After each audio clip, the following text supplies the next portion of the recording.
Hello and welcome to another Giant Slayers Fight Night Legends presented by Wisdom. I'm Casanova, joined by the Blevins, and we're about to jump in some more Legends of Runeterra action. Blev, how you doing, my dude?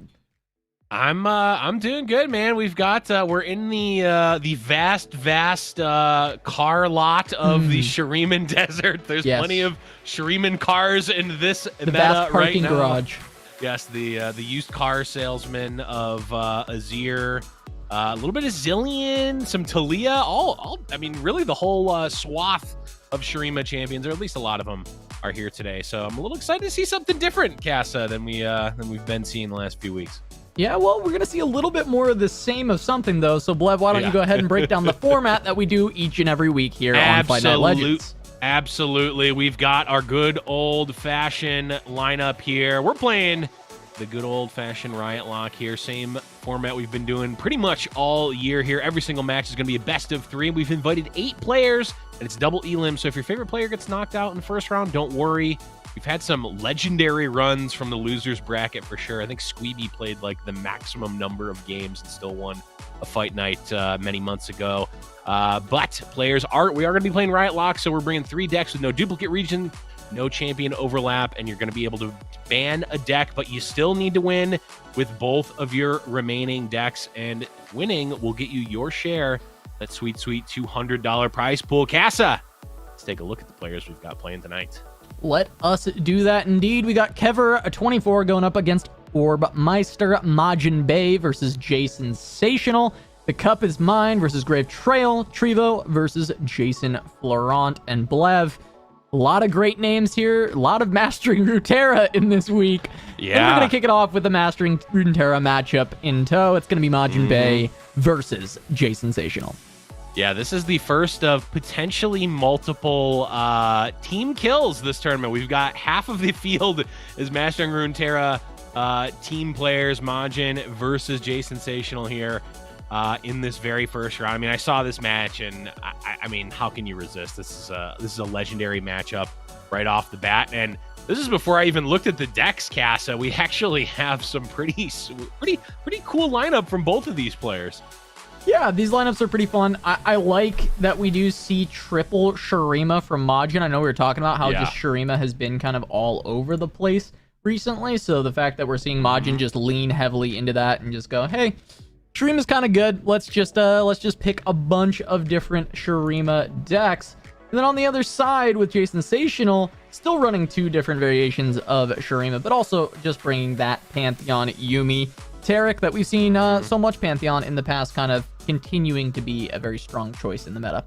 Yeah, it absolutely is a pillar of the format. It is one of those decks that you just have to be aware of at all times when looking at a lineup. Here is Jason Sensational's version here. Got the 2 Yuumi, 1 Taric split, of course. Triple Pantheon is the go-to for pretty much every version here. We've got 1 Hush here, which I think honestly might be low for the meta right now in terms of the types of decks that we're seeing. It's obviously quite good against these Pantheon Yuumi builds in general.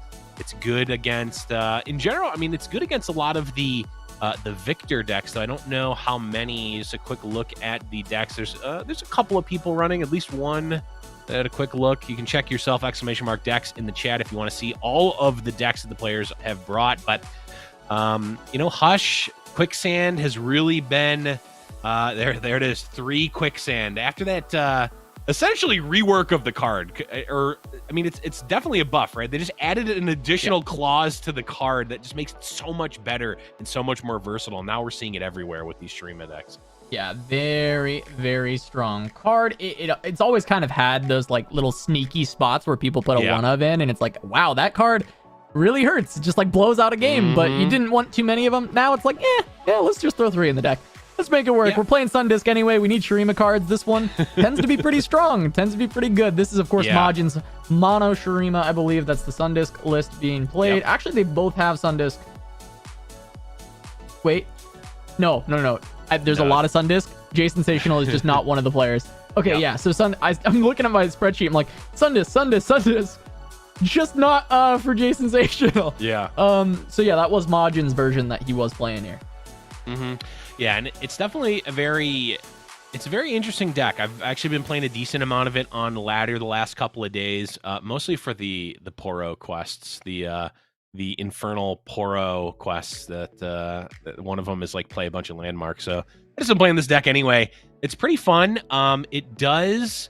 We were talking about this a couple of weeks ago when it originally came up after the some of the changes to the champions here. It is it's a strong deck, but it's definitely not overpowered, right? Like when it first came out, it did, the community did the thing where it's like, oh, this deck is broken, it needs to be nerfed. And then it's like, well, actually, it's just a strong deck that has, fair matchup tables, I think is what we would call it, where it's good against some things, it's not good against others.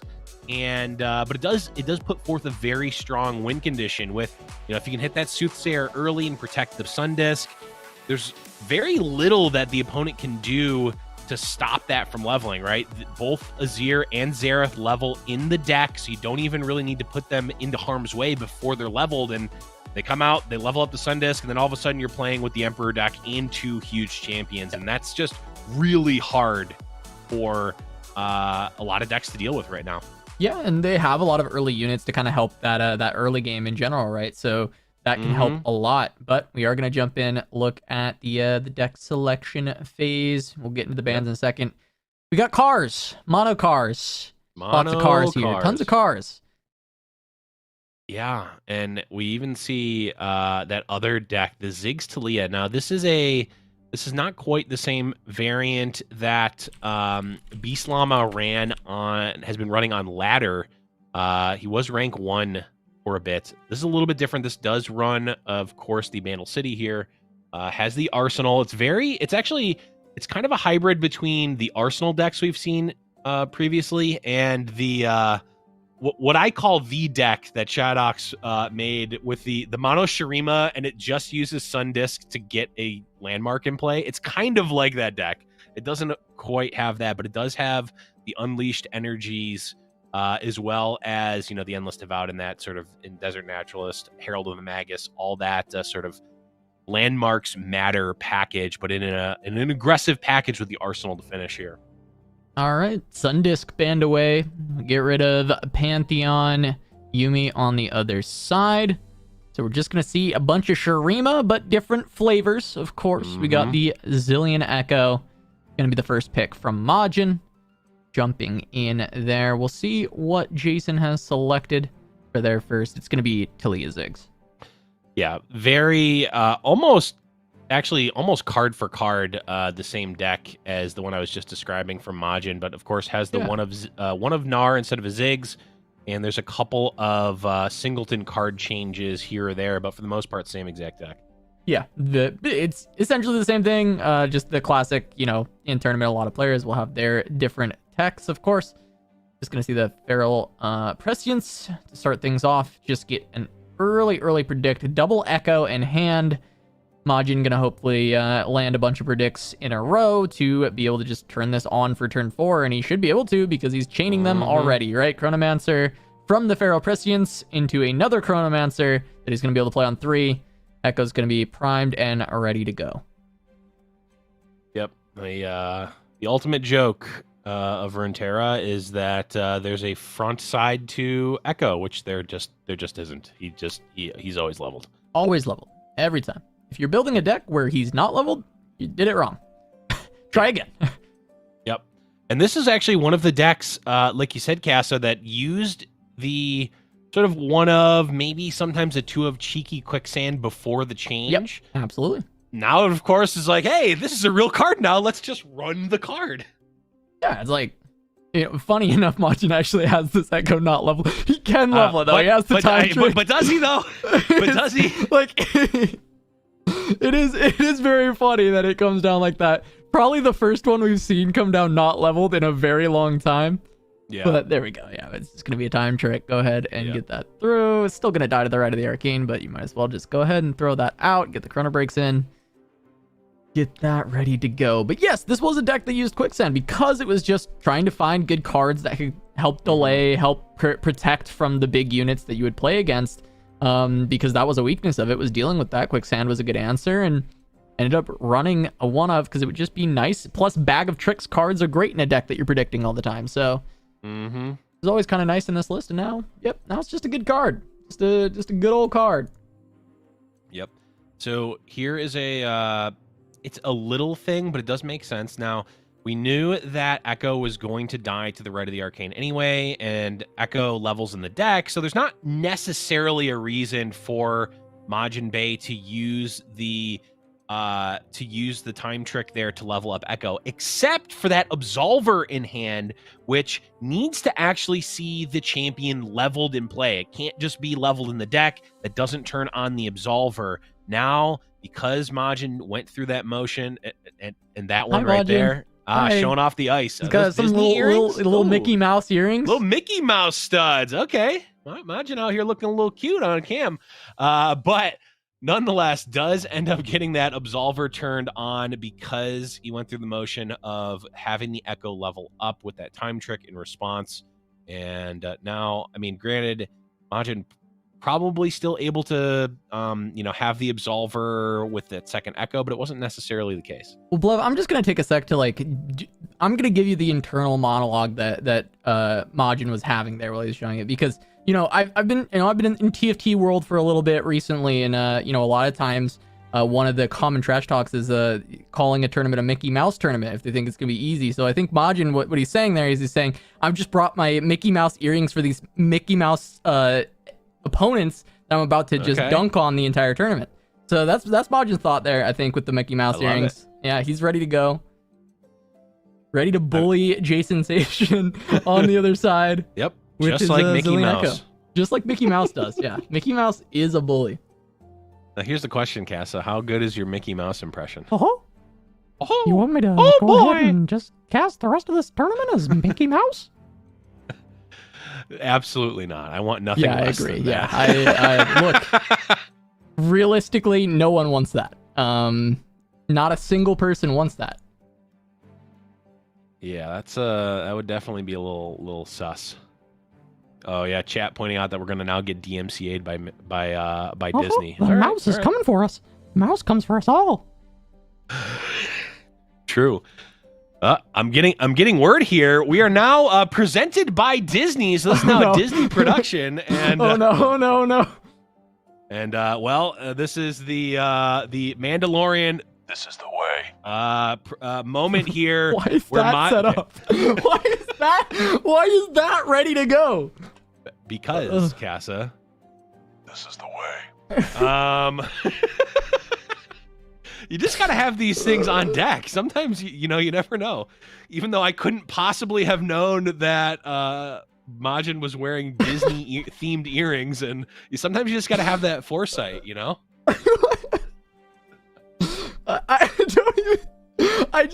I can't think of why that's on deck right now. It's not even like Mando is like currently like culturally like the most relevant thing, right? Like, I'm saying that Casa Blevins confirmed for Kingdom Hearts 4.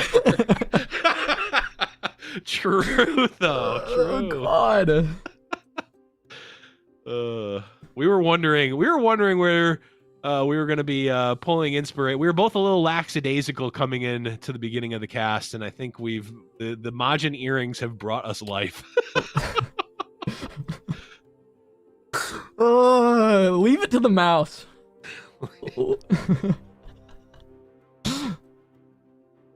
Anyways, back to the match here. We've got Zillion. Oh, we're leveling Zillion. We're chaining him. No, there's nothing that Jason Sensational can do here. Now, the bad news is that Majin doesn't really have much else. Okay, not going to chain them. I guess you don't need to. You can just wait. As long as he's offered the pass from the other side, he can just take it. Same result. And I guess he wants to hold this for the board to go wider again because he already dealt with the board with the first two. So I guess that's pretty reasonable to just hold it back. Yeah, you also now Zillion will see this time bomb. Ooh, true. So if Zillion survives, you'll get that. You also get the added predict equity potentially if you needed to. If you drew a raw predict and needed to draw the card immediately. there's a chrono break. Oh, good old chrono break. No allies to really revive, though. Yeah. I couldn't tell if Majin was dabbing there or if he just sneezed. Looked like that was, in fact, just a sneeze. But we're going to say it was a dab, though. How about that? You draw a chrono break, you got a dab. He's just dabbing, like, like he said, it's like he was saying, not me saying for him. Like he was saying, it's just a Mickey Mouse tournament, right? He's just here to just beat up on everybody, dab on him every time he draws a chrono break. Yep. That's absolutely how Majin is, right? He's not a really humble dude that's just really like super supportive of his opponents. He's there to dab on people and talk shit, right? Like that's what. I mean, all I will say, you say that in jest, but I will say I did get turned into a meme in my sleep, is what I will say by Majin. So that's true. It's funny because I did not know that happened until literally I was on his stream. We were talking about Flesh and Blood on his stream, and he's like, "Oh, by the way, I took this picture of you." Like, wait, what? And then, well, it's become a legendary meme at this point. The Casablev meme lives on. It's been a classic meme format. I've been enjoying it. But this is a rare scenario where we have all 3 champions in someone's deck, which is a rarity in and of itself. And all 3 are leveled right now. Yeah, I mean, this is actually... It's like the best spot Jay Sensational can kind of ask for at this moment. Right. Looking at Majin's hand, he has some pretty good answers, right? Because he was able to duplicate the Mystic Shot, so he's got a bunch of those. Yeah. He's also sitting on a Quicksand, which is going to help him try and delay. Yeah, but this is big. Oh, this is massive. So we're getting a 5-4 here. We're stunning a unit. And then Majin's going to be able to act. The problem for Majin here is that because of this unleashed energy, Jay Sensational is going to be able to not only pop it off, but is going to be able to pop off this stun at burst speed. So yeah. Majin might be able to deal with this board, or is going to have to plan to deal with this board already, right? But now Majin is maybe not necessarily going to be able to deal with this board attacking at this speed. Okay, actually doesn't even need to use the energy here. Yeah, didn't go for it. Still just threatening 28, but I think Jay Sensational just being like, okay, you've got spells, you've got mana. Yeah. Try and hold it back a little bit. Get the swing in with Talia as well. Mm-hmm. There's still another Mystic Shot that is face up right now that Jay Sensational knows about. So he's going to force it. Yep, going to force it here. Yep. And then, oh boy, this unleashed energy is going to be able to very nicely deal with this. As I believe we get, what, +4/+2 with the destruction? Yep. Yeah. I'll keep Talia alive. That's going to force a Quicksand, but is that going to be enough? Oh, I think he might still just be dead with that. It seems like it, because Talia surviving not only gives her damage from the attack, it is also keeping the chips, whatever her ability is. It's going to be keeping those in play as well. Yeah, deciding to just go for the second part of Absolver, holding on to this buff in hand. So Talia goes down. It's going to fizzle the rocks. The Ziggs has been stopped by the Quicksand. Some damage reduced from the Gnar. Going to go down to 5. Still not a great position for Majin, I would say. No. I would say certainly not a great position here, but Archivist is going to give another look at something here. It's going to be a Quicksand. It's not great. Yeah, because you want this on a defensive turn, and it's just fleeting, so it's not really playable. What can we find with Time Trick? Time Bomb. Maybe chain a couple of Time Bombs. Yeah. I mean, if you can find them. If you can find one more, you're doing good here. Chrono Break's useless. Usually you want to find these, but just not good when you don't have the units and the arsenal. That is why they call him the Arsenal. Yeah, it sure is. It didn't even, the keywords did not matter in this game. They did not matter in this spot. Just playing an 8-6 onto this board. Yeah, that's gonna be lights out here for Majin Bay. Looking at the defensive options, it's a quicksand and well, maybe a time trick to find something else, but yeah, it shouldn't be enough to keep you alive, especially with combat tricks. The pokey stick should be plenty for Jason to grab this first game. Yeah, and this quicksand, yeah, not even able to proc or only able to proc the spell shield. That's a whiff. That is a whiff. And that is a GG. Jay Sensational takes game number 1 of the first Mastering Runeterra team kill round. Potentially multiple more, as we have 2 other members in the event as well, in Kever and Jason Florent, though they are on opposite sides of the bracket here. So we'll have to wait and see. Majin, I believe, queued up the same deck. Yep, and now deck. Sivir Akshan for Jason. All right, Akshan Sivir, which can find spots to be really scary into an Echo Zillion. The rallies are pretty scary, but you do have a lot of defensive options, especially with the additional quicksands being added. Mm-hmm. Yeah, I think the biggest thing, or the biggest difference in this match compared to the last one, is Majin lost 2 Echoes relatively early last game.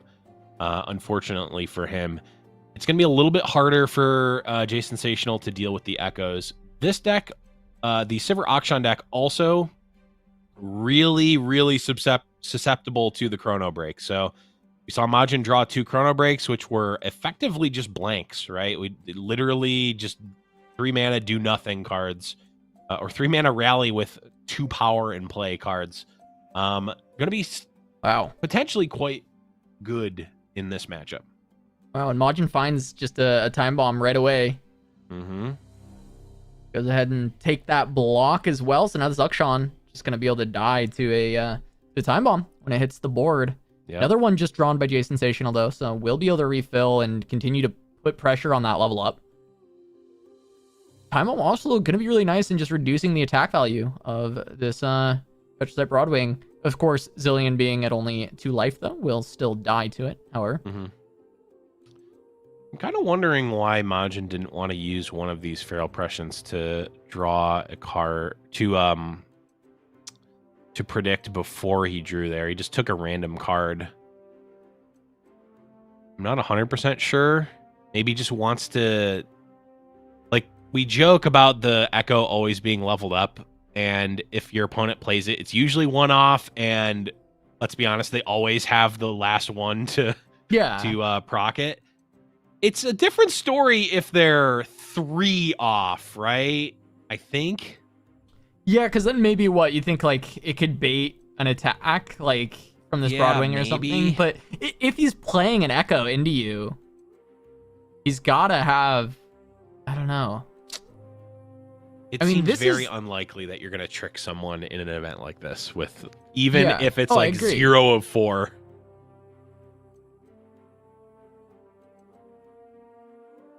And I mean, I like Majin waiting to play Echo, obviously, on a Merciless Hunter turn here. Yeah. Like, he's able to get it down, but I don't see her... Like, he's going to just level it anyway here. Like, it's just going to happen. The Feral Prescience, like, there's not much reason to hold on to it if you can tailor your draw on each turn. Because we played this one on this turn already, so now we're predicting twice. Yep. All right, but there's the Echo level up. Potentially just block with him and get the strike, but I think there we go. Yeah, the reduced. Yeah, I think since there's no mana on Jason's side, I mean, the difference between 3 health and 1 health, like, if Echo's going to die, Echo's going to die, and if he's not, he's not.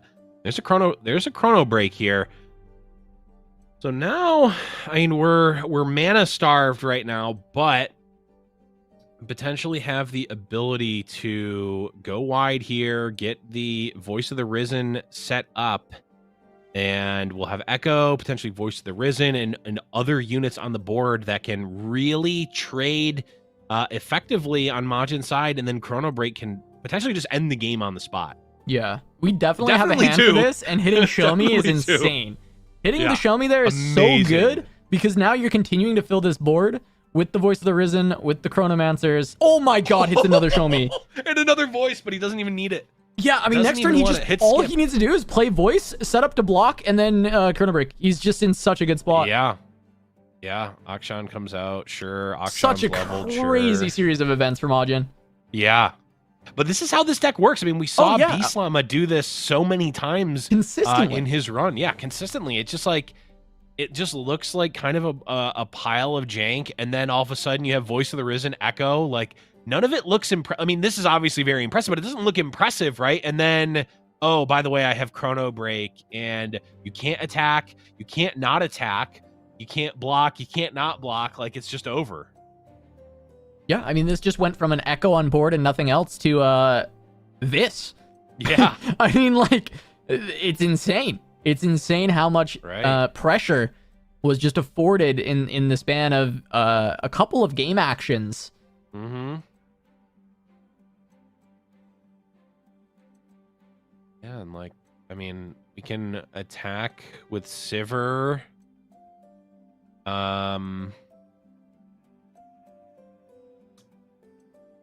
Ooh, the Rite of Negation potentially could be big, but not on this turn, obviously. And the other thing is, like, Sensational now is likely going to be holding. Oh my god. Is going to be holding that. Majin, just attack. Yeah. Just attack, and then press the button, and then attack again, and then press the button, and then attack again, Majin. This game's done. This game's over. Yeah, I guess I'm the Demacia now, is what Majin says here. Yep. The buff from Voice of the Risen still is around because Quicksand only gets rid of keywords, not just abilities. Majin is out here playing Earth, just spamming Chrono Break. Yes. That's supposed to have a cooldown, Majin. You're supposed to have to wait before you can cast that one again. Yep. And oh, by the way, how about a free time trick as well? Now, I mean, Majin's board looks awful. Sensational going, yeah, that was obviously a Chrono Break, but I got the counter, I set up, this is what I wanted. And Majin's gonna go, how about this one as well? He's playing Chrono Break. Little does he know, I have my Rite of Negation. Yeah. I'm gonna stop him here. What's that? Why is he Earth in the... Oh, another one. And I guess I'll surrender. The saddest part about that is that Majin can't reveal that he had the third one. Yeah. Oh, God. Alrighty. Well earned. Majin fixed that one up.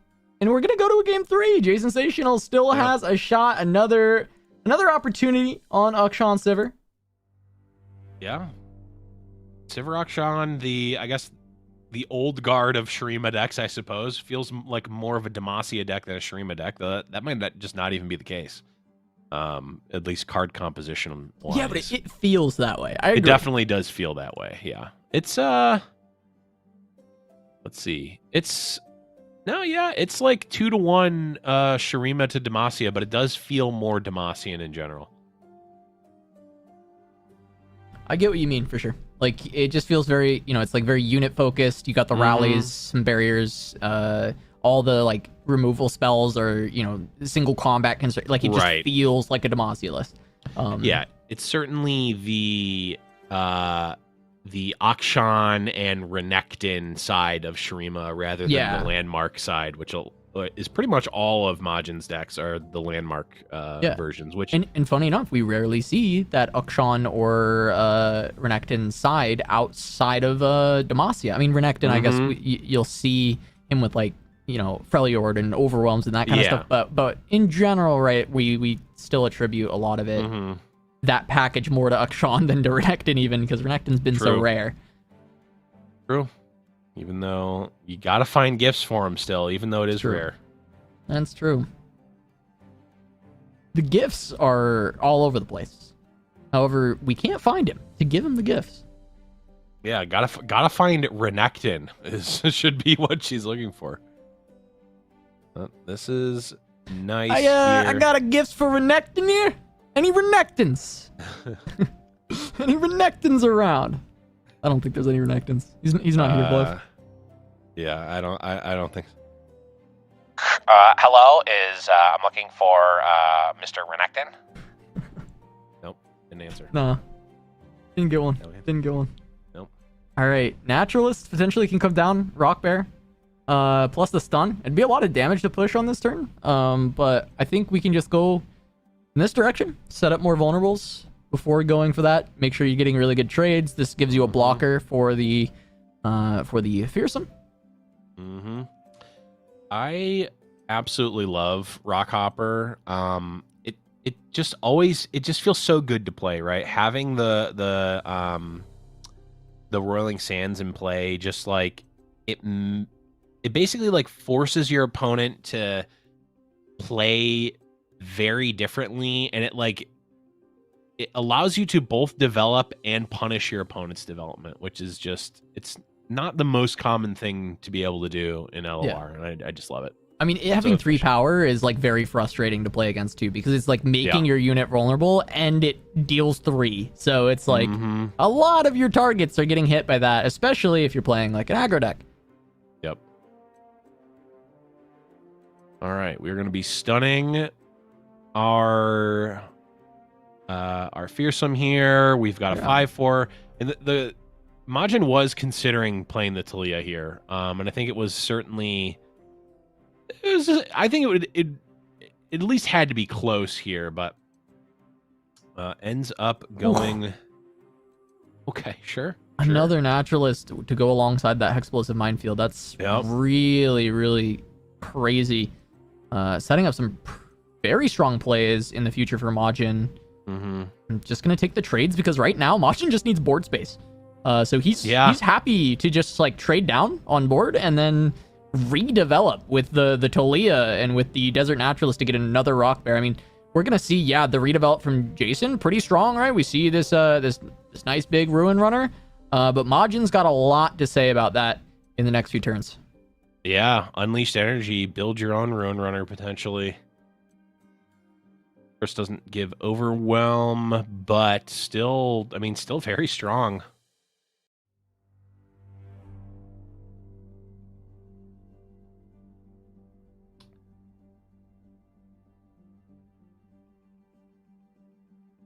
All right, there's the minefield. Just stop the damage. I mean, think about this as well. Majin keeping the board cleared, turns so many cards in Jason Sational's deck into blanks, right? Like these rallies just look embarrassing. All these pump spells, like you can play a pump spell on on one of these units, but like it doesn't really do anything. Like Jason Sational has 5 cards in hand, but effectively only has 1 card in hand, and he can't cast it anymore. Yeah, Majin now just considering if he should take this trade. Part of me likes it just because, as we mentioned, the density of spells in Jason's deck that interact with units is quite high. So any opportunity you can to actually trade where they're not going to be able to get value is very good.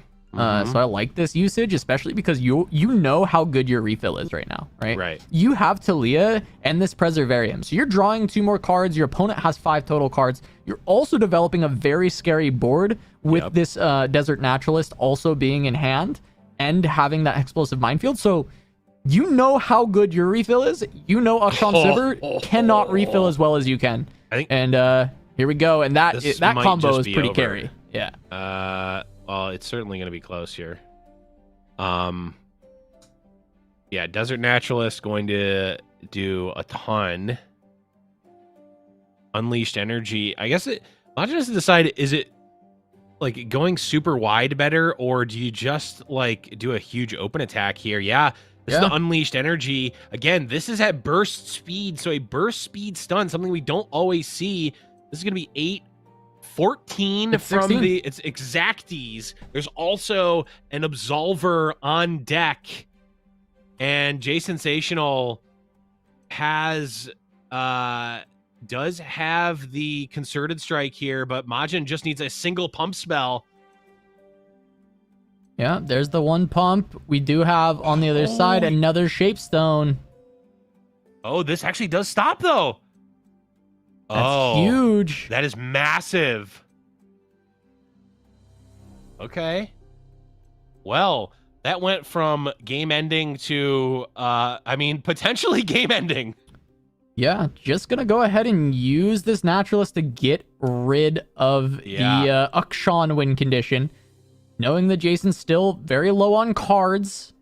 And an arsenal off the top is a massive draw. Double Ruin Runner. Yeah. Generally scary, but you do have Explosive Minefield to slow that down. You can get some chump blockers rolling as well. And the naturalist has a lot of HP, so it's going to be able to block a good amount of damage as needed. Yeah, I definitely... this is tough because I guess you have to decide...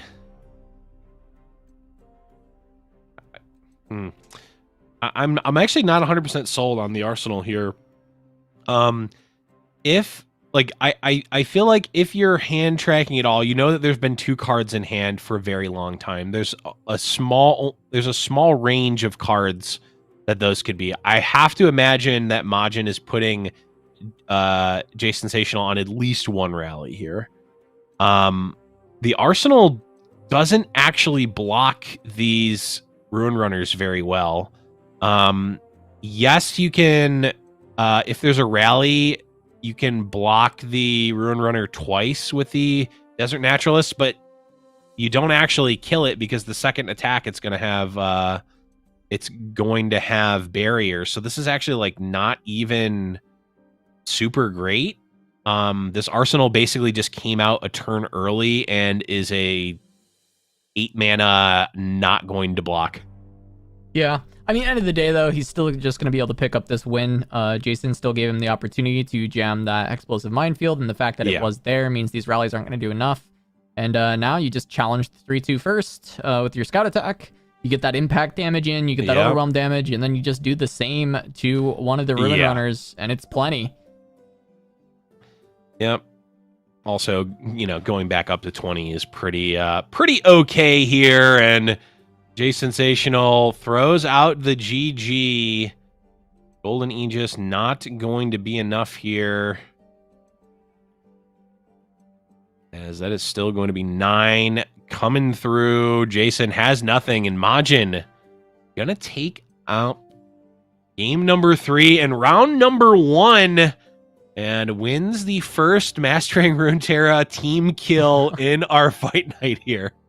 Yeah, in the Mastering Runeterra versus the World, they're they're fighting each other currently, trying to get there, and it looks like Majin gonna be the first one to come out on top over Jay Sensational. Majin has had a pretty decent track record in fight nights, and looking to try and bring some of that back. You know, Floppy's finally not here defending their title, and Majin gonna try and start building some for himself. I know he's got 1 or 2.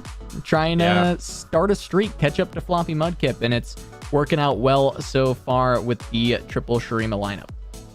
Yeah, in this lineup, it feels quite versatile. I mean, you look at in pretty much every game that we saw on both sides, there were multiple different lines that could have been taken from either player that potentially could have resulted in something different. I mean, we look at that, you know, that Talia turn with the unleashed energy. Like, Majin ends up getting blown out. If he takes the other line, maybe, you know, it can be a little bit safer, but also, you know, does he not want to play around double Shapestone, Concerted Strike, blah, blah, blah, blah, blah.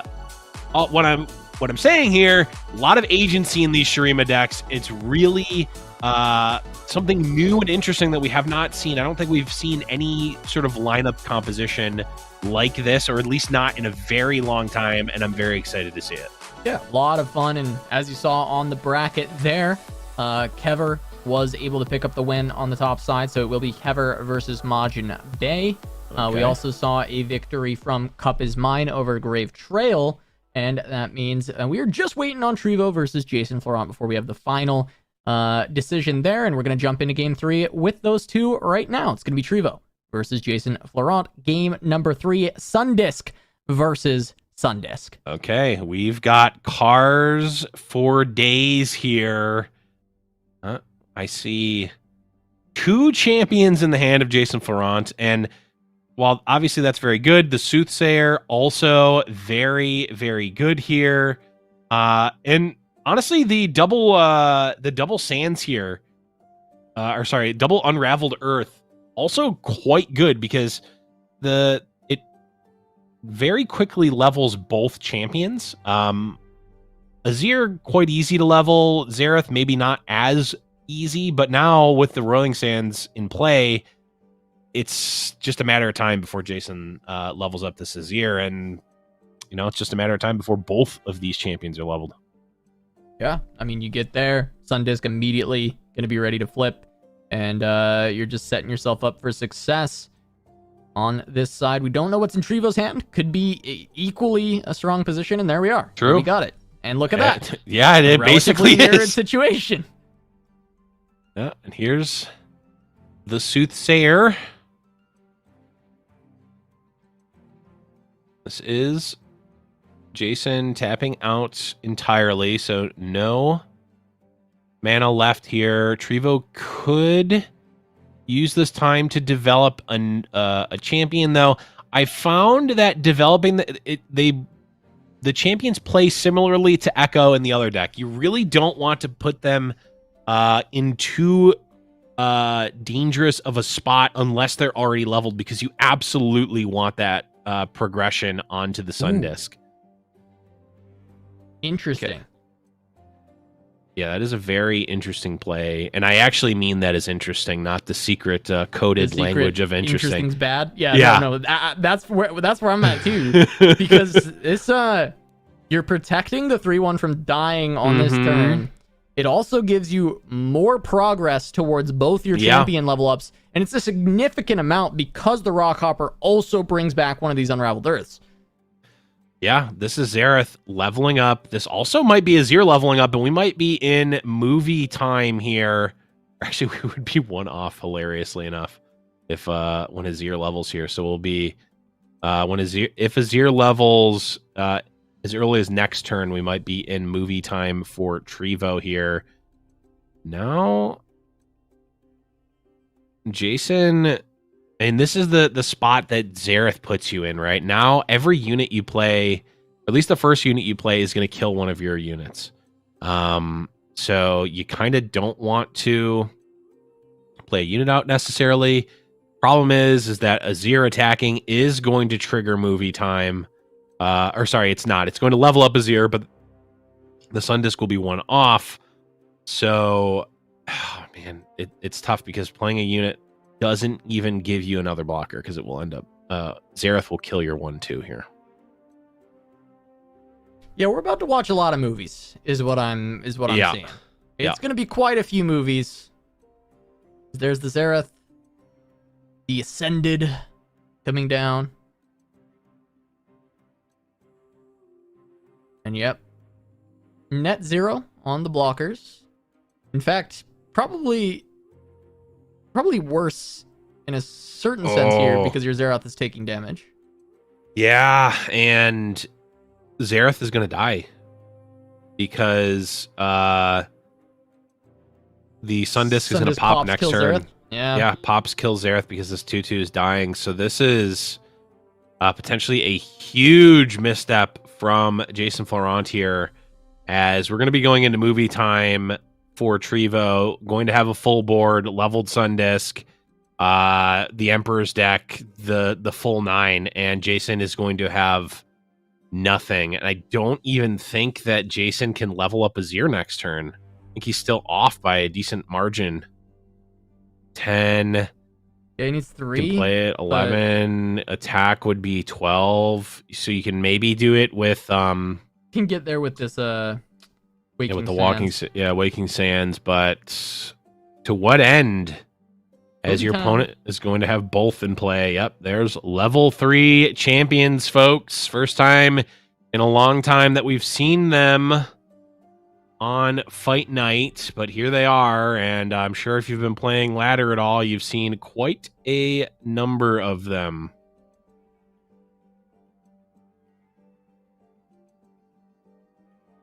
Yeah, I mean, Trevo's the first one to the Emperor's deck. He's got both his level 3 champions on board. Look, there are games you can come back from, but this is a spot that is going to be exceedingly difficult for Jason to do so. Yeah, here the other thing is, so on the one hand, you don't necessarily want to lead and put your Azir into harm's way. The thing is that doing it like this, Trevo technically could have played the Unraveled Earth there in response. It would have killed this unit and then also like procced the next procced to kill the next unit that comes in play. This, I believe, this is not going to kill Azir, but it is going to weaken him. Jason will also be getting the Emperor's deck, but like you're a turn behind, you're a champion in play behind. Your Azir is going to die at round start. And I mean, Jason is just dead to passing at this point. Like, Trevo doesn't need to do anything. Yeah, I think Jason... that's the optimal play, Jason. I agree. Yeah, Jason is... That's optimal. Yeah, realizing that this one is just going to be over. Going to be taking 5 at the beginning of turn. Open attack is going to be attacking for 16. Yeah, you're going to need a lot of free quicksands to not die here. Oh, and how about whatever that thing is? Yeah, sure. Oh, sure, sure. There we go. That's pretty good. That's pretty good. Just takes 23 there. Trevo going to lose, or sorry, Trevo going to win that one and cause Jason Florent to lose. And that's going to be our round number 1, Casa. Round 1 in the books. 2 members of Mastering Runeterra advancing. 2 members going down the lower bracket. And we'll see. It's continuing to be an even split in the tournament of where people are. Keva versus Majin. Cup is mine versus Trevo. Another team kill in the making on the top side of this bracket, because we've got our lower bracket locked in as well. Blev, we are in for a couple more treats throughout the day. A very good lineup at this week's fight night, and a great first round in the books.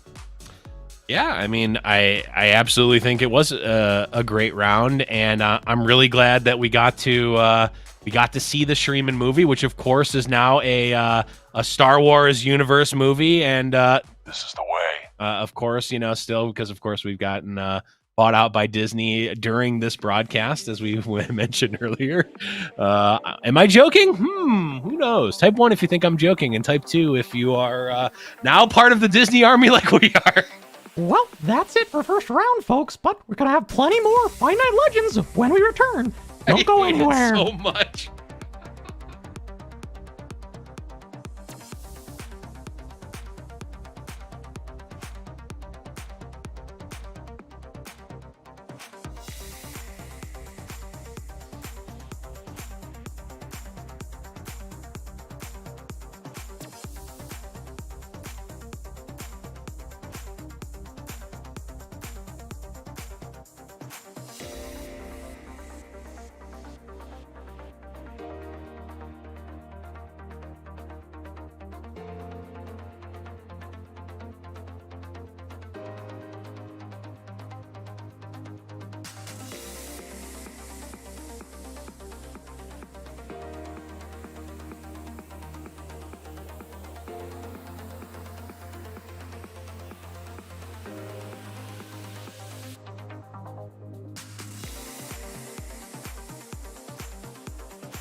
Welcome back to Giant Slayer's Fight Night Legends, presented by Wisdom. I'm Casanova, joined by Blevins, and we've just made it through round 1 of Fight Night Legends. We've also made it back without being completely turned into a mouse, which is very exciting. Very exciting. Very looking forward to more Legends of Runeterra action. Not as a mouse, definitely not bringing that bit back at any point throughout the show. Blevins, how about you? How you doing? No, okay. I almost was gonna do it, but I can't. I'm feeling a little hoarse, not a little mouse in the throat. I'm doing great. Brought to you again by Wisdom and not Disney. Definitely not Disney. We have not been acquired by Disney in the time that we went on break. That's definitely not a thing that would happen. I'm almost at least kind of sure that that's probably not possible. It might be. I'm going to be honest. I really don't know, but it probably is. Blevins looking to the side, the mouse leaning in the doorway. You're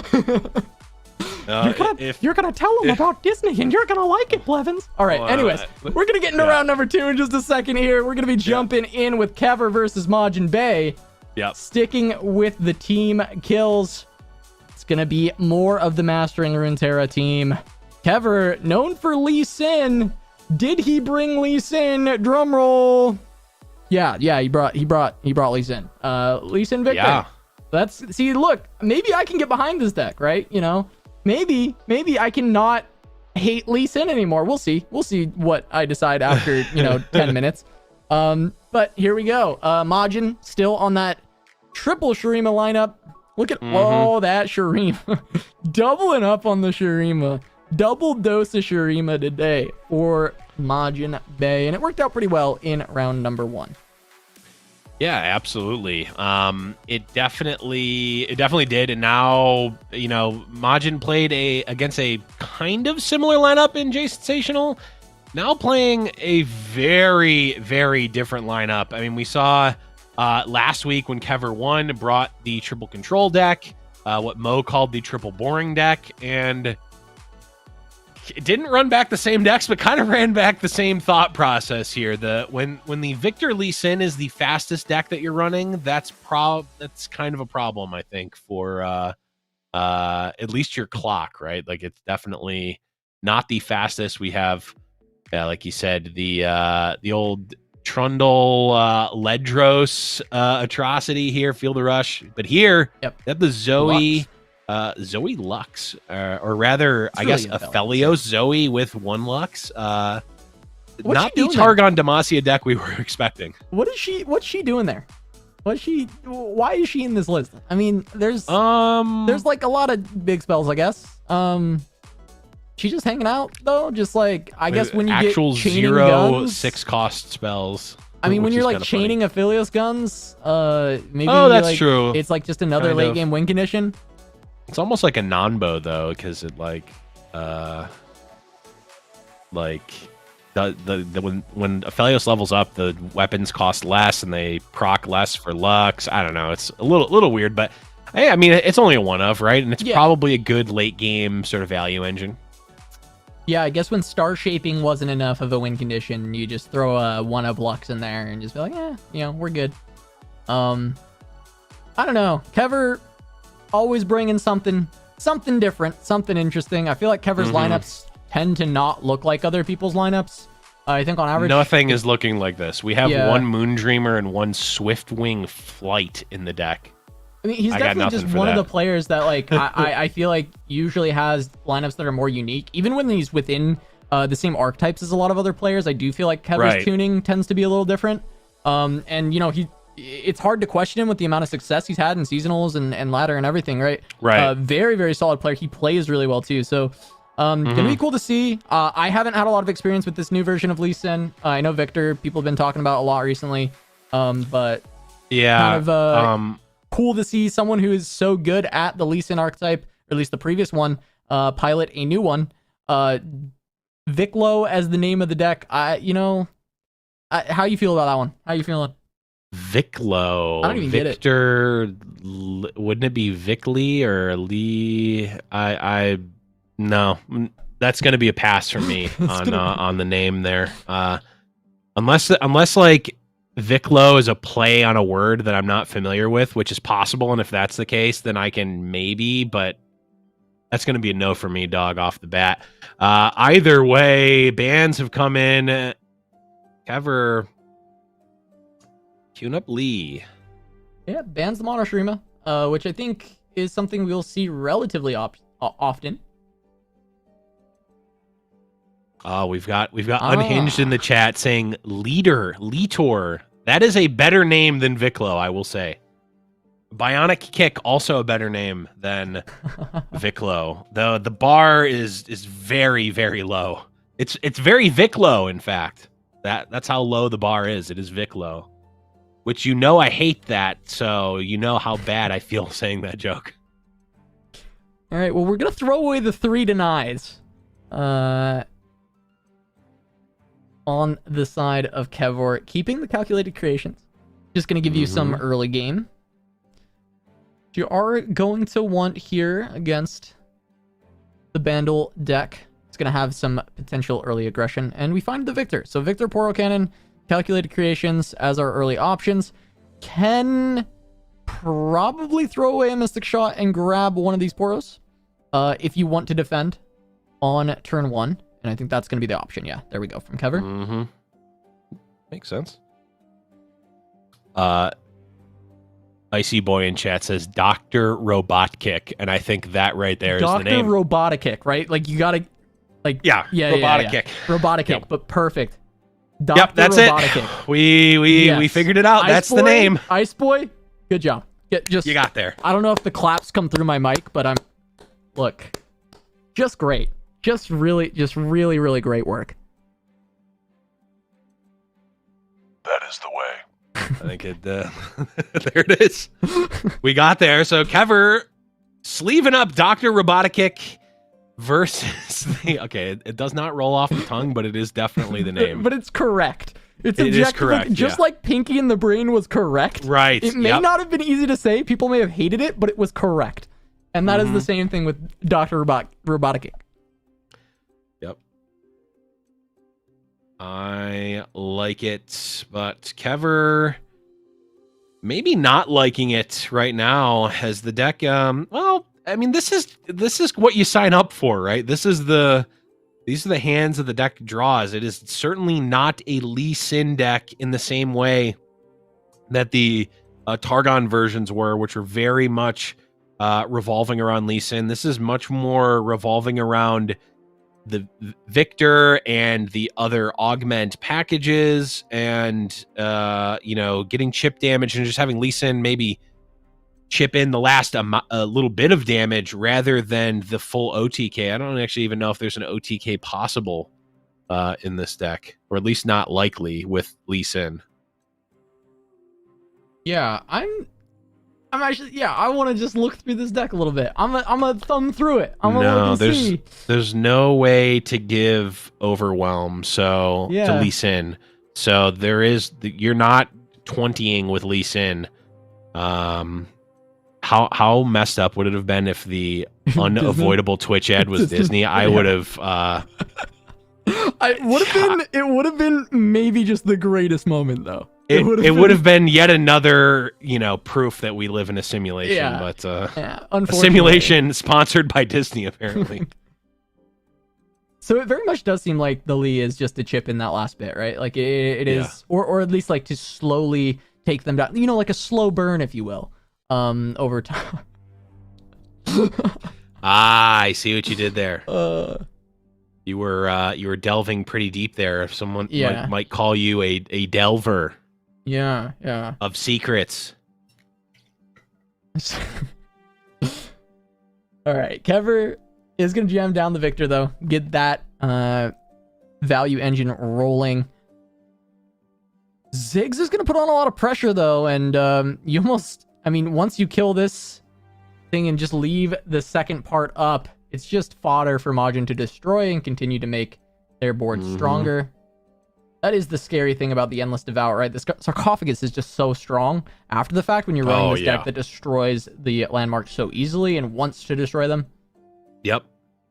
Yeah, it not only is it do you just basically get the 5/3, but you also get additional value off of destroying it. Like, that's not like, if it was just even if it was just when it died, put the 5/3 into play, that would almost be worse than it is right now, which is kind of weird to think.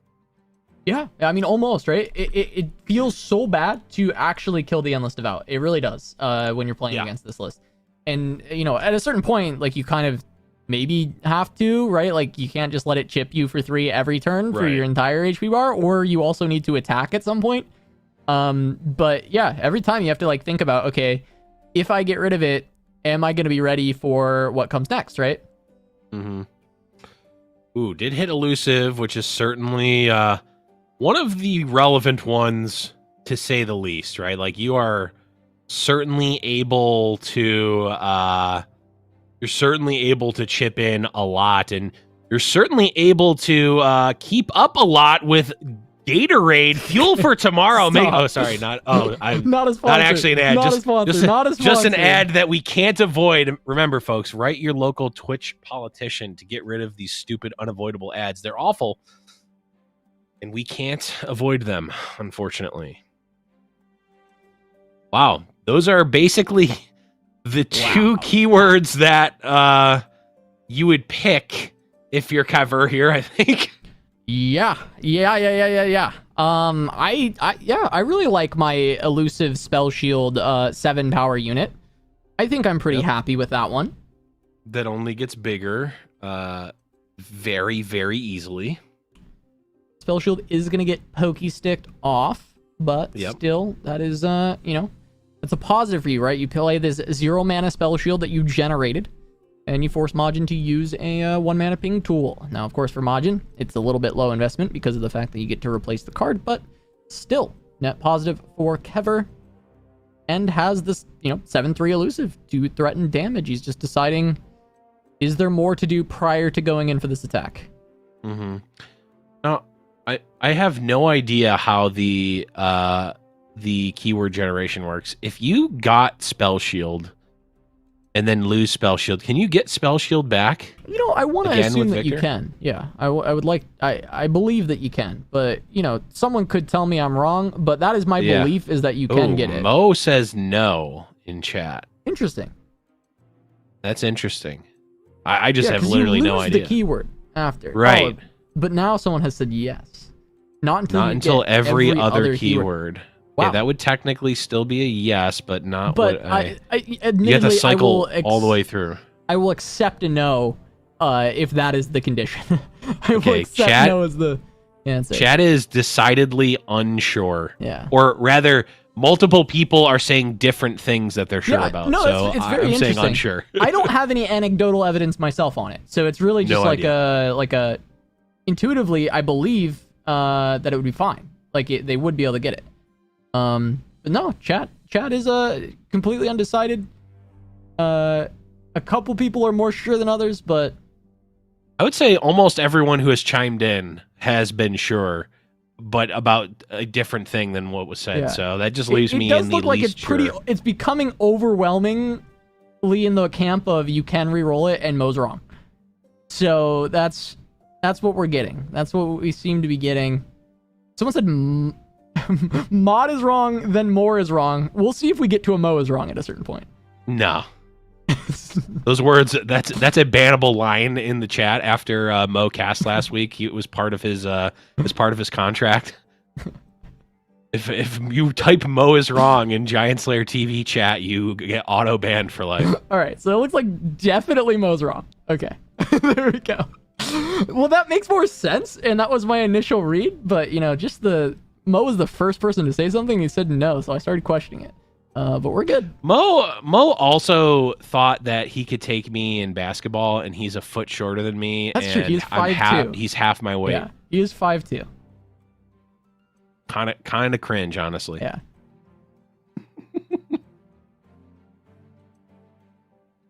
Chat, type a 1 if you think Mo could beat me in basketball. We'll see. By the way, I'm 6'3", and I played basketball for longer than Mo's been alive. Yeah. All right. Anyways, back to the match. We got Majin taking a bit of damage here. The quicksand, of course, been a very, very good card. We talked about it a lot earlier on in the cast. It's just kind of it coming back into the meta, or not back into the meta, but coming into the meta very strong recently with the changes. Always was a card that we'd occasionally see as a one of in Shurima lists, but a lot of those Shurima lists were not at the forefront of the meta. So even then, as a one of, it was pretty rare that you'd see it. Yeah. But now we're seeing it as a 2 or 3 of in many decks, and they're saving Majin from a huge chunk of damage from the Victor. Yeah, absolutely. Definitely saving a ton of damage here from the Victor. We'll see. Is it Spell Shield? It is. Oh, wow! It actually is. We actually got the roll. Well, this is the equivalent of Mo actually getting dunked on. Mo. So that was pretty great. Yeah. Love to see it. Mo could, frame 1 says no. And frame 1 proven wrong, because this is the first one since. It is the first hex core since. Yeah. And it's the Spell Shield.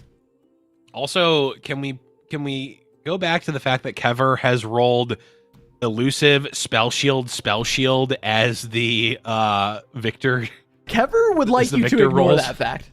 Kever would like you to not pay any mind to that. He's like, no, don't worry about it. Kever currently streaming from the Shroom Room next to Ruben right now. I'm on the See that brown chair in the background in the Shroom Room where we are seeing Kever pick up once again the Spell Shield on his Victor, following elusive and another Spell Shield. Now over to Blevins with the news. Yeah, that brown chair in the background, that's where Ruben usually sits. That's his that's the Ruben throne right there in the shroom room, where he and Dovagetes are pulling all the levers for all of the RNG in Runeterra.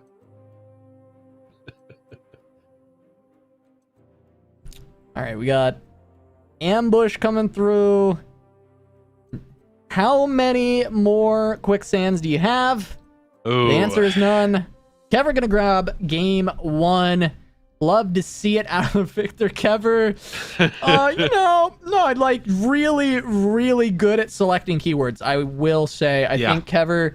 I don't know why people don't just pick to go elusive spell shield on their Victor more often. I think it's a pretty good line, and pays dividends here for Kever as he picks up game number 1.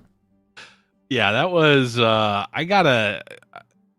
someone crunched the numbers on what that, just assuming that all the keywords are of equal chance. The odds of getting that, it's got to be astronomical, right? But how many different keywords are there? I don't know, 13, 12, 7, 3, I don't know. It's 1 probably by 13, more than 3. and then you do it times it by itself for the to get it twice. But then specifically, I mean, yeah. Well, it would be 3 times, right? Because you had to go. Well, for like elusive spell shield. I don't know. That's true. It's a lot. It's definitely a lot. I feel like this is the type of thing that Drizoth would know. I know somewhere out there he'll do your math for you. You just gotta let him know. You gotta let him know. But now we got Zoe, because of course Kever would not be playing a lineup that didn't feature Zoe and Lee Sin. Now he just can't really put them together. So there we go. We got the Zoe down. It's going to be Zoe Aphelios, but the one of Lux is hanging out in hand already. So maybe we'll get to see kind of why it's in the deck, what it's doing. I mean, there are a decent amount of spells, and I guess you are creating spells that cost more than 6 via Invoke. So maybe there's a little bit there. But it is a one of, so it's more just that additional kind of win condition. But Aphelios, back in the meta. It's been a minute. Where's Deech? Deech coming back? I honestly don't think so, but I can only hope. I think you're right. But, hey, we'll see. Aphelios back in the meta. Might just be the season for Brazil again, as it is, it does tend to be Brazilian players that are just insane at Targon, as well as certain players that don't exactly know what they are. Yeah, absolutely. I'm over here trying to do the this math on the on someone the in chat said 0.04%, and that's fine. Cool. The quick maths that I'm doing, it looks like it is significantly lower than that, but then 0.04? Either way, then 0.04%. Yeah, it's looking like. Shoot, dude. Oh, maybe not. Maybe that is correct. I don't know. Either way. Anyway, not likely is the I think the outcome we're looking for here, but it's literally just 50-50 bluff. Like, you either get it or you don't. True. I don't know. I don't know why. What you're doing here. Who needs math when you just have sense? All right. So, well, we can't make our normal crescendo memes anymore, because now you have to decide what weapon you want. It's really crazy. Yeah, you have to decide what weapon you want, and then like you have to decide what weapon you want to go into as well. That's the other thing. Like, Crescendum doesn't just automatically count as a kill spell, so you can't go kill spell into kill spell with Crescendum into Calibrum. It really kind of depends. Like, Crescendum is still like a good, like, I'll just take a random 2-drop. Like, that's still good, but it's not the auto choice anymore, of course. All right, and this was, gonna want to keep the Aphelios alive. Try and continue to chain these weapons. You have the Crescendum, the attack coming in from the Ziggs. Gonna take 6 here. I mean, there's not really anything you can do about that. Yeah, unless you want to throw away your Zoe for 3 life, but that seems pretty bad. Crescendum can come out, but that also doesn't feel great. Yeah, I mean, generating more blockers, definitely not bad, but is it putting you in a position to start winning? Calibrum doesn't even have, like, fantastic targets just yet. But I guess you're just looking for more removal because you're down to 8 life. You need to just stabilize the board and not only stabilize, but gain the lead on the board. Mm-hmm. Yeah, and, like, the lifesteal can potentially get you back in a little bit, but it is not possible for Kever to generate and play another moon weapon here. Or, sorry, to generate and play the second moon weapon here. You can play the first one, you can generate the second one, but there's no way, there's no spell sequence that gives you the enough mana to play that next one. Yeah, the lines are starting to get a bit more complicated out of this list. So Kever taking their time, trying to figure out exactly how they can convert from this defensive position where they're at 8 life. Yeah. This is a situation where I'm looking at this hand as Kever with this deck and saying, why in the world did I ever bring this deck to a tournament? I have to play how many more rounds of this? This seems awful. Like, there's, like, I don't know,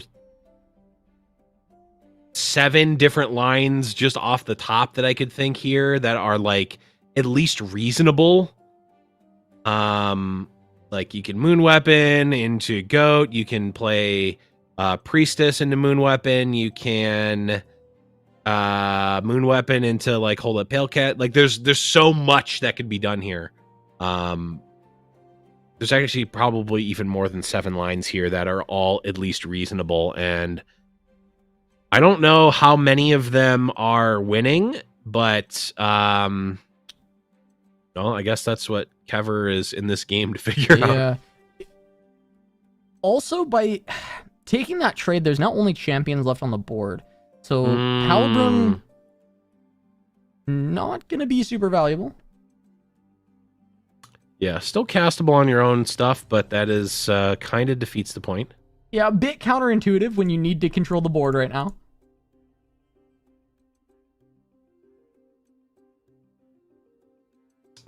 How close are we to Zoe level up, and are we dead? Well, there's Ziggs leveling right now. So he's going to be pressuring even more damage. And we're already at 8. So Ziggs pushing that extra 2 each turn. Not something you're looking forward to. Talia is also, I mean, just probably leveling. Yep. There we go. Talia leveling. Talia potentially pushing more damage. Oh, we even have the Disciple here to give both +2/+2 and Overwhelm. So that's also going to be pretty awful here for Kever. Or sorry, not Disciple, Herald of the Magus. Yeah, I mean, I think Kever's pretty doomed in this spot. He can heal a little bit with Star Shaping, but really that doesn't help the situation. Yeah. Silence of Follower. Well, there's no followers in play currently. Just another brick spell in hand if you're going to pick that up. And, I mean, yeah, neither of the other options feel particularly good either. We even have Absolver in the hand of Majin Bay. Like, this... Yeah. The other thing is that Ziggs also chunks every time a landmark dies. Chunks for 2. And boy, have I been finding that ever so relevant lately. With just, like, having a leveled Ziggs in play, playing an Unraveled Earth, and my opponent being at 4 and just saying, yeah, you're going to need to do something here. And if you play units, you die. And if you don't play units, you die. So, are we good? Yeah. We good. We good at this point. We good. You know, yeah. Might be good to handshake go next. We'll see if Kever has a way out. The double champions, I know he's really looking for Crescent Strike on that pull from Zoe. That would have been massive.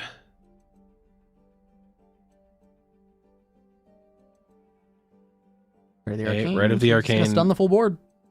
Yeah. Also notably killing Zoe here. No way to keep her alive. No way to level her in response. Board is going to be done. Kever can technically play 2 more units, but certainly can't play them fast enough.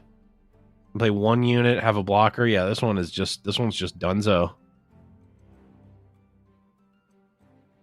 All right. Red of the Arcane, another card that has really evolved into a very clutch staple in a lot of these Shurima decks. Yeah, I mean, any of the ones that are going to play any amount of the landmark package, it just feels so good to have that removal. But, you know, the fact that it's also playable, even if you don't have one when you're in a rough spot against maybe an aggressive deck, right? It feels very nice because, I mean, yeah, the mana matters, but in a lot of spots, if you can just have that removal at your disposal immediately to get rid of that biggest threat, that can be enough to just buy you space to regenerate that mana and just be fine. So definitely feels like a very solid card, a lot of different spots. And, you know, we see it continuing to have even the aggressive implications with Explosive Minefield, which is a card that, you know, never really thought was going to be seeing as much play as it's seeing. Yeah, I mean, it's definitely a card that is synonymous with the Arsenal, right? Like, it is a card that you don't...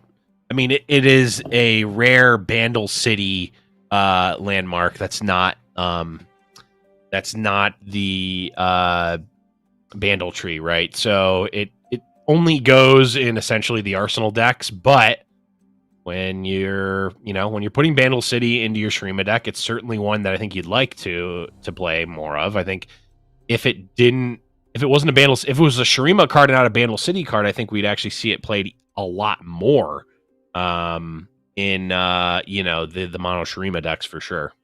Yeah. Oh, absolutely. I think we would see it all over the place in those lists, especially there might be another version of the Overwhelm mono Shurima deck that Shodox brought as a meme that one time. Oh, what he foreshadowed with that list. Yeah. What has come since the changes? Of course, there's a patch in between, but what has been foreshadowed with what you can do with that package, with how strong it can be, especially when it got some love. Explosive Minefield would be just a mainstay in that kind of list. Be all over the place for sure, because that deck was just all about aggression, trying to kill your opponent one turn. If you could stun 2 units with a 1-mana card, yeah. Oh yeah. Yeah, I mean, absolutely. And not to mention the fact that it is just fodder for so many of the other cards. Like, it's just... I mean, it'd be amazing. But either way, we're here. Majin on the Echo Zillion. Again, has these hands that are like... this kind of looks like a pile of junk, but, a Voice of the Risen, a leveled Echo. All of a sudden, this hand is insane. Yeah, I mean, this is looking like another just crazy line from Majin. We saw it earlier. We talked about Beast Llama doing it so many weeks in a row and just how this deck can go from 0 to 100 so quickly. Pedal to the metal. It's Fast and the Furious. The Shurima cards all over the place. It's ready to go. And Voice of the Risen ready as soon as there is a level up. So much pressure going to be coming out from this deck. And Kever just going to have to try their best to respond. At the very least, Blinded Mystic going to provide that silence. Should it certainly help once this comes down to slow the pressure. Yeah, I mean, yeah, on the Voice of the Risen for sure. Yes. But even then, like, it doesn't do anything against Echo. I mean, it is obviously very good against the Voice of the Risen, but even then, I mean, you're still left with a 3/4, which isn't great, but like nothing in this deck is great. None of the units in the deck are great. So even just having a body left over is really good. All right, just Cosmo just trying to draw through this deck, because right now Kever's hand looking a little lackluster. Just the Petrocyte Broadwing being the really strong point. Having that 7 power, 7 health at the moment due to the keyword, but... An Echo went away from leveling. A lot of Echoes being played before being leveled today by Majin. Well, as we see, there is the way to level it in hand. But here's the funny thing: Kever could hush and then kill the Echo, and all of a sudden, no level for the Echo. Doesn't work that way. If he ends up getting hushed, so could potentially stop the level up entirely on this Echo. Granted, any future Echoes would be leveled up, but there isn't one yet. All right, well, fortunately for Majin, he can't even bait himself into this attack because the Broadwing has been given a barrier, so it'd be pretty crazy to swing in with the Echo. Yeah. No reason to now. Although, yeah, even with the Mystic Shot to pop the barrier, and the way Quick Attack works with Formidable works well for, it wouldn't matter because it would 2 health and therefore 2 power, and would still kill the Echo. All right, so there's the Echo level. Zoe gonna be the slam from Kever. Still keeps up enough for Hush. Would not have enough for Hush in single combat, but that's probably fine. Yeah, at this point, you don't even necessarily need the Hush. You can just single combat the barriered unit here, but Kever doesn't even feel the need to yet. Swiftwing Flight, which we've seen a couple of times now, not been played yet.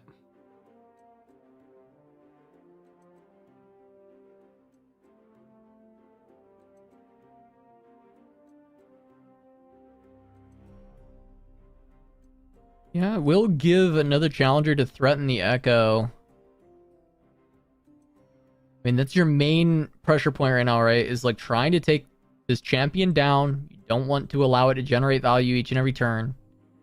You need to call the board a little bit because you know that the way this deck works out is just getting a big wide board, Voice of the Risen, and then the Chrono Breaks to kill you off. So trying to clear what you can over time is always very good. Not letting them just stack up a board with a bunch of deaths so that they can kill you all in one turn with Chrono Breaks. Mm-hmm. Yeah, this seems fine. If there is a Chrono Break, you still have single combat to, I guess, kill the second Echo. But as it stands, there is no Chrono Break. Kever not able to save the Zoe either. Broadwing, like, getting cut in half for some reason there. But Echo is now down, and again, like, the deck looks really good with the Echo in play, really kind of lackluster without it. Voice of the Risen going to come down, going to make this board quite good. Oh, draws a Chrono Break. That could be huge here. Kind of has to play it now to get the Echo. Yeah, I mean, if you want the Echo, you have to. It feels like you really do want the Echo, right? Like you really do want that back. Yeah. However, it's gonna tap you very low on resources, and Kever is sitting here with a single combat. Mm-hmm. I guess it doesn't tap you below Mystic though. Yeah, if Kever goes for the single combat, well, there's only one unit that can actually kill the Echo, and that gets single combated in response, and that's good enough.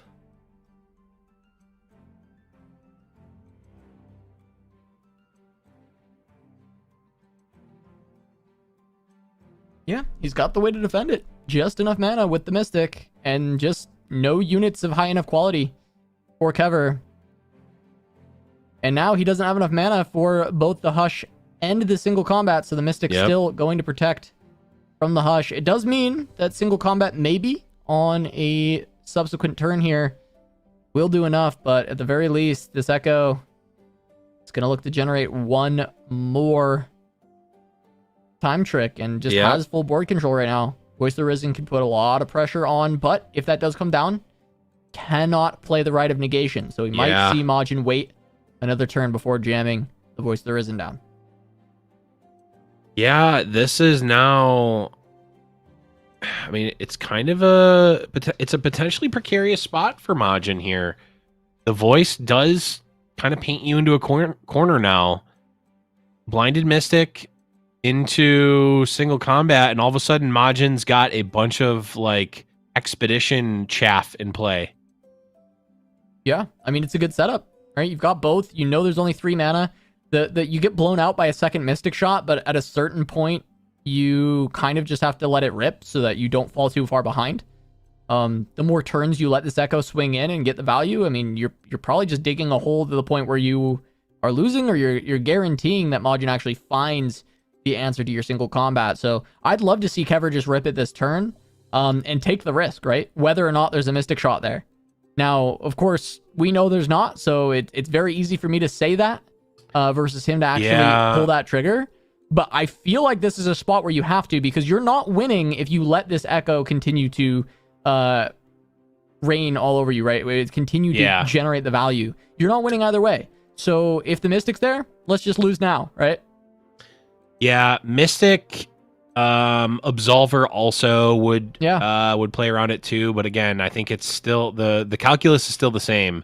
There's 4 cards in the deck that you're not beating here, and I don't know that you're beating them either way.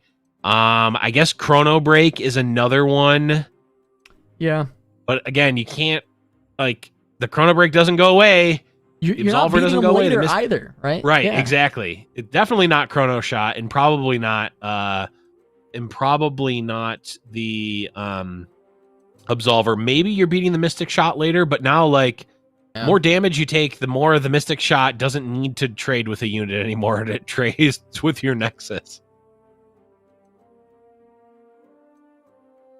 Letting the Echo hit also now gives us another shot at the Chrono Break, which I guess it would anyway, right? You still get the time trick even from single combat, so maybe this is better. Well, we'll see it in a sec. There it is. Yeah, I saw it pop up on the top side here. It's a little bit ahead the Excite Crystal. Yeah. I mean, Majin, it's all right, man. Just take the $100, man. Just take the, here, it's your fight night, man. It's your fight night. All right, you get it. Remember that time when I asked Beast Llama if the crystal was bugged and you never got it when your opponent had a board that it would destroy? I take back everything I said, because this is I think I can call backbreaking here. I think this is pretty backbreaking. Look, didn't matter if he tried to kill the Echo or not. Didn't matter. It's doomed. Hexite Crystal comes down. Bye, board. See you, board. Yeah, well, the funny thing is Hexite Crystal comes down. This will now likely prompt the single combat to try to kill Echo, which will then prompt the Chrono Break, which will then end the game. Probably concede. Yeah. Yeah. Okay. All right. If we're going to Chrono Break there, this is now still playing around, or this is playing around Mystic Shot. So if Kever thought that Mystic Shot was there, making the 4/3 would play around it. Yeah. Yeah, I mean, this works. The Sharp Sight being pulled does mean the single combat can be held on to. It just doesn't matter. It's just like, there we go. All right, Echo's dead. We're just going through the motions at this point. Majin's going to be moving to that winner's bracket final. Trying to move on to the grands. I mean, I know we're in a semifinal, but the way Majin's games have been going, he's in pretty good shape. And hey, you called it, Blev. There's the Chrono Break. There's the surrender. Now it is just going to be Kever moving down to the lower bracket to try and run it back up through. Whereas Majin will be moving to the winner's final to take on Trevo, who was able to pick up the win over Cup Is Mine. Majin currently has 2 team kills under his belt. Gonna have to get through Trevo to get to the grands. Trevo might be able to put a little bit of a damper on the Mastering Runeterra team right now if he's able to gatekeep Majin out of grand finals, but we'll have to wait and see. Looks like Okay, yes, Jay Sensational 1 versus Orbmeister and Jason Florent versus Grave Trail. Looks like they are in game number 3 right now, but it's shaping up here. Like, I'm sure they'll catch up in a bit, but we got the winners bracket still going on. Majin versus Trevo. It'll be the winners bracket final. We'll see if Kever has to go against another team matchup, right, with that Jason Florent match versus Grave Trail.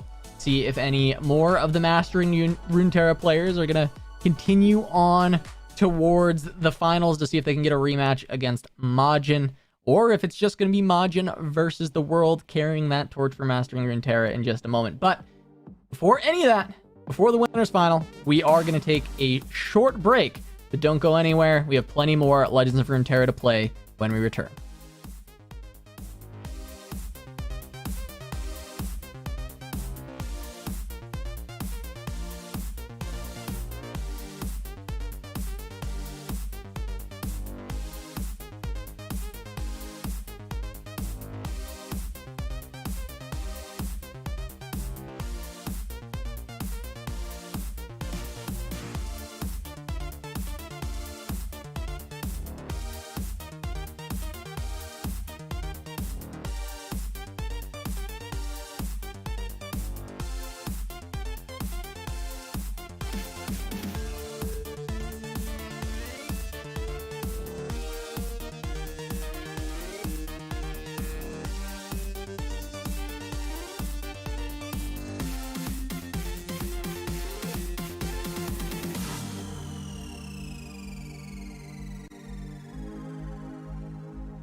Welcome back to Giant Slayer's Fight Night Legends, presented by Wisdom. I'm Casanova, joined by Blevins and Blev. We're going on to the winners bracket final. It's going to be Majin Bay versus Trevo. Blev, break it down a little bit for me. We got the Mastering Runeterra versus the Not. It's kind of been the theme of the night. That really has. We had 4 Mastering Runeterra team players here.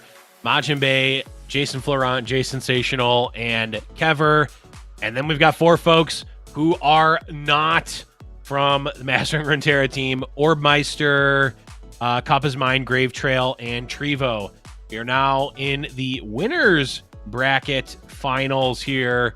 We've got 1 from each camp here. We've got Majin Bay for the Mastering Runeterra team. We've got Trevo for the World team, is what I guess I'll call it now. Mastering Runeterra versus the World. And now we've got a matchup here that Majin Bay has gotten kind of close to playing against Jay Sensational, as Trevo has a similar lineup, but a little bit different. And actually, Trevo's Ziggs Talia deck is one that is very similar to what Beastlama was running on the ladder here, as it's almost it's like a cheat. It's not a cheat, obviously, but it's close to a cheat, because it's basically Mono Shurima, except it has 3 the list in it. Yeah. It's a lot of fun. It's gonna be cool to see how this works out. It's the list, a card you think so much about that you forget it was even a card. But yeah, giving an enemy vulnerable, if it's already vulnerable, the strongest ally starts a free attack challenging it. Yeah, this is to synergize with all of your ability to grant that vulnerable that you have in this deck already. It's very cool to see this card actually seeing play. The Unraveled Earth, the Rock Hopper, which is going to create more of those, that gives you the pretty persistent vulnerable effects on your opponent's units, allowing the list to just be so incredibly strong. Awesome to see, and very creative to see a card that we just never saw any of come out and just pop off in a list like this. Yeah, I don't know if Beastlama was the one that came up with that tech, but he was certainly the one I saw on ladder. It was rank 1 at one point over the past couple of days with this list. It actually might be card for card, because I obviously needed to play this deck. So I played a little bit of this. It's very similar, if not card for card, to that. But yeah, the list, like you said, very, very good. Synergized with all those rolling sands. It also is just like a fine, like, it's also fine to just give vulnerable to something for 0 mana. I mean, you don't really want to do that, but a lot of times it's still fine to do that. And then, you know, with the deck also, as you saw, is running the Waste Walkers, which get very big with the amount of roiling sands. And then the Herald of the Magus, another card that we saw in one of Majin's lists. Also, you know, making Ziggs and Talia both have Overwhelm is just absolutely insane. And if you can pull off having a leveled up Talia with the Herald of the Magus and something that's vulnerable, and you get to use the list, you just use the list. There's your OTK right there. It reminds me of how people, and by people I mean me, we're trying to play battering ram lists, right? By trying to get a lot of those attacks. So the way you would play those lists is running like the Midnight Reckoner, or the Ruined Reckoner, so you could get that extra attack with the Midnight Run for 0 mana, and then also running things like Cataclysm, so that you can get that challenge and get that additional attack in, right? And this is just does it, but good, right? So like, that's the way the list works, is just doing that concept, but now you're doing it in a deck that actually is a lot better and a lot more consistent. With the Shurima list that's constantly giving the vulnerable, and then you're getting these overwhelm units down that you can then attack with, and then essentially, you know, I saw Mo mention it in the chat, use a 0 mana effective rally to attack again with these overwhelm units and push that damage. And it's a very powerful mechanic. It's the way I always tried to make battering ram work in a lot of for fun lists, but it works a lot better when you can actually pull off that mechanic with a deck that's consistent and actually very good. Yeah, I will say, I played a handful of games with the deck. I never actually got I think I one time got the list, plus there was already a vulnerable unit in play.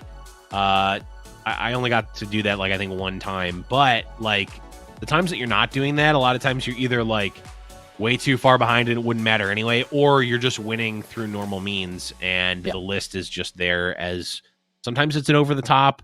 A lot of times you would do a lot of chip damage. Your opponent would spend a lot of resources killing like your tall overwhelm unit. And then maybe you'd be left with the Ziggs afterwards. And then it's like, okay, just play some landmarks. And if you kill them or if they tick down, you die because you've taken a lot of damage and Ziggs just kills you. Yeah, but I guess that's the point, trying to make as well, is you don't even need the extra attacks to do it, but it is a combo that is going to make you win heavily when it does come around.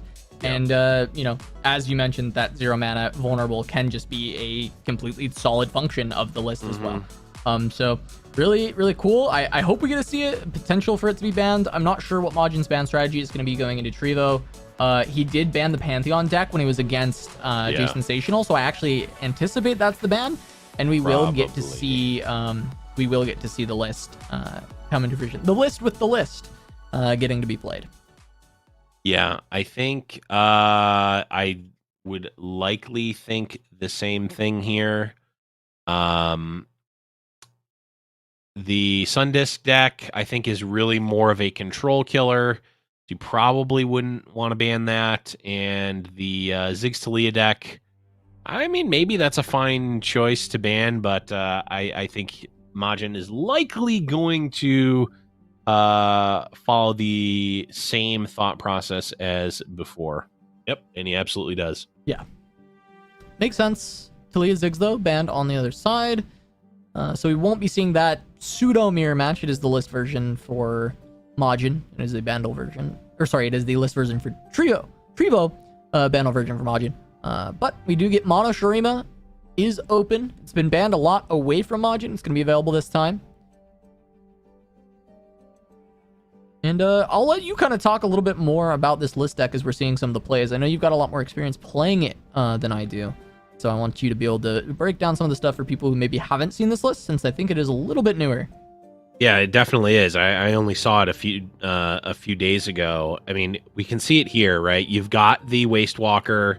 That is going to be outside of your... that is basically your third champion, right? It is able to get very, very large. I would not be surprised if we see Trevo really investing a lot around the Waste Walker, potentially saving mana to keep it alive and protect it, potentially even stalling some of these Roiling Sands until the Waste Walker is already in play, and even using Talia to potentially just generate more Roiling Sands, because it's just so good when you get to give vulnerable and give +1/+1 to your large unit here. And here it is. We're seeing the Roiling Sands played out, and there's the Waste Walker. Yep, Waste Walker gets jammed down. On the other side, though, we do get the Devout, which we talked about. Hey, it feels kind of bad to kill it. Yeah, sure does. Don't always love that. Maybe less doesn't feel as bad in this matchup because there's a little bit less on the removal. There's still 3 Rite of the Arcane and a Desert Naturalist, but it's not like, every card destroys landmarks like in some of the other lists. So it's a little bit less scary, but end of the day, you're going to get a Rite of the Arcane thrown back at you, and you're going to be upset a lot of the time. Yeah, that was... I think Trevo may have wanted to play the Rockhopper there instead of the Roiling Sand, or instead of the Unraveled Earth. Even though he does not have the Hourglass right now, potentially holding it up would have been better. And it did not end up mattering. And potentially 4/4 is enough of a breakpoint that Trevo doesn't feel the need to hold anything up and just wants to go for tempo here, playing out the Talia already leveled. There's 4 Roiling Sands in play. Anything that Majin plays is going to be given vulnerable, probably for the rest of the game. Yeah, I mean, it's just a hope for Majin that the things that get vulnerable are level 3 champions and you don't care anymore. Right. Because, nothing's coming down without the keyword vulnerable. If the list gets pulled, it's going to get value this game, right? If you find that, very solid setup for Trevo. He's got the Ziggs in tow, ready to start getting aggressive, right? Between the Tilia, between this Wastewalker, and between the Ziggs coming down soon enough. Just going to try and start putting pressure on, keep the Wastewalker back, making sure it stays healthy until a lot more of these pop, and then you look for that finish with the list and with just the big overwhelm damage that it has.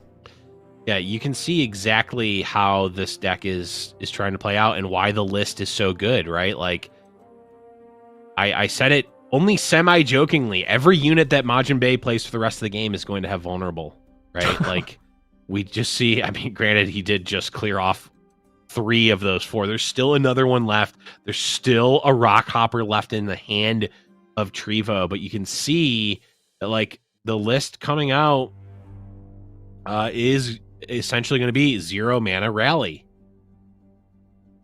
All right, now it's, do you just take all the damage? And the answer is yes. Go down to 7 on the side of Trevo. Looks like there's a little lag there, so we're going to swap perspectives. Yep. Jumped over to Majin's side.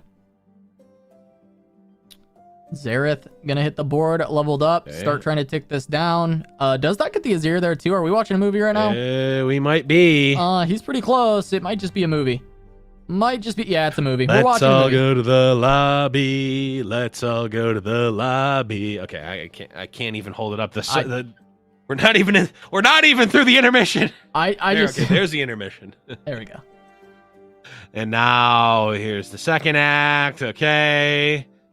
And it turned out that the friend who was helping you the whole time was the villain. And then they make up, throws him into a fire pit, and Azir ends up ruling the empire. There we go.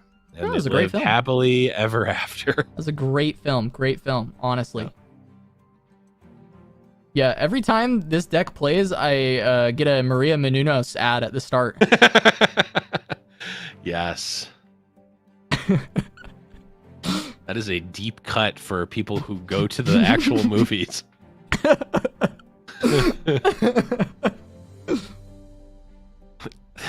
I'll take things I did not think we would reference on Fight Night for 400.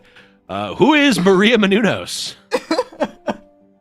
And many people in chat are probably unironically asking that. But I made myself choke on my drink there. I mean, that was a pretty good one, I gotta say. Okay.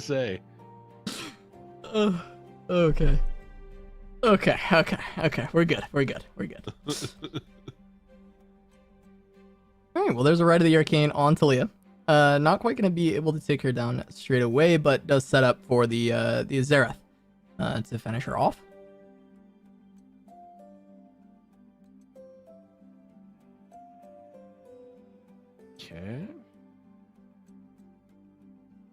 Okay, the list is going to be cast, and that's going to be a lot of pressure. I'm pretty sure he doesn't have another one, right? Because unless he drew them back to back, because we had a vision of his hand, he didn't have one earlier. So right. I know there's a little bit of missing information, but I don't think there should be 2. Yep. Looks like if there was, probably would have cashed in. This is off the top. If this is a buff, though, Majin could just be dead. Looking at Majin's hand, he doesn't have any answers, right? To if there is more than 10 damage or more than 9 damage. If there's 10 damage coming in, he does not have a way to stop it. So if Trevo has a buff, this is just game.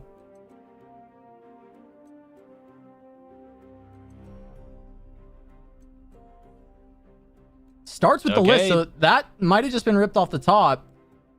That does threaten game. Problem is Majin is drawing these weird Emperor deck cards. Look, I'm not versed enough yet, so we're gonna read them with you, chat, as they get played. Yeah, and we'll talk about them. I'm sure there's some like, wait, did Majin just not play the card that lets him draw a card and die? He would have no mana left anyway, right? Or is it the 2 mana card that lets him draw? The 2 mana, I think, is like a 5/4 draw card. He could have replaced Quicksand. Would have saved him, right? If he found it. Well, Quicksand's not in his deck anymore because he has the Emperor deck. So. Oh, that's right. That's right. I think if I don't know Majin, what he can draw. I don't know what's in there. Well, what Majin could have done was replaced the 6 health champion so that the only thing that could be pulled is the 9 health, which would deal 0 damage. So I think Majin was actually not dead there, but either way. All right. He is now dead. I actually, you know what today is making me realize, Blev, because I wasn't sure if I need to get to this point. I need to get the Emperor's deck as a list and just have it on my other monitor. Because I don't know it well enough. I do not know it well enough. I can admit that. I know there is 9 mana, obliterate 3 enemy followers. Or actually, I think it might just be enemy units. There's like a 5 mana, like 5/7 at round start, and when you play it, you get 2 sand soldiers and they get +2/+2 or something like that. There's a 2 mana 5/4 fearsome draw a card. There's the one that we saw against Jason Florent that makes a copy of something. There's a lot of stuff, but yeah, not the easiest to remember them all, especially given how rarely in the past we saw them. Yeah, but now it's common. Now it's worth learning. Yeah. Oh yeah, 4 mana fast speed, obliterate a follower.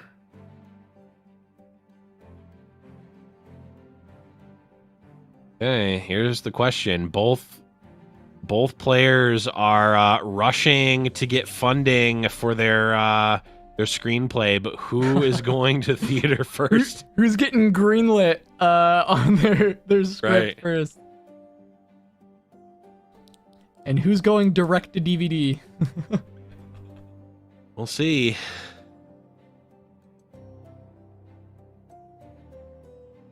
The new direct-to-DVD is like multi-release Netflix plus movie theater. Yeah, it's the Netflix original movie. Yeah.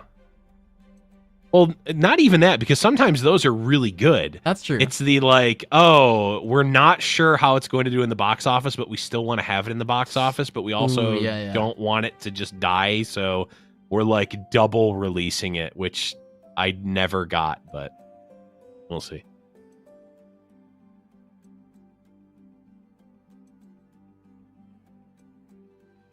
Really, all I ever look for is an excuse to order a bucket of popcorn. I don't really care what I'm watching most of the time. Yeah, fair enough.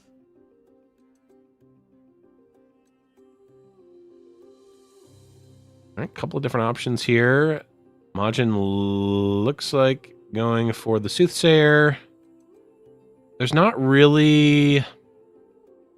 So there might not be any ways to actually kill opposing Sun Discs in this matchup, but you'll still take the unit. You'll still take the Spell Shield. It's mostly just fine anyway.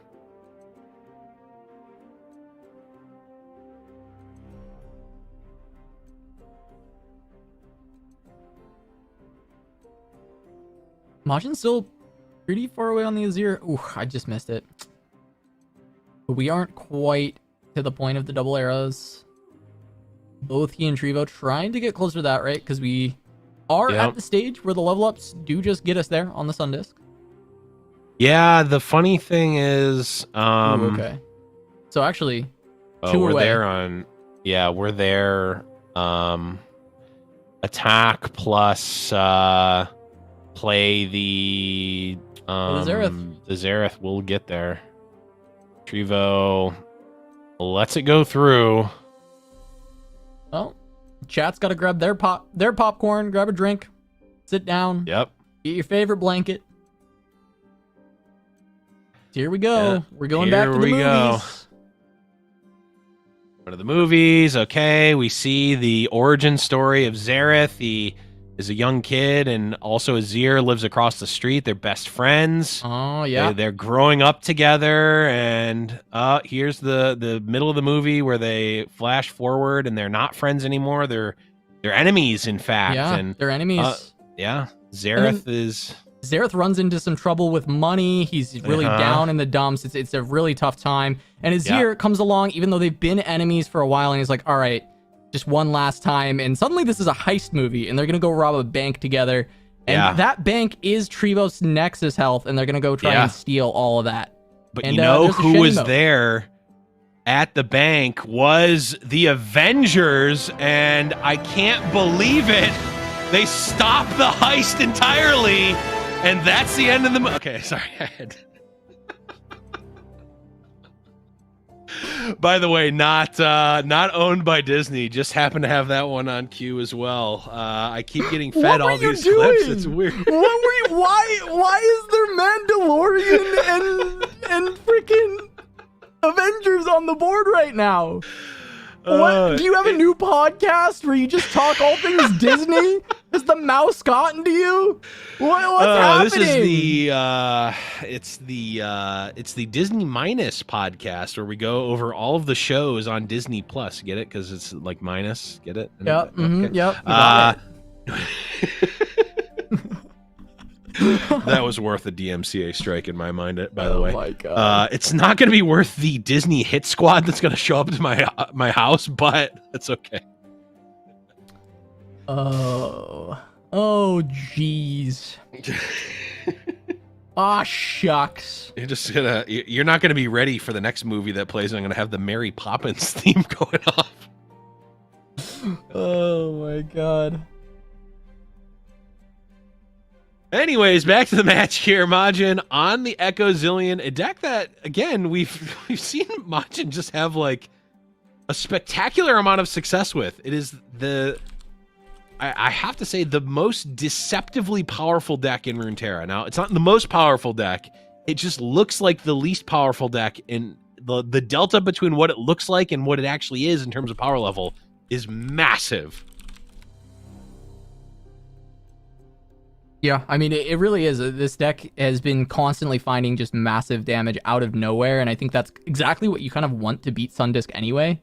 Yeah. So if Majin can find one of those big swing turns, and we see Voice of the Risen already, in hand, just about finding the Echo early enough, and, could just hit it off the top here with the Pharaoh Prescience and be in a really good spot going into turn 4, trying to set up with this Voice of the Risen down the line, because Trevo trying to get to that flip of the Sundisk as fast as possible, and hey, I called it. There's the Echo.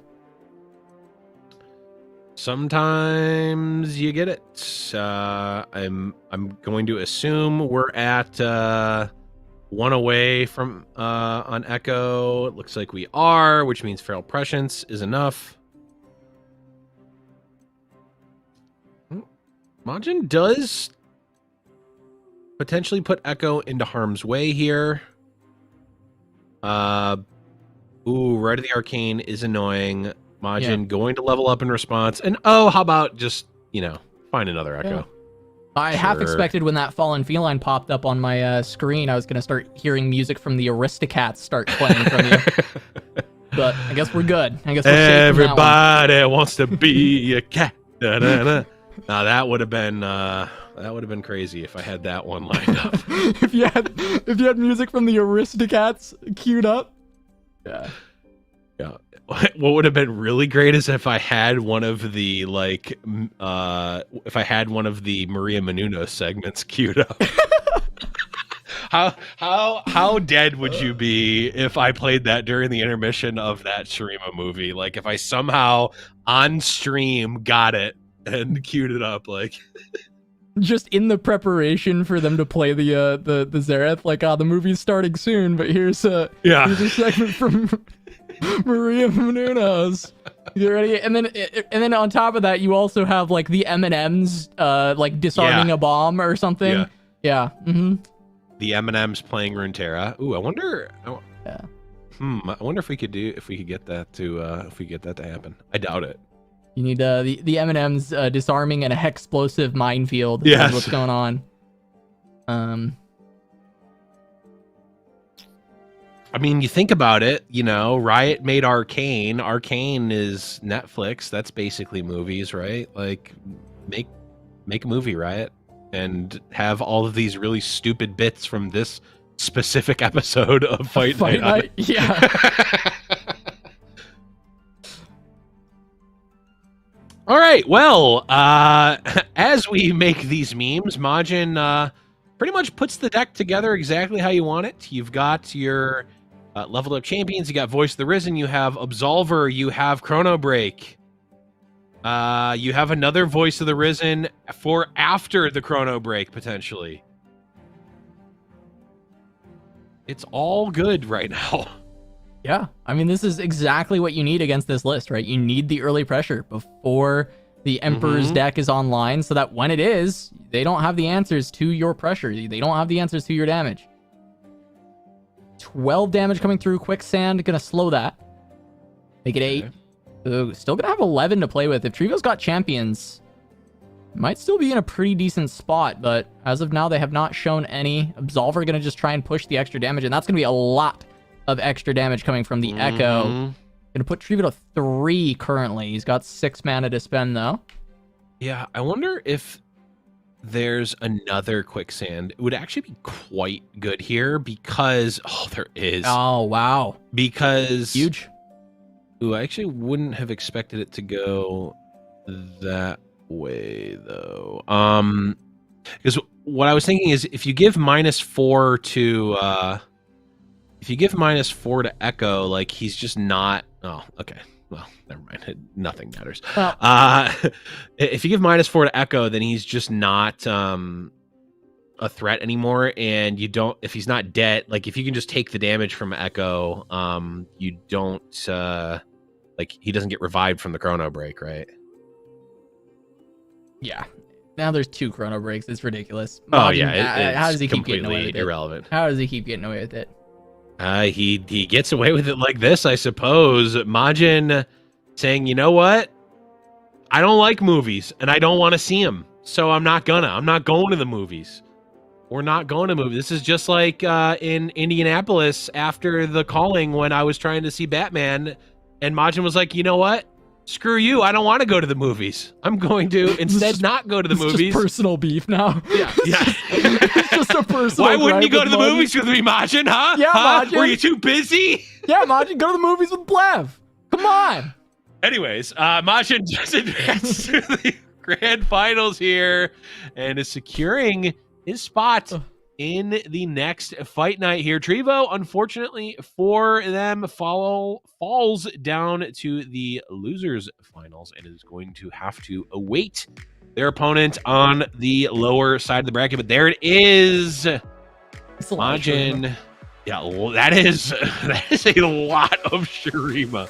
Now, granted, you know, the double Shurima pip is kind of misleading because it's, you know, only one, but that's a lot. That's a lot. A lot of sand. A lot of sand. The vastness of this Shurima desert is it's pretty vast. Is it? So, like, I guess it's really more of a drive-in movie, right? Because there's so many cars there too. All the Shuriman cars showing up at the drive-in. Yeah. Very true. Go see the movie. I don't know. I guess Majin was just tired of someone telling him to turn off or hush his cell phone prior to the start. So that's the name of the deck. It's the drive-in. It's the drive-in. Shuriman Cars movie. It's the drive-in. Yeah. There it is. There it is. Shuriman Cars, starring Larry the Cable Guy. Why? Because he was in Cars. No, bracket. Because he's in Cars. That's why. Bracket. No. Someone in chat, if you even got that a little bit, I need a 1. I need some 1s in chat. All right. But either way, Jay Sensational able to take down Cup is Mine 2-0 here. Kever versus Jason Florent, another Mastering Runeterra team kill going to be happening here. Kever up a game here as they are in game number 2. Speaking of 2s, I'm seeing nothing but 2s in chat. That's a big sad. That's a big sad. Although it's Mo, and Mo was frame 0 wrong earlier, so this probably means that it's actually a 1. It's actually a 1. I would have preferred you calling Zareth Lightning McQueen at a certain point than the Larry the Cable Guy reference if you wanted to do Cars. But, you know, we'll get there. I'm not going to lie. I've never actually seen Cars before. That's okay. You know, they're Pixar. We're Disney here. It makes sense. We can't It's get true. there. I see a Kachow in the chat. Kachow's in the chat, everybody. Kachow's in the chat. Flev, can we just go to break, Flev? Can we just go to break? Probably. All right, let's go to break.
Welcome back to Giant Slayer's Fight Night Legends presented by Wisdom. I'm Casanova, joined by Blevins, and we're jumping right on in with one of our lower bracket matchups. This is Jason Florent versus Kevor, and it is currently 1-1. Blev, we got another team kill going on. Yeah, we got the team kill, and we've got the this is I'd call this a classic matchup potentially. I don't know if these decks really overlapped in terms of their popularity, but we've got the Cameron Hanzo special on the side of Jason Florent, the Frozen Thralls. We've got good old-fashioned Feel the Rush for Kevor. What year am I in right now? I know, right? We were saying that all last week. Yeah. Maria Menounos, Thralls, TLC, what's going on? Yeah. Well, not quite TLC, but yeah, very... Well, yeah. This style Feel of... the Rush, Feel the Rush. Yeah. We did see some actual factual TLC last week, though, so not completely out of the meta. They are different decks, similar in style in the control Freljord area, but not quite the same. Not quite, but blink an eye and nothing has happened, and blink another eye and there's a Trundle in play. The funny thing is that Jason actually outclasses the units of Kevor, at least for a time, right? But that time may never come if Jason's not actually able to do anything. Playing a single Frozen Thrall, not really a method of victory. Yeah, I believe there's a promising future on that one. Oh, okay. So that's gonna be doubled up. Certainly better. Time in the bottle, pushing that along, but there are answers in this deck, right? Like Kevor could feasibly just Ruination, right? Like you just be like, all right, I don't want to deal with your two Thralls. Let's just rip that. Now if they do pop out, if Jason times them to pop out on an attacking turn, open attacking with double Thralls is really scary, right? Because it forces Kevor to have fast answers. Yeah, I will say if Jason has been talking or working with Cameron Hanzo, I know Cameron Hanzo is a huge proponent of timing those Thrall pops at specific times. He's one of the best, if not the best, at doing that. I am not. This is currently set up to pop on a defensive turn. However, Jason could have an additional way to trigger this. And it's one away, so. And I would bet that there's got to be something. Promising future. I mean, come on. There's no world Jason isn't hatching the egg on this one. Right. I feel like it'd be a crazy misplay to let this pop on a non-attacking turn with double promising future. Hold on, I gotta reread Promising Future. Does that even work?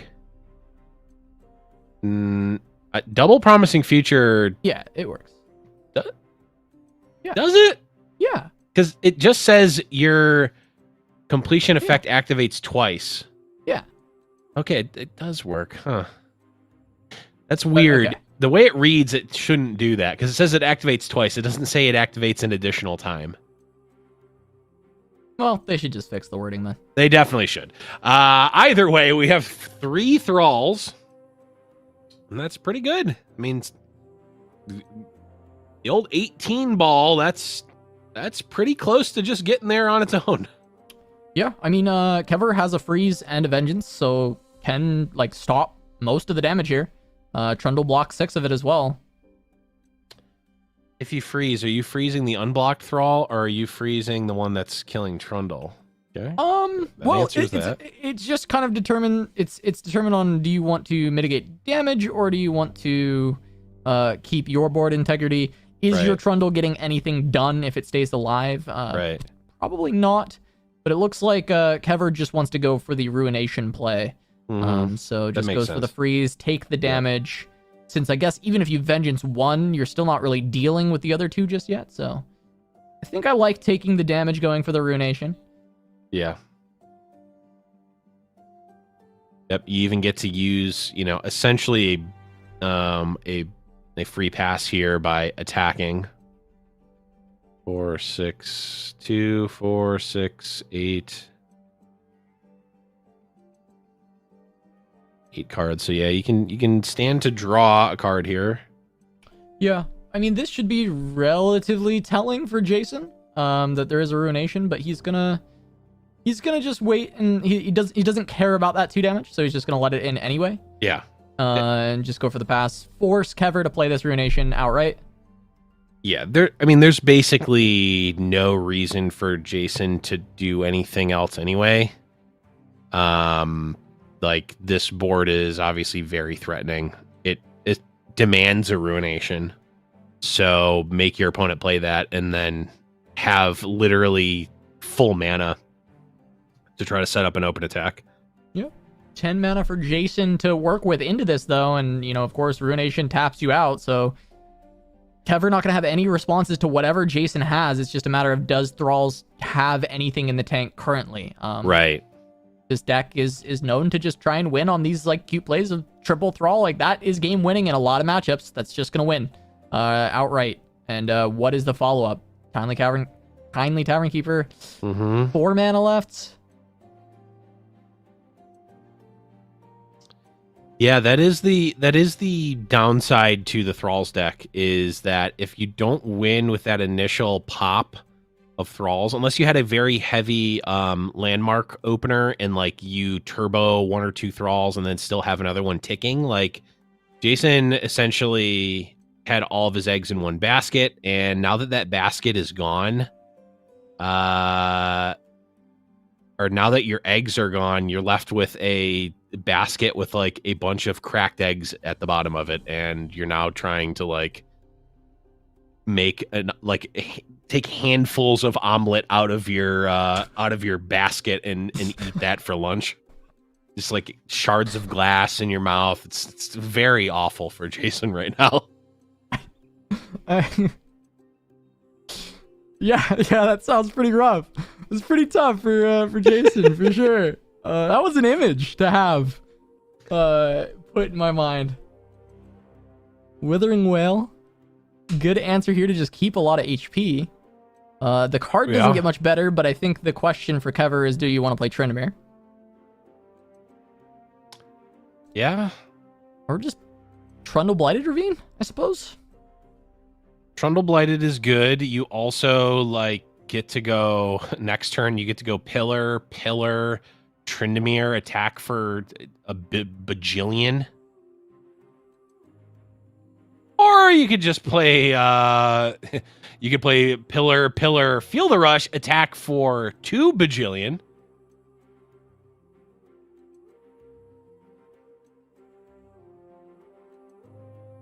Guess I don't think chat liked my my I'm sorry, I was just reading chat there.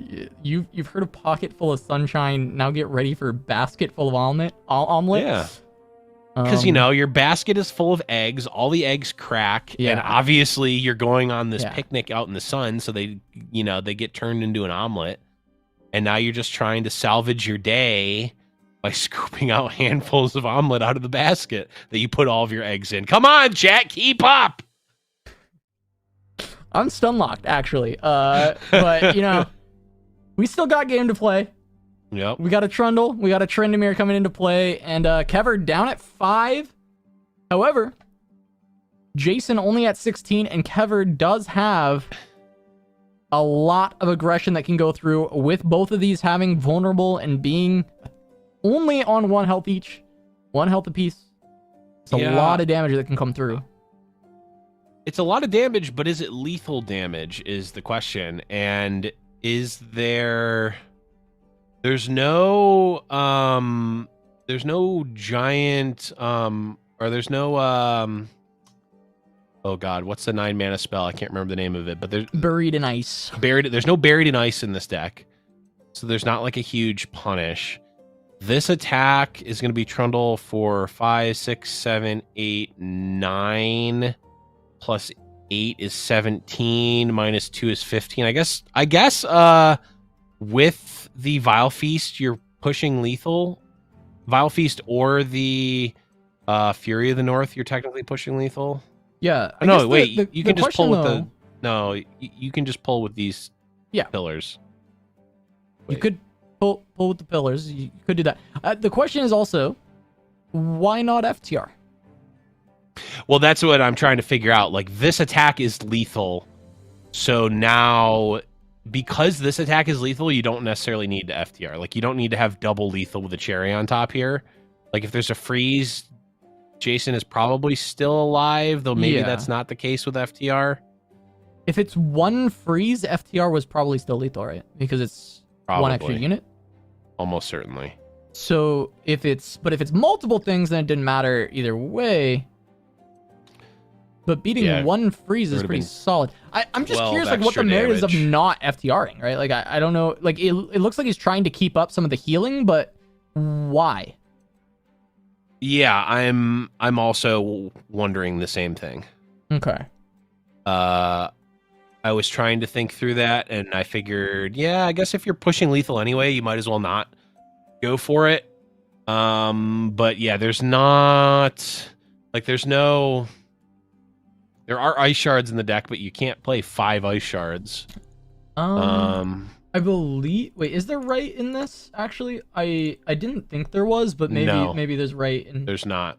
Okay. Yeah, because I didn't think it was a tech choice that Jason had made. Yeah, he doesn't have it. Definitely been a reason not to do it. Sure. Yeah. Yeah. I mean, that's the easy one. But as soon as, yeah, because I didn't think that was in the deck, so I was like, oh, okay. No, I'm sure. I'm curious. I am curious because I know. I mean, Kever absolutely has a reason. It's not like he forgot that it was in his hand. He hovered it on that turn and then decided to play the Tryndamere instead. Yeah. Huh. I'm scratching my head on that one. Actually, I don't know. I don't have a reason. Possible that it just leaves, like, on this turn specifically, it leaves Kever with more options in mana, which may be something that he needed or wanted to have. Like, I guess you have the extra spell mana. I don't know. I'm thinking FTR was probably better, but I'm also thinking that this is probably still in Kever's favor here. I mean, there's just not a lot of cards left for Jason, and there's also a lot of top decks that are blank for Jason here as well.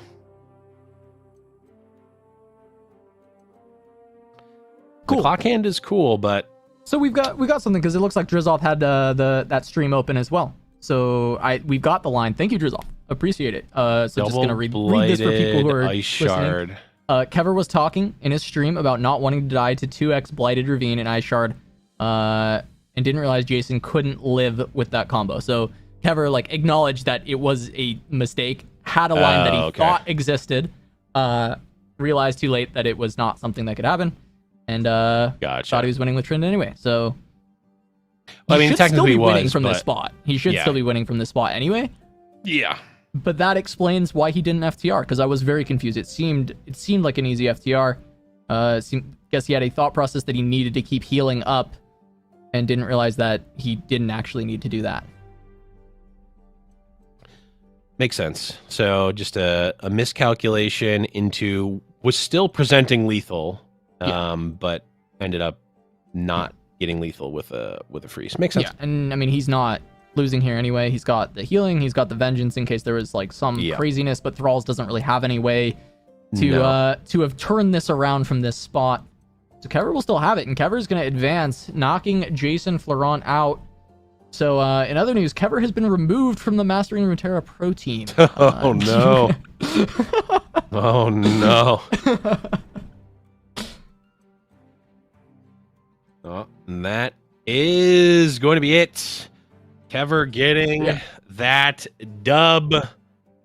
And, well, I mean, it had to happen eventually anyway, right? Yeah. The team kills had to happen for Mastering Runeterra. We are now down to just... Well, actually, I guess that technically Jason is the first one completely removed, but we're going to have another team kill next round. There it is. Kever wins it 2-1. We're going to have another team kill. Jason Sensational versus Kever coming up next, Gassa. Yeah, it's going to be another fun one. Trevo, the last remaining non-member of the Mastering Runeterra Pro team. Yeah. Holding it down for the others in this one, because it was Mastering Runeterra versus the world, but 3 out of 4 of them have made the top 4. Yeah, It's just Trevo remaining. Certainly not something we've seen before, though. Granted, we don't usually have this many people from one team. Although we've definitely had at least 3 Hydra players on before, I think. Yeah, I'm pretty sure. I think the max has been like 3 from a team in the past. Yeah. And it probably was Hydra. But yeah, no, it's cool to see kind of the Mastering Runeterra versus the world, see what happens. And looks like they're doing really well. We got 3 of the 4 making it into the top 4. And which means our next match, of course, is going to be another team kill before someone can take on Trevo. We'll be getting into that very soon. But Kever versus GiantSlayerTV, they have not played yet. They weren't the ones with similar lineups. It was Trevo and Jason that kind of had similar lineups. It's Trevo and Jason, yeah. So Kever's got the weird lineup, yeah. Kever's got the more control lineup with the Lee Sin, with the FTR we just saw, and the other deck that I don't remember off the top of my head, but I'm using exclamation mark decks in the chat to see. It is the the Aphelios Lux Zoe deck. The Aphelios Zoe Lux. It's only one of Lux. Yeah, there it is. I just saw Lake Foo's message in chat. Lake Foo, it's not TFT. You're safe here. It's just a team here. It's just a team. You're safe. Yes, you're Team safe. Hydra. Hydra is it's safe here. No hands up, Mo. No hands up. Different game, different place. They don't need it. Nope. Not at all. Not at all. It's just a team. Just a team. Nothing else. Hey, if there's any mythological creatures that come and attack us, we can we can call the Avengers in to be able to save the deck. It's just Lake Fu and Pepto stepping out of the portals, defeating Hydras. Hold on, wait, hold on. I can't believe I didn't incorporate this yet, but I've got the whole thing. Hold on, wait. Hold on, wait. Wait for it. Avengers, assemble! We got there. This thing is actually it's actually 25 pounds, by the way, so this is actually much harder to hold than it should be. It's not a prop, it's a weight, so it's not really conducive to that bit, but I wasn't planning on doing this bit today, so I wasn't planning on this being a bit at all.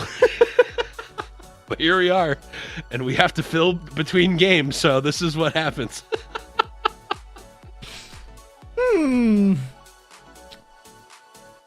I got nothing. We're gonna sit in silence until the game starts. Chat, type a 1 if you want more bits. Type a 2 if you'd rather just sit in silence. We can just hang out. Look, it's We're Here's just the question. What? Go ahead. Yeah. Shoot. Okay, so we're thinking we're going to the Avengers. Okay. Okay. Yep. Yeah. Thanos snaps.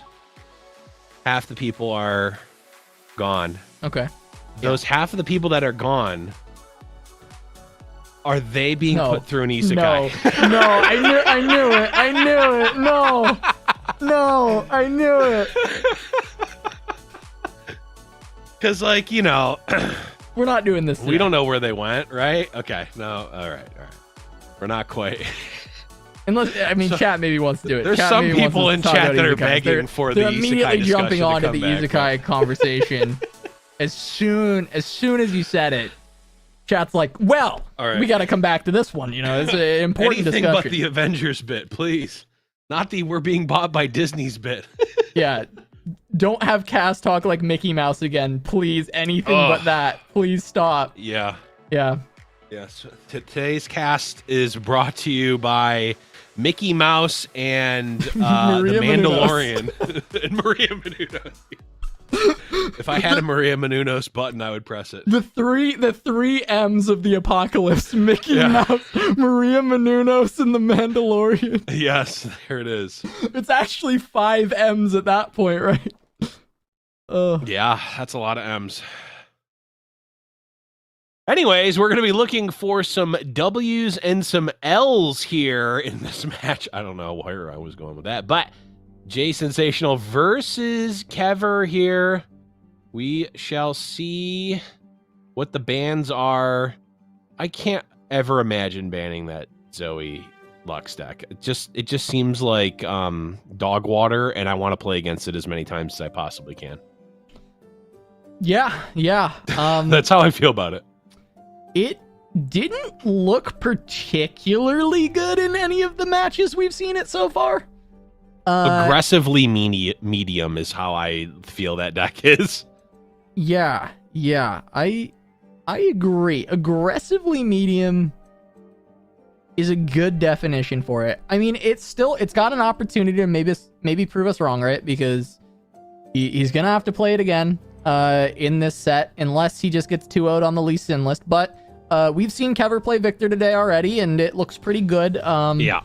I suppose hitting elusive and hitting spell shield is all you really need to do. Well, actually, he lost that game that we saw him do that. Now that I recall. No, he ended up losing that game against Majin. No, that was against Majin. He lost the series. He won that game with the Victor. The Victor won. He? Yeah, the Victor won. The other deck. Okay. No. Okay. That's the Lux Aphelios. It was the dog water. Yeah. Yeah. More like sucks Aphelios. Ha ha! Get it? Because not a good deck. Got him. We're now going to see it dominate the rest of the tournament and probably be the best deck in the format until the end of time. But you know what? I took one cheap shot at it and it was worth it. Look, no, I will call Kever decks bad. Kever and I beef on Twitter. Really what it is me saying Lee Sin is trash and then him tweeting at me later. And we can we'll start by calling this one trash and we'll see where it goes. Yeah. We'll get ahead of it this time, instead of like later calling Lee Sin trash, we'll just call this Lux Aphelios deck trash now. And if we're wrong, then he gets to have one back. Right. Chat's trying to say that I said it was trying to say it's not that bad. No. I'm not saying that. I'm sticking to that deck is dog water. Yeah. The thing is it feels like one of those decks that's getting carried by a good player. Yeah. It's like Kever's just like, well, I'll just see what I can do with this this pile. It's the Drizoth meme of what was the thing where he posted the Google search or the Google Translate, and it's like overly complicated deck that I have to play or it's like I want to play an off meta deck and it's just like, did you mean overly complicated deck that has like a 46% win rate but you play it to a 52% win rate or something like that. I mean, I know that's not what it was, but it was basically there was also the Drizoth meme about like a pile of cards that looks like garbage and it's like black and then it's like, but it was made by Drizoth and then everyone wants to play it. And that's yes, Drizoth is literally saying that's what that is in chat. Which is what this is right now.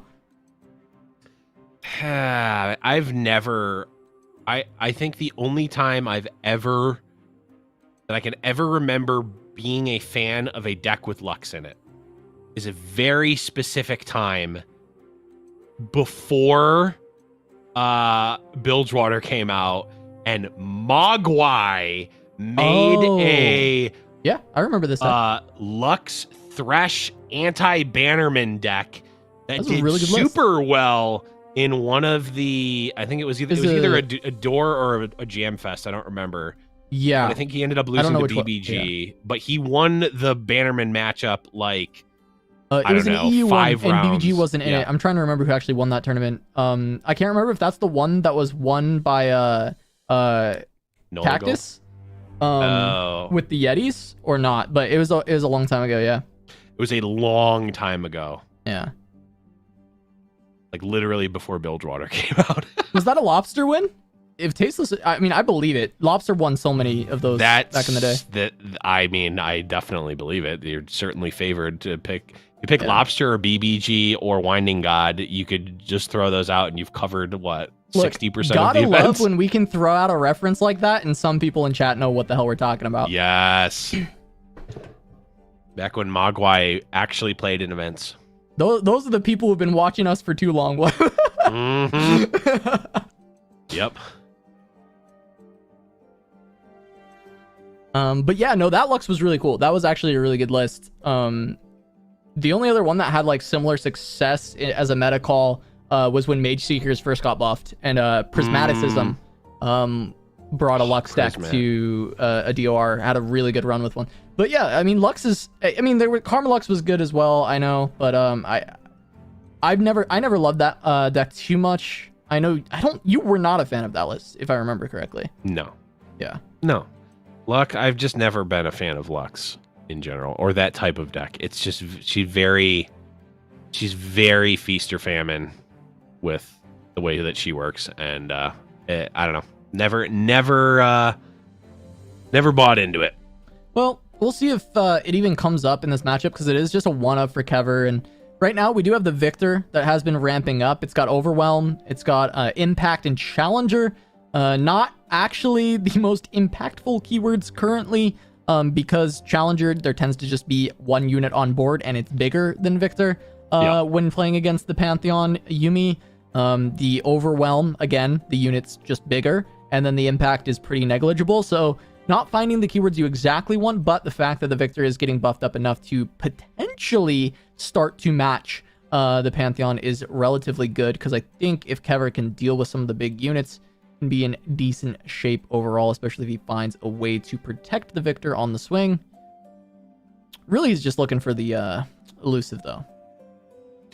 Yeah, elusive. Well, I mean, elusive is going to be good to a point. I mean, we do see the sharp sight might end up needing to get cashed in just for stats. We'll have to see.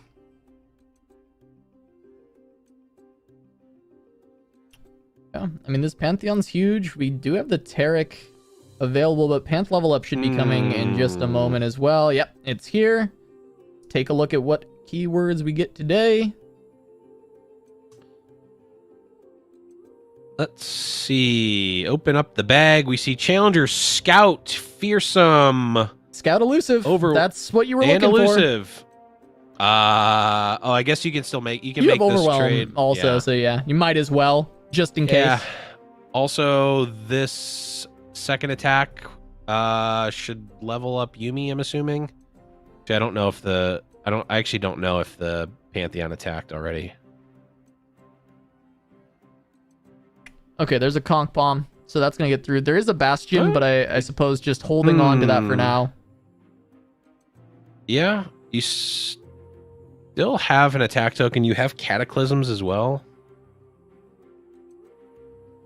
Also, there's enough stuff, you know, Mystic Shots and the like, that can just pop the spell shield anyway, so it's probably not, it's just not even that good anyhow. Let's see, there's the 3 Mystics. Oh, actually, there's actually really not that much. It's only Mystic and Conch Bomb. Oh, okay. Huh. That actually kind of makes me feel like I would have liked it, but it looks like instead this is a double Cataclysm turn, is the idea from Jason. So, understandable as well. I think this can work just as well, because the stun actually doesn't matter at all. You can just utilize these Cataclysms. You've got 2 of them. And unless Kever has another stun to push them out of combat again.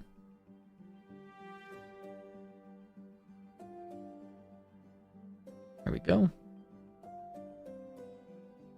Okay, which means the next Cataclysm will level Yuumi. I mean, this is going to kill regardless. So Kever needs to do something here. That Ignition not going to do it. Of course, Kever doesn't know that there's another Cataclysm, so it doesn't necessarily know that he has to do something now. Needs to do it now because the Yuumi will level up and give Pantheon Spell Shield. There's the deny. Okay. Sure. Okay. Makes sense. So it's really up to Victor to try and find a lethal on this turn as well. He has the lifesteal, so he's going to heal up, but Jason can threaten to kill every single turn. And the Pantheon spell can just stun Victor. Yeah, there's also just this concerted strike as a potential threat. Yep. Okay, let's get spell shield. I think got Fury. Yeah, looks like Fury was the newest one. What's that? Nick Fury? Oh, sorry. Okay, not doing it again.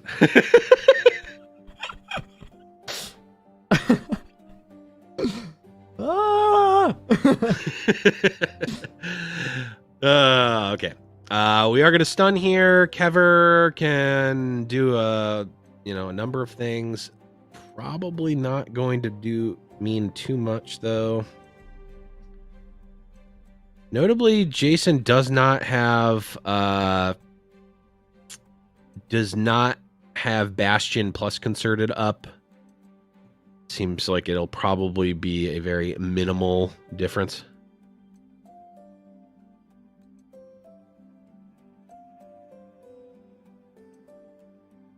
Also on open attack, Pantheon gets spell shield from the Yuumi. All right, Kever is digging.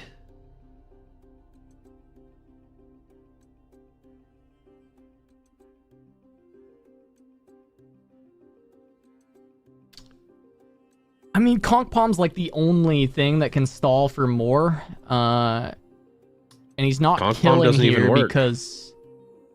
Conch Palm doesn't work because on open attack, Jason's going to get a spell shield from Yuumi. That's right. So you need Conch Palm plus Mystic Shot just to stop.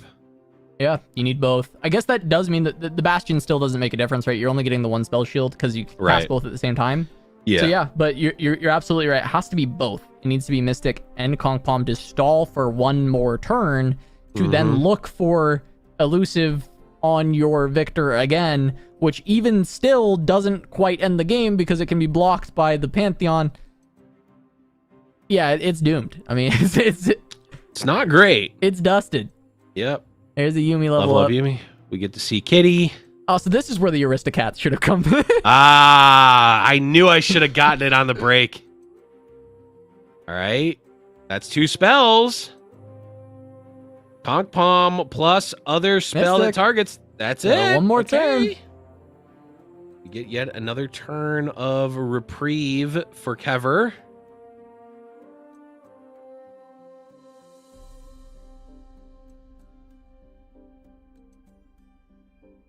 Mo making a really good point in chat that pulling the units very strong to play around ambush from potentially from Kever, giving the Victor the ability to block and gain a bunch of life potentially and kill the and threaten to kill the Pantheon. Yeah, no, that is very good. But also the ambush in general, good point to bring up, because if Kever can actually hit the elusive on Victor and then has ambush for the ballistic bot, there is potential to threaten lethal in that way on the next turn. Now, we know Jason has answers, right? Like, we are aware of the concerted strike and the heal, but the fact that Kever's been able to avoid using ambush, he's been able to set this up, that he's putting himself in a position to try and win, right? Even though Jason does have the answer in that concerted. And looks like Jason pulling the trigger now on the concerted. Yeah, and this is also going to be fine, right? Because he still has the elusive on the Pantheon, so regardless, gonna work out. But there's the deny. So now, look, right, this we're live. Ambush is becoming a real threat. Yeah, I mean, Kever definitely live for outs here. Pantheon that will put a hamper. Or put a damper on Kever's plans here. Granted, the single combat gains Kever a bunch of life. Yeah, notably, if Jason does prevent this potential ambush... Wait, Lee Sin? Does Lee Sin make a difference? Well, he does pull the Pantheon, so if there are elusives, it means that Pantheon cannot block. If that ambush is there, this is very real. I mean, I guess the Victor still needs to get elusive. Yeah, I think it's still the same calculus here of we need Victor to hit elusive and probably the ambush, or at least one of those. Yeah, that was not a good guiding touch draw. Jason has found enough HP that he might not be dead to exactly that anymore, though. Okay, what do we get?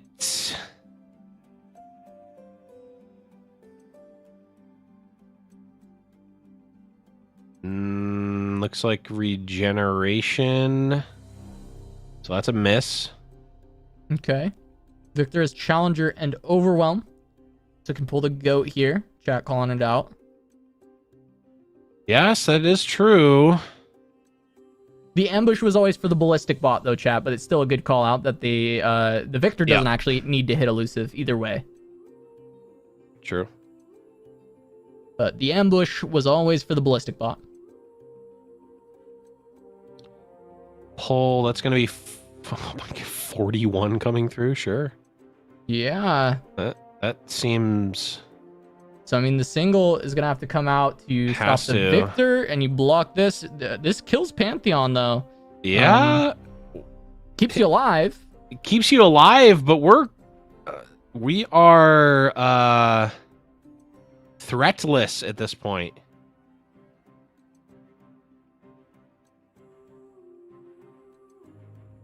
And there's a plus 16 going to Kever.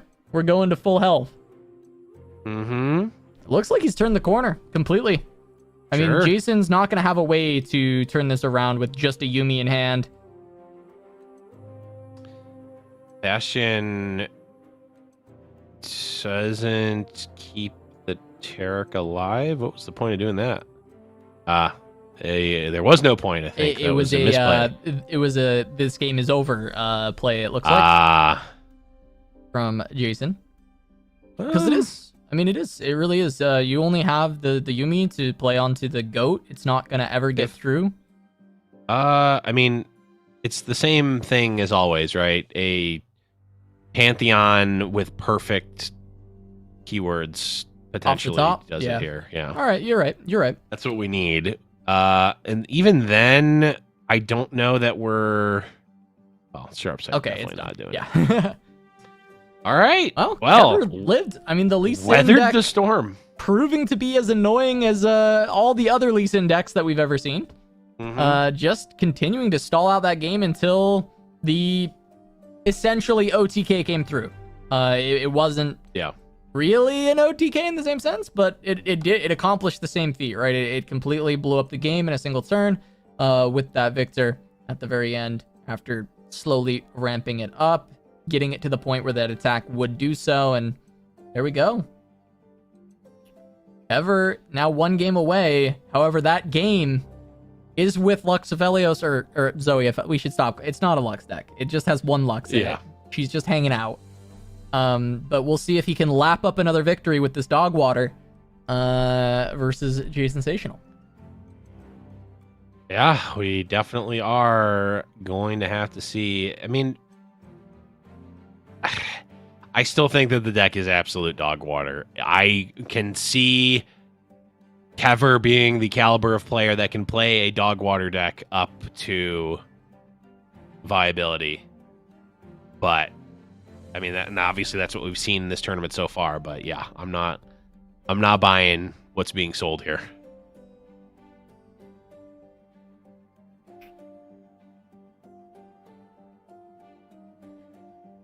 Okay, got some goats. Zenith Blade.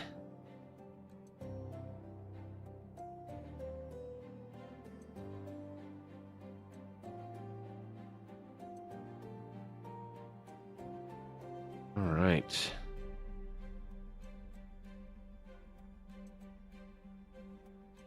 All right. Looks like Kever has a good setup for this list, though. He's got the Aphelios on 3. He has Goat on 2. He has a buff for the Aphelios to keep it alive, because that's really what you want. You want Shielded Rand. make sure there's longevity so you can cycle through the weapons.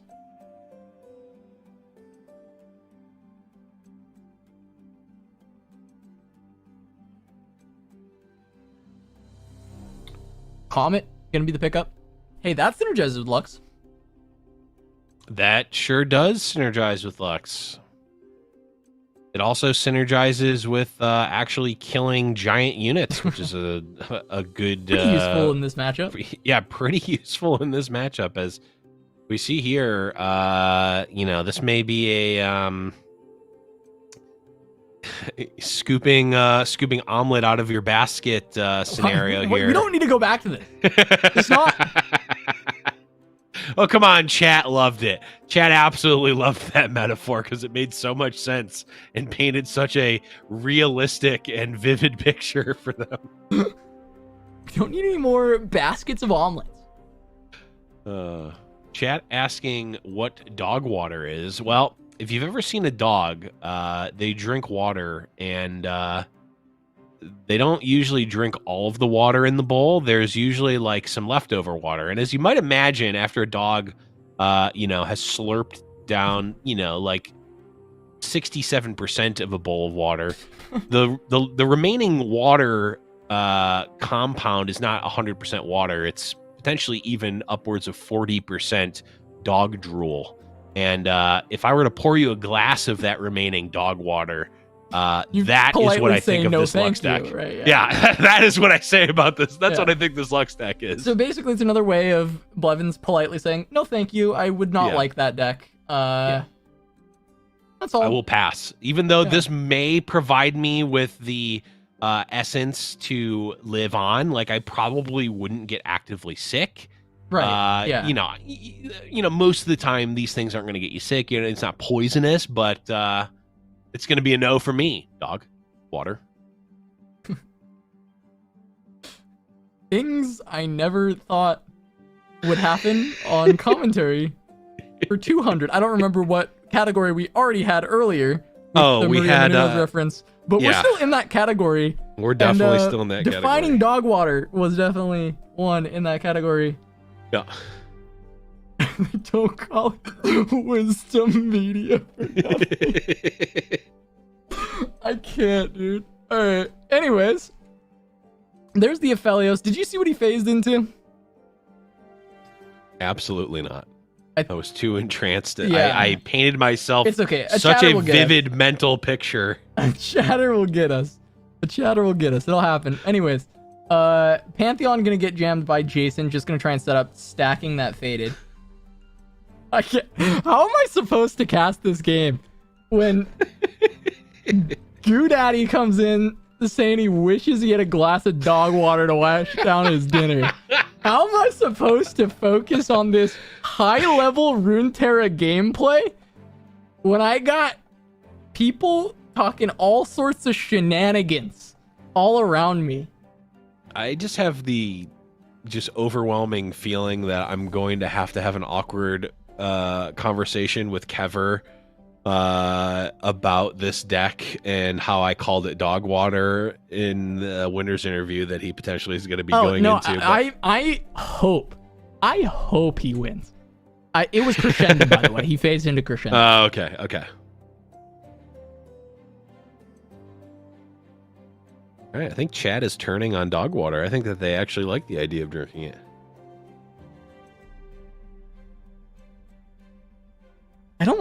They don't need to turn the corner on whether it was never. Blev, are you gonna turn the corner on Ophelia Zoe here? No. Oh, okay. I almost exclaimed a bet that I'm not going to go through and I'm not going to say, because if I said it, I would have to go through it. Anyways, here it is. We finally see the falling comet happen. It is going to take out the Pantheon here, but not before he takes a haymaker swing at Aphelios. Yeah. There is the Shield of Durand. That's +3 first, right? And then it's plus. I'm trying to remember the order. 3 first, I think. let me just. I got her right here. I didn't have Kever's deck open, unfortunately. He's just deciding on it though, I think, because it is 3 firsts. Yeah, 3 first and then 2. So I think you generally just want to keep this alive, but I guess he's maybe worried about one more buff for the Pantheon. It's not a terrible trade overall though, because you are still killing the Pantheon at the end of the day. Yeah, here's the thing though, is that you don't. That makes sense if Pantheon is your biggest unit and you need it to be able to kill the Aphelios. That's not the case here because you have the White Flame, so it's not like J Sensational's actually gaining any value from using the single combat there. It's just like one of those like reflexes of, oh, my unit's about to die. Let me try to get some value out of it before it goes out. But you didn't actually need to get that value. Yeah, no value was even gained there. I mean, you do get the Shield of Durand out, but doesn't necessarily do anything because you're still in the same position of your White Flame being a threat to this Aphelios. Yeah. You're just down a single combat. And now we're going to go for a Saga Seeker. Start buffing that up. Still have Zenith Blades hanging around. Yeah, there's still definitely some juice here left for Jay, but like Aphelios kicking around is going to be a value engine. So in the abstract, what Jason needs to do here is ramp up quickly. It needs to ramp tall very quickly and overpower what Kever is doing, because an Aphelios being out is going to, generate essentially an infinite amount of value, which will be able to kill followers, which will be able to generate followers, give you win cons, and J Sensational has a limited amount of threats.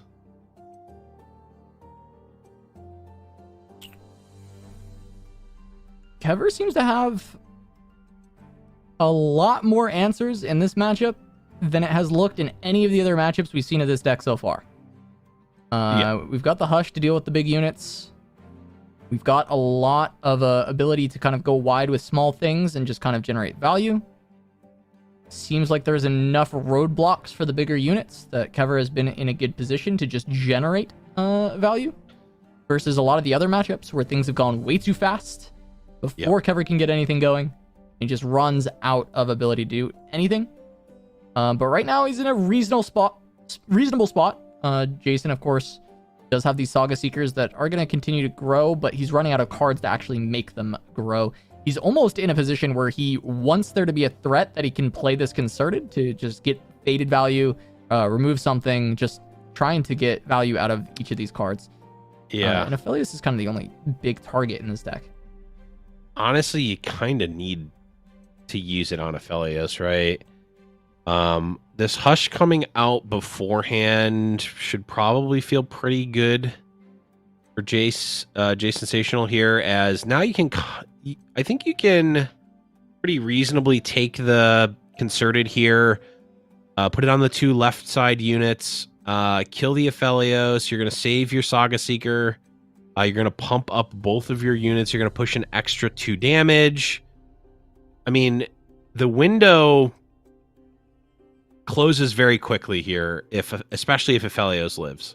The window may already be shut and locked, but J Sensational, like, this is the line. You found a screwdriver and you're trying to jerry rig it open now.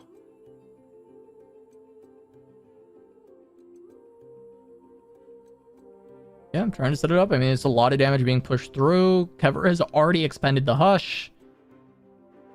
There's not really any other answers in hand. I mean, he does have the Pale Cascade to draw, but it's not going to save Aphelios by any means.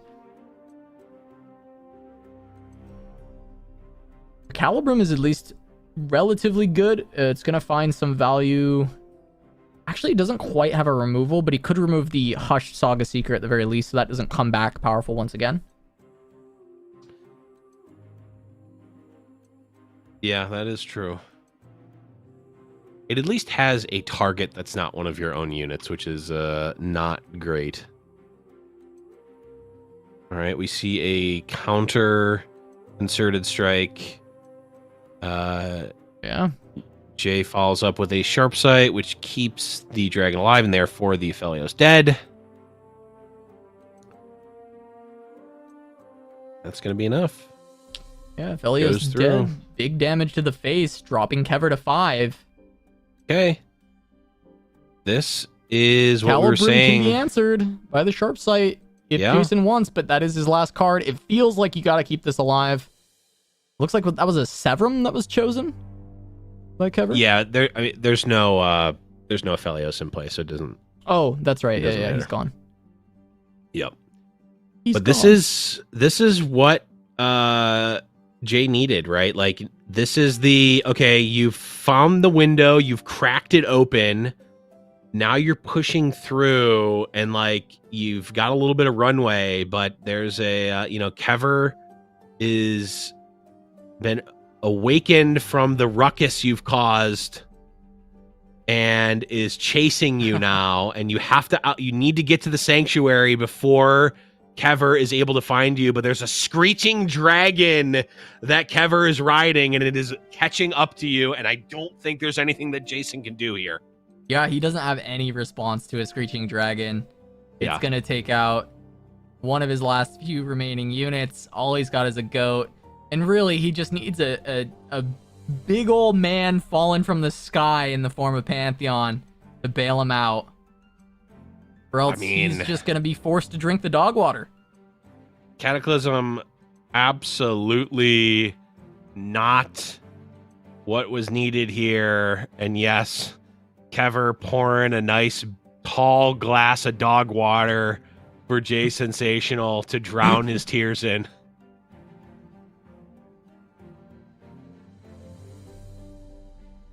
The only way this could get worse is if Lux comes off the top and physically ends the game. That's the only way that this could get worse for me.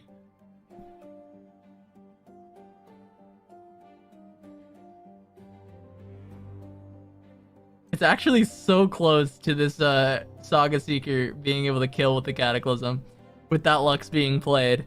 There's still a single combat, and there's buffs to make sure it doesn't happen. But Jason can maybe still find a way. I mean, this is only 5 HP on the side of Kever. It's only 5 now. You always, with this Aphelios, you have Severum, potentially. Oh? You've also just got Crescendum. Wait. Or sorry, Gravitum, I mean. Yeah, but Cataclysm doesn't care. True. Cataclysm doesn't care at all.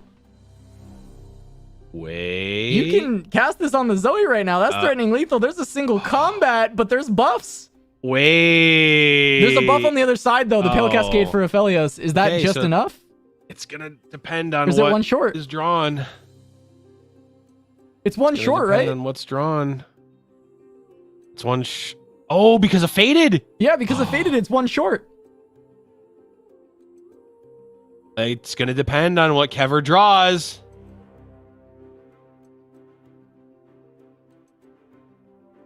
Yeah, he could have singled and killed Zoe, but he didn't. Yeah, that's true. That still would put the unit attacking, but then you could block. What's the draw? Oh, Guiding Touch keeps him alive. Oh, it puts him on 1. It keeps him on 1. Oh no, it doesn't. Yes, it does. It does. It keeps him on 1. It puts him on 1. Oh, it puts him on 1. The Saga Seeker's dead. I guess this game's still not even over, though. It like feels like it's over, but Pantheon can still do things off the top here. That is true. Pantheon still has the Kever's on 1.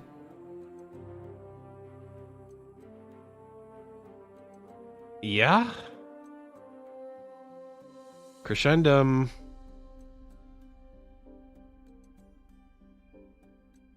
Okay, a marginally... What? Okay. Well, all right, I was going to say, you might as well at least get your health. Just give us the Pantheon. I mean, we just need this Fiesta to continue. We need more. Is it Pantheon off the top? No, it's Concerted Strike. And that is not what Jay Sensational needed here.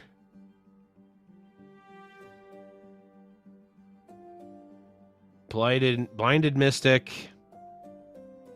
Going to make the Wounded White Flame even less of a threat. Yeah, that's it. If this is Pantheon, it's just insult to injury. And okay, it's a sharp sight. That is going to be the game here. Kever taking it down in, I mean, technically 2-0 fashion, but boy, was that a close series and a close game there. Yeah, incredibly close. I thought that Jason found it at the end, but a little misplay from Kever, a little bailout from the draws. Gets to a point where he's still able to stabilize. Pantheon does not show up in Jason's time of need. Maybe if Blevins had played the Avengers track, but he didn't. And Pantheon just doesn't arrive with that. So there we go.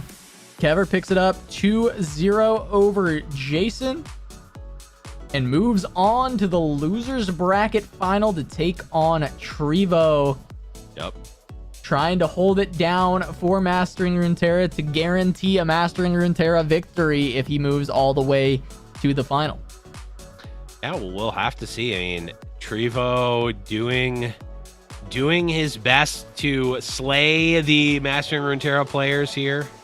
But has not been able to yet, right? I guess technically won in the first round versus Jason Ferrant. So going to have to try here against Kever. But Kever, technically is our reigning champion right now for Fight Night.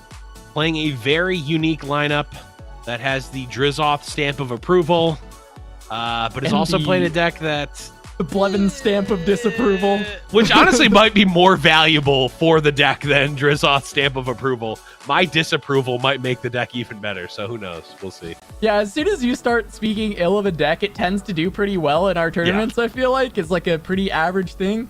The exception has been me flaming Lee Sin and it going out bottom 4 like every week, but I can't do it anymore because I'm not going to flame this Lee Sin deck yet. And the old one is kind of a thing of the past with some of the changes. So anyways, with that being said, Drizzoth apparently doesn't even give it the seal of approval. We are just made the creation. Does not created it. He doesn't approve of it. I created a monster. But with that, we got 2 more sets to go, at the very least, and we got the losers bracket final coming up. It's Trevo versus Kever. Don't go anywhere. You're not going to want to miss it.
Welcome back to Giant Slayer's Fight Night Legends, presented by Wisdom. I'm Casanova, joined by Blevins, and we just have a couple more matches to go. Blev, we're going to be jumping in to that loser's bracket final. It's going to be Trevo versus Kever. The last bastion of not mastering Runeterra, Trevo, is here, Blevins. Can he hold the line? Yeah. Team World coming after mastering Runeterra right now, and we'll have to wait and see if Trevo's going to be able to do it. Has a lineup that I think can possibly go the distance here. We've got, of course, the Ziggs Talia The List deck, the fake mono Shrima, but not actually mono Shrima. We've got Yuumi Pantheon Taric, and then we've got the actual factual mono Shrima. Actual factual mono Shrima Avenger. The drive-in. Avenger, yeah, the drive-in. Yeah. The drive-in. All that movie, Maria Menounos, etc. It's there, and I think, you know, at the very least, the drive-in deck definitely does have a good matchup into the control lineup that Kever's running.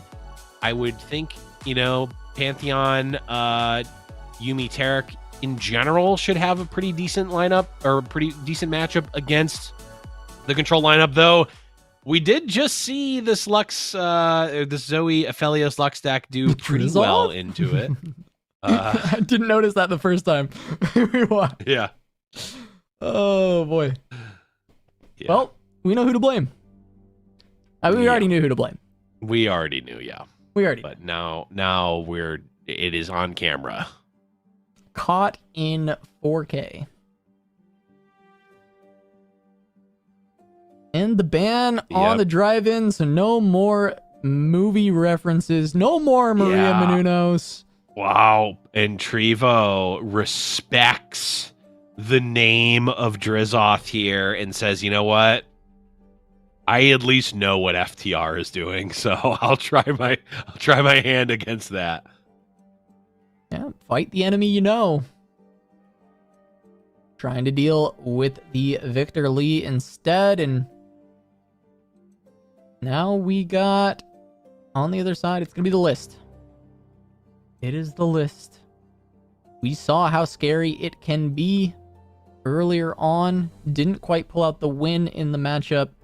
Where it had a lot of threat, where it played the list. It got so incredibly close. Majin found a couple of outs, made it through, but I think it is a matchup that is winnable for Trevo if he can get through Kever to get the rematch. It absolutely is, and this is certainly a pretty strong hand to do it. Of course, turn 2 Rockhopper, the bread and butter of the deck. You have the Wastewalker as well. Potentially might need to hold off on playing the Rockhopper, depending on if Trevo really values getting that +1/+1. We can kind of have future vision here. Does not look like that is going to be the case. Just going to jam the Rockhopper, which makes sense, right? I mean, there's not, and there are some cards like the Poro Cannon that sort of, you know, eat that vulnerable for, you know, on a non-essential unit, but it's looking to cost Kever a couple of cards to do that.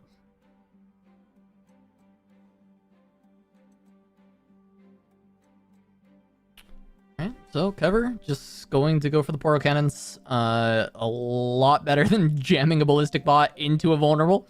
Yeah. Certainly want to just deal with the Rockhopper with a 1/1 if possible, and if not, just start putting a little pressure out. Open up the world for the Ballistic Bot to come down instead. Mm-hmm. Start getting the generations of those ignitions.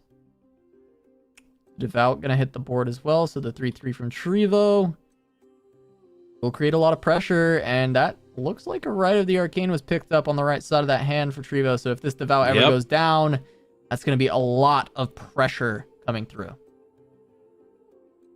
Yeah, it absolutely is going to be a lot of pressure coming through, and in the meantime, Trevo just gets to get value out of this Endless Devout. I mean, it's such a good value card.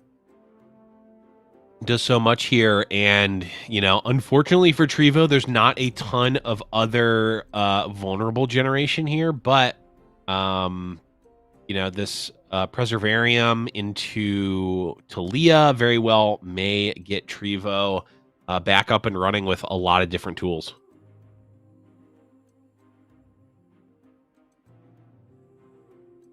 We've seen it do it many a time with the Preservarium Talia just to refill the hand of these Talialists. One of the very flexible ways to utilize the Talia. Just going to play the Preservarium now, I imagine, and then you've got Talia for turn 5. It's going to set up perfectly. Just draw a ton of cards. Open up your options. And Kever, just going to have to play slow for now. He's got the Neandroid from the calculated options. Time Trick will be able to find something additional here. But for now, it's just buffing up this elusive, buffing up the ballistic bot with the ignitions, chipping away. Slowly making your way to your late game where you can try and finish with Lee Sin or Victor. Yeah, I mean, can also potentially just finish with the Neandroid as well. I mean, we're going to be chunking for a decent amount here. Of course, this Rite of the Arcane very well could come out, kill the Neandroid, and that's exactly what's going to be happening. But yeah, I'm just going to go... Disciplines. Disciplines, and this makes sense, right? You want to keep this elusive threat online. Trevo doesn't have a lot of great options to deal with elusives, so if Kever can start beating down with the Poro and the Neandroid, it's going to be very good spot for Kever to be in, because there's inevitability with the ignition and with the Lee Sin once we get down the line. Yeah, and interestingly enough, because of the way that Trevo played this, really gives Kever a read that there was not a quicksand in hand, right? Trevo got no value from killing the, or got very little value from killing the landmark there with the Rite of the Arcane, which means, you know, probably doesn't have the quicksand.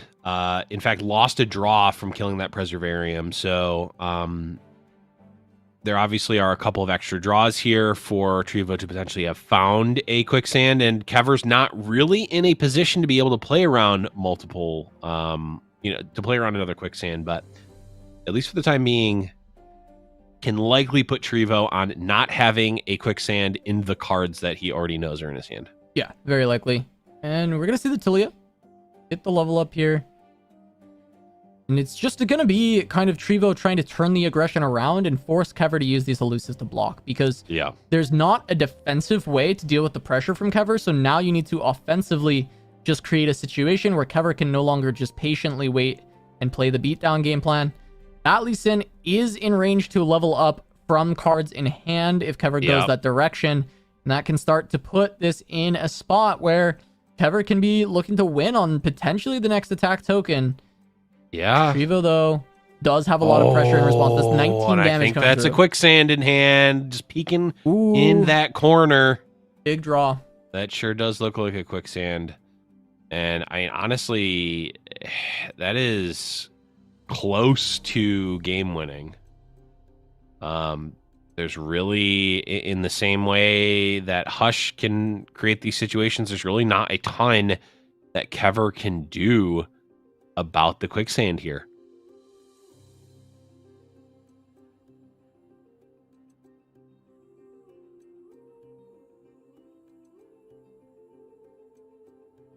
Yep, that's 10 coming through. Neandroid gets to stay alive. Yep. That puts Trevo effectively on 8. Now, quicksand, of course. This still exists, right? Not ignoring that. Just talking about Kever's POV here, right? So now effectively down to 7. The Lee Sin can get there with the Twin Disciplines. And Kever has to decide, do you just risk it at this point into quicksand? You have a hand read that it wasn't there. But Right. there's been a couple of draws since. Yeah. The question is, are you beating the backswing? Right. I have to think you're putting Trevo on maybe either a maggot, a Herald of the Magus, or an Absolver to give Talia Overwhelm, which will basically kill you, which means you have to try to draw stuns. I guess you do have double deep med, which can get you a good amount of draws. Yeah. Ignition also did put this in range where you don't have to play the twin disciplines yet, and you can keep this deny up. Now, of course, that doesn't do anything for you into quicksand. True. However, it would help against the hourglass, preventing the damage from the Lee Sin.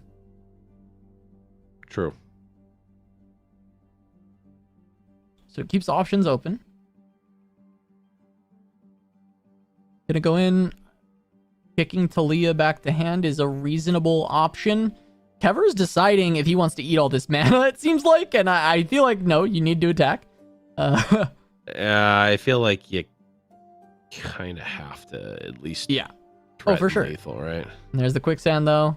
That's going to turn off both of these elusives, and we're going to get the hourglass to try and stop this. And the thing is if you deny this, then they just replay the Talia after she gets kicked because she's not even dead.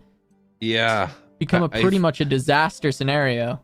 I kind of don't even... Oh, no. Actually, this is... Okay. This makes sense for Trevo because if this doesn't get denied, then Trevo is just going to get another Talia. Yeah, that's not great. That's just not great. Well, I guess 3 Talias, right? Oh, God, you're right. Yeah. Yeah, that's pretty good. Yeah. Oh, Trevo giving the preemptive GG. Okay. Oh, well, yeah. I mean, there's double Absolver and enough mana to cast it. This is super lethal. Look at this guy with the confidence, filling the stack. 35 damage presented. Wow.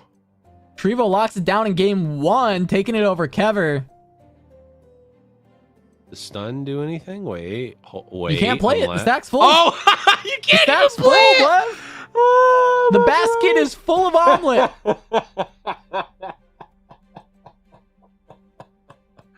It's all omelet, Blev. It's all omelet. The basket completely full. The omelet is overwhelming. Wow. Well, that is a way to win a game right there.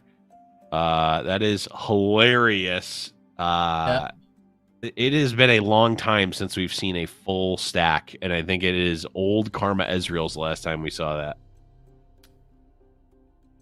Yeah, it's been a minute, but stack full by Talia. Fun to see. I mean, it's not a hard combo to actually pull off.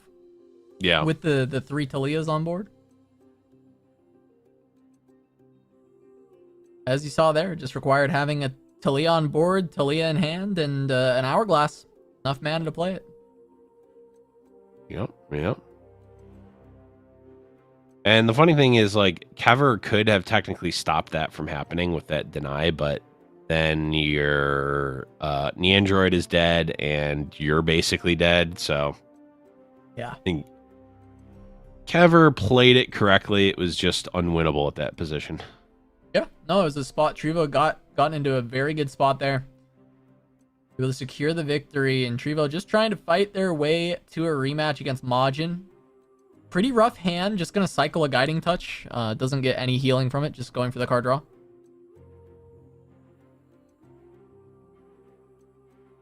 Yep, I'm going to have to try to go for maybe like the value Tarek, like just start putting stuff on Tarek and Goat.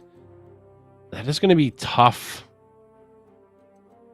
It's a tough order for, against this deck specifically. Now, the way that Kever's hand is, this is actually a pretty good plan, but against the deck in general, this is not really where you want to be.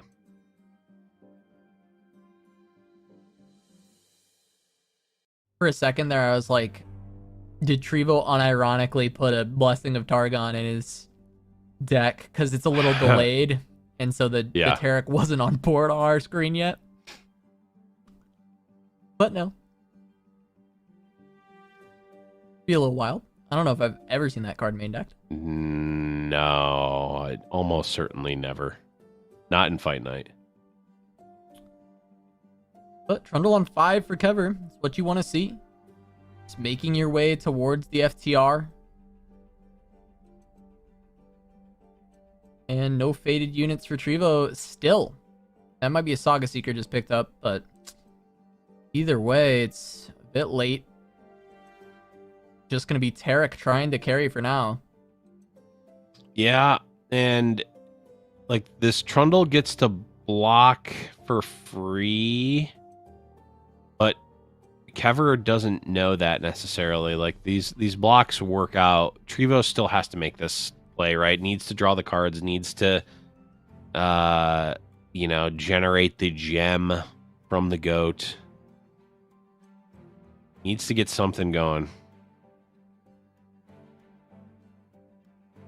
Yeah, trying to make it happen. I mean, the Saga Seeker can come down on the next turn, start getting buffed up, and the Tarek level up can maybe start to lead towards something.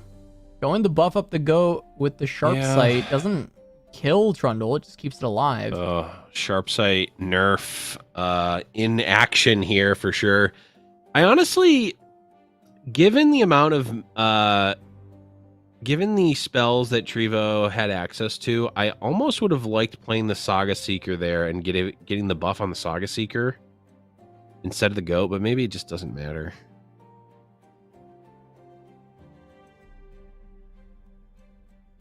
Kever hovered Icequake.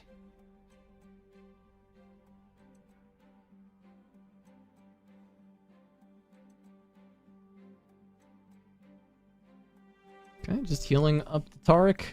Trying to get it to that level up a little faster as well.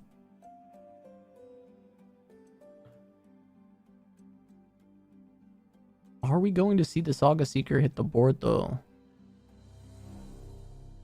Actually, that's a White Flame as well, I think, on the right side there. Oh, yeah, it is. That might be even a better option. Try and get rolling. But yeah, finally to the faded units. Tarek is leveling up next turn on attack, or actually on a target. Tarek is leveling up, so... Yeah, Trevo can ensure scary. it. He can guarantee it at this point. Yeah. I mean, that's the win con for Trevo, because he didn't find a faded unit early on. He just needs to gain value out of the Tarek level up.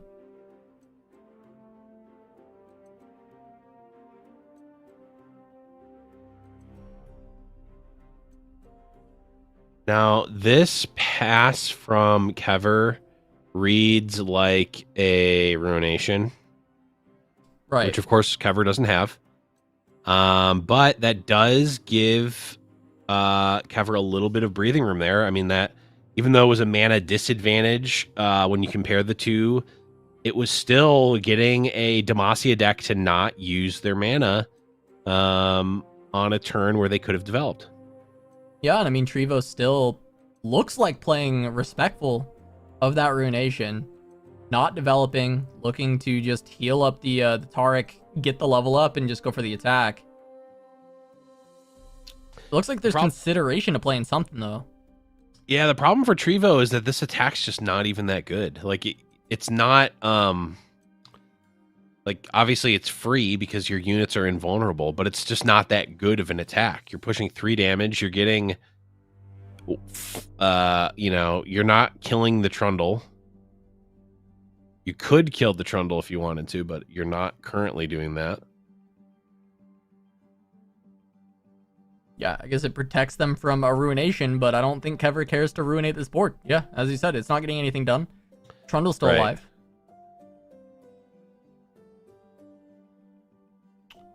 Okay, Blighted Ravine will kill the goat. Right. Okay, just killing Trundle off. Sure.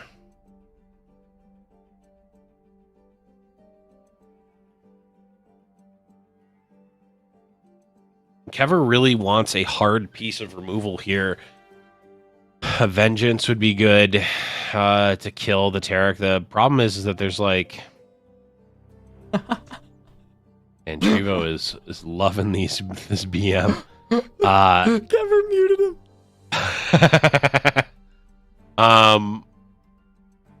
The problem is that there's actually very little window to cast the hard removal. You basically have to cast it on your turn or hope that Trevo is not open attacking.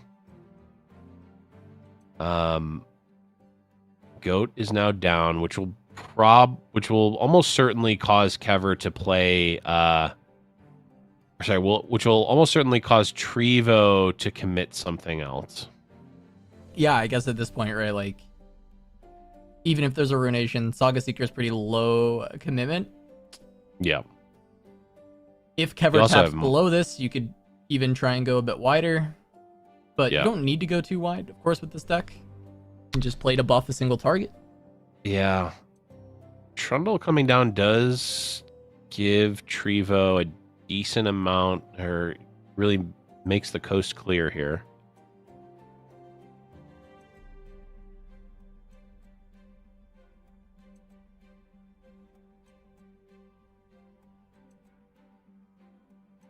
Kever really going to need to set this up in a way that potentially catches Trevo off guard, because Trevo is basically a rally away from just winning the game. Especially with Tarek in play, now with Pantheon in play. Trevo is no longer afraid of Ruination. We have a backup Pantheon as well. Scout Elusive will end the game quickly, though hilariously enough, Scout is sort of a nombo with the open attack protection against Ruination. Yeah. Tarek, you definitely want to just be going on that open attack.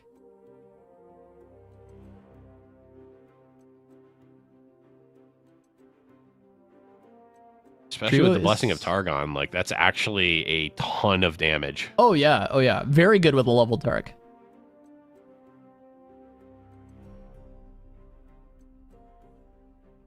Just trying to set up the best attack possible is Trevo, and only 6 mana for Kever to try and figure out what to do on this turn. Mm-hmm. Like, do you avalanche? Do you, like, what are you trying to set up? This looks like it is setting up an avalanche potentially. Feels like you would want to avalanche first though, and keep the spider as a blocker. So it does feel like that. It also gives you more information as to what your opponent has. This also, because of that, could be making Trevo think that there is no avalanche. So, but that's not even that good. I also really like the single combat right now, because if Kever has a freeze to answer this, he has to play it on this defensive turn. And so on your next attacking turn, you know, that is one freeze less for Kever, and, you know, the damage that your Tarek is going to do. No, wait. Wait. Kever could have just killed Tarek. He had the attack token, and Tarek is vulnerable. Ooh. There's no way that's correct. I think he must have not realized. He must not have realized. I didn't realize. Had to. It was a very, very long turn. Yeah. But that is definitely a misplay, because Trevo had no mana. So that's just a Tarek that is in play right now that doesn't need to be in play. God, that's the thing with the long turns, I guess, right? You just... Yeah, and honestly, that is a reason why I kind of don't like the... single combat there from the... No, yeah, it makes it really bad, right? Because they're still an attack token. Right. Okay, we are... The reason I thought it was good is because it didn't even acknowledge this attack token. Right.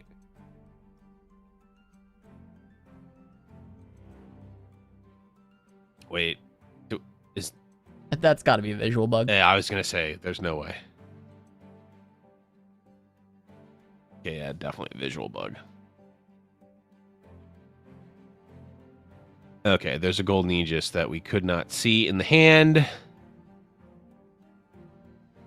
And Golden Aegis onto Tarek is certainly going to be enough here. Yeah, it's got to get it pretty close. Well, you get to attack with Tarek in Pantheon again, like you did. Yep. Cast another Golden Aegis onto Pantheon. That's, is there impact? No. So that's going to be another 4 plus the buff, so that'll be another 5 coming through. I feel like you should do this after. Yeah, This is the scout attack as well. This is one less damage now with the Scout attack. Unless I guess maybe you're not putting it onto Pantheon. It almost doesn't matter. Yeah, going on to Panth.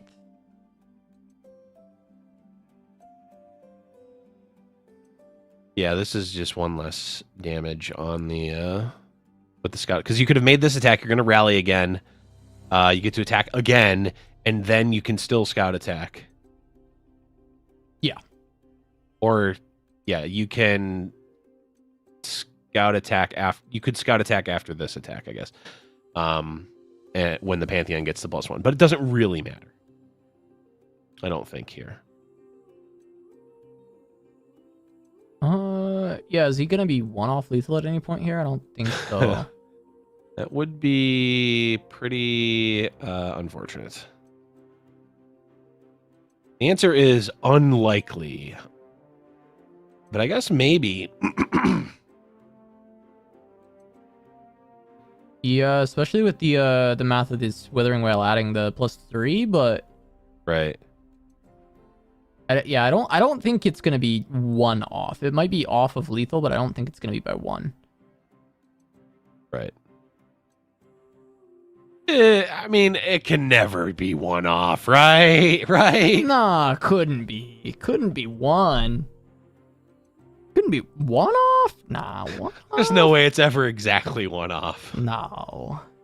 Also, you should okay, yeah, okay, there we go. I was going to say, you should definitely be giving that White Flame invulnerability here. They both already proc faded, but, you know, now the Trundle won't be killing anything. We can go up to 12, block a 6, take 10. Okay, so we're 2 off. Okay, it was and there's a Pale Cascade, so we're 1 off. So yeah, literally exactly 1 off. Okay. Okay. I mean, okay, you know. Okay. You know. Oh, no. It's never exactly 1, right? It's never 1. Oh, it's never 1, is it? Oh. You know, I'm but a lowly caster. I can't do combat math. Anyways, here we are. Single combat is going to kill Trundy, which really will put Kever in a very hard to win scenario. Like if Kever had the level. Wait, feel the rush. Wait. End atrocity. Wait. Did Trevo just toss it? You just throw it? Wait. You never get punished for being off by 1, right? I mean, 1, never. Man. Never, right? It never makes that much of a difference, right? No. Oh, boy. Trevo. Right. We stun Trundle. Okay, we Pale Cascade to not draw a card. Okay. What is happening? I'm more than a little bit confused. What is going on, man? This, you know, we haven't had them on in a while, but I think that this is what we would call a soggy slopster. Why did we stun the Tryndamere and not the Trundle? I'm getting more and more confused as this is going on.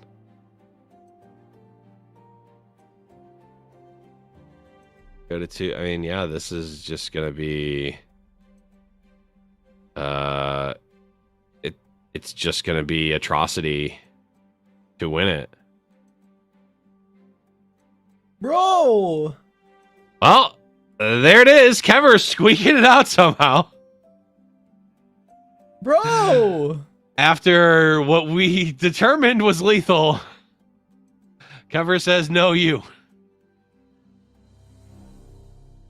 And there it is. Kever able to take down game number 2 here. Yes. No, wait. That's it. Yeah, there's another game. Wait, that's it. What? No, it's 1-1, isn't it? That it's game. 1-1. Okay, that's what I thought originally, but that game lasted so long that I forgot everything that happened. Okay, sorry, Chad. It's not it. What the hell was that? That was a sloppy. That was a little sloppy.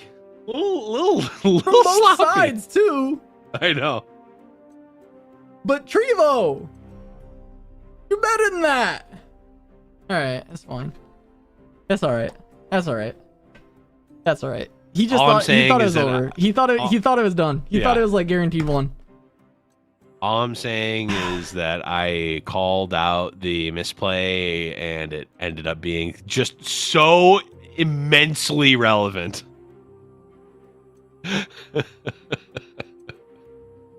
It's like, oh no, you do your attack and then you do your scout attack. Oh no. You need to pump that Pantheon so that scout attack is doing 5 and not 4. Look, if you ever feel bad about yourself for a misplay, just remember that these are some of the best players on the America Shard. True. And that just happened. Don't feel bad about yourself. Just have fun. Play the game. It's a good time. Just have fun. Everybody makes mistakes, you know? Everybody has those days. True. And also Hannah Montana remember said that once. What's that? Hannah Montana said that once. Wise words. Yep. Hannah Montana, part of our affiliate Disney network, of course, which we... It always comes back to the mouse. Oh, boy. This game is nowhere near where we need it to be right now. It is in the early stages, but it is Lee Sin versus the Pantheric. And, you know, it's tough to call with this version because, like, all of this burn damage, not very good at killing faded units. It really isn't. Nope, and this is an early start for a Zenith Blade onto a Saga Seeker. Trevo continues to find follow-up. It's going to be a very aggressive early game, but there is a Mystic Shot. Ever has the option to try and fire that off. Yeah. I mean, it's one of those situations where Trevo doesn't actually need the answer because unless you're going full NA brain of if they have it, they have it, you can't play the Mystic Shot there. You really can't. Okay, Tarek gonna be jammed. Just gonna set up to try and get aggressive with the Saga Seeker, get the supports out. Kever has Concussive Palm for later down the line.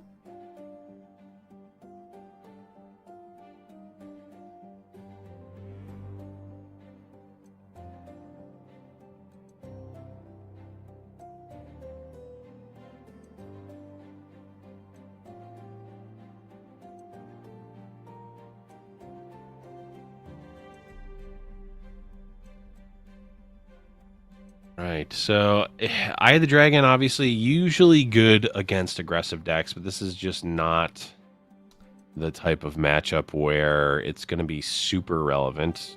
Still might be the pick here. Different kind of aggressive deck. It's just a big unit coming through. The Dragonling doesn't really do nearly as much. Yep, and a lot of time it's got Overwhelm. Okay, just trying to draw additional cards here. Still going to get the Faded proc as well. Yeah, and in this matchup, honestly, Trevo feels like he should be in a better position than in the last one because even though there wasn't any, I don't believe there was a Ruination or even a Vengeance cast last game, there was always that looming threat of these hard pieces of removal able to take out these giant units. That is much less the case here. Yes, they can get stunned, but for the most part, unless you have a ton of pump spells or a ton of burn, you're not actually going to be able to take out these giant, tall units on the side of Trevo, and the Taric Pantheon Golden Aegis combo is already set up, and if Trevo takes an extra second to do the math on the Pantheon scout attacks, might actually be able to find the lethal here.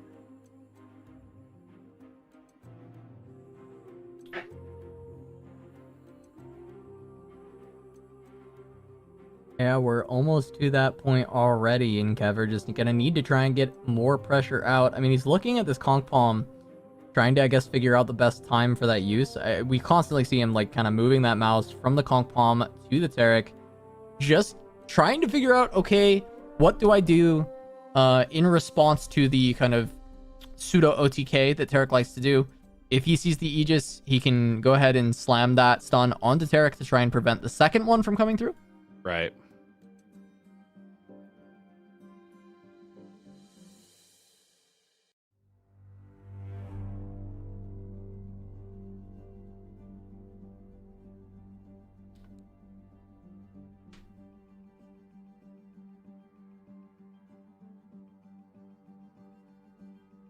Trevo considering just another Zenith Blade just to get more pump going.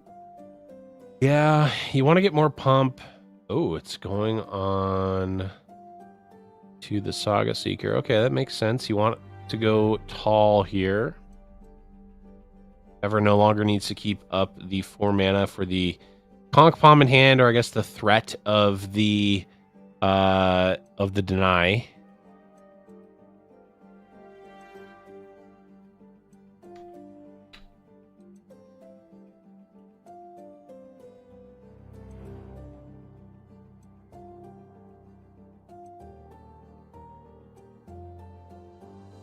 Alright, just try to block these ballistic bots. It's too much damage coming through, so has to cash in the Taric. Still has the Saga Seeker, though. It is only at 2 health, but there's a Guiding Touch in hand. Yep. Gonna be a very valuable spell to use. You get the Faded proc and the +2 healing. Pantheon should be relatively close to leveling. 3 of 5, I think I saw in a hover.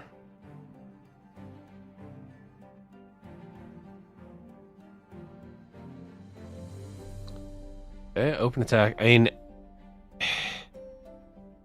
the advantage bar seems a lot less in Trevo's favor now that I'm looking at it. The Taric going down certainly hurts.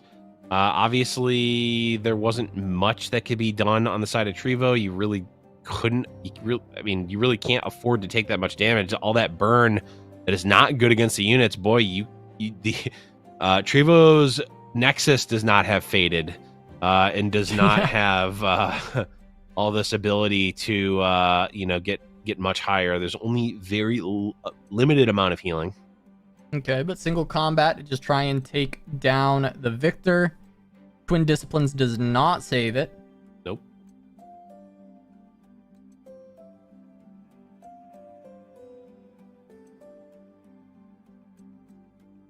So Trevo gonna slow that down at the very least.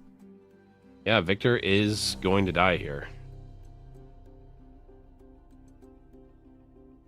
Oh, is there... No, there's not a way to Twin Disciplines and play a created spell to level Victor, which would actually save him. But that will happen.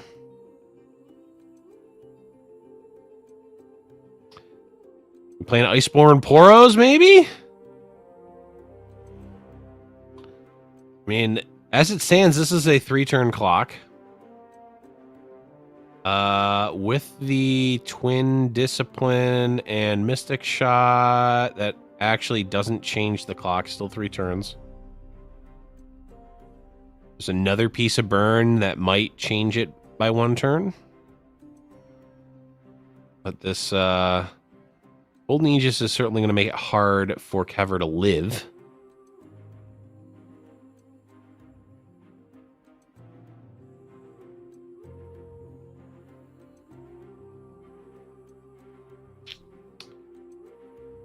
Ambush. Ambush does take 1 turn off the clock, but Ambush. I can see that there's a sharp sight, but ambush on station archivist would be 5, 6, 7, 8, 9, 10, 11, 12, 13, 14. We can do 14 unblocked if this goes unblocked, which we know. Yeah, the sharps that exist, so. Yep. I mean, Twin time discipline. trick and deep med. You're drawing cards either way. Yep. It's really, do you want to try to search for something to win the game right now, or do you want to just have more cards at your disposal? Yeah, it's a 5 mana deep med too, so that doesn't feel great. It kind of feels like I'd rather have the time trick if I'm paying full price. Is that elusive? So that's also going to just be able to stomp things in its tracks. Okay, yeah. Tough on top of that, just going to be eating poros. Yeah. Tough, lifesteal, has the barrier, so even like this is just like now the attack is negative damage. Has a spell shield too. Can't even stun it when you're trying to go for the all-in. Yeah.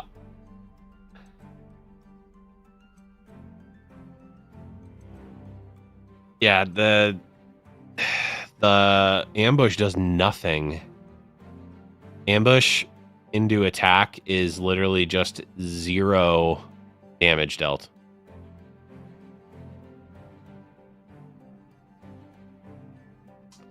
It's got to search. Yeah. Spirit's Refuge might be able to give you an extra turn. Problem is that Pantheon ain't going away, and he's going to be chipping away at your life total and also gaining a bunch of life. There's a rally. Golden Aegis, that's just got to be game. Blev, I once heard that lifesteal plus elusive was a pretty good combination of keywords. I think we've seen that somewhere. Yeah, our good friend, our moth friend, coming back. Yeah, we've seen that theme around for quite some time.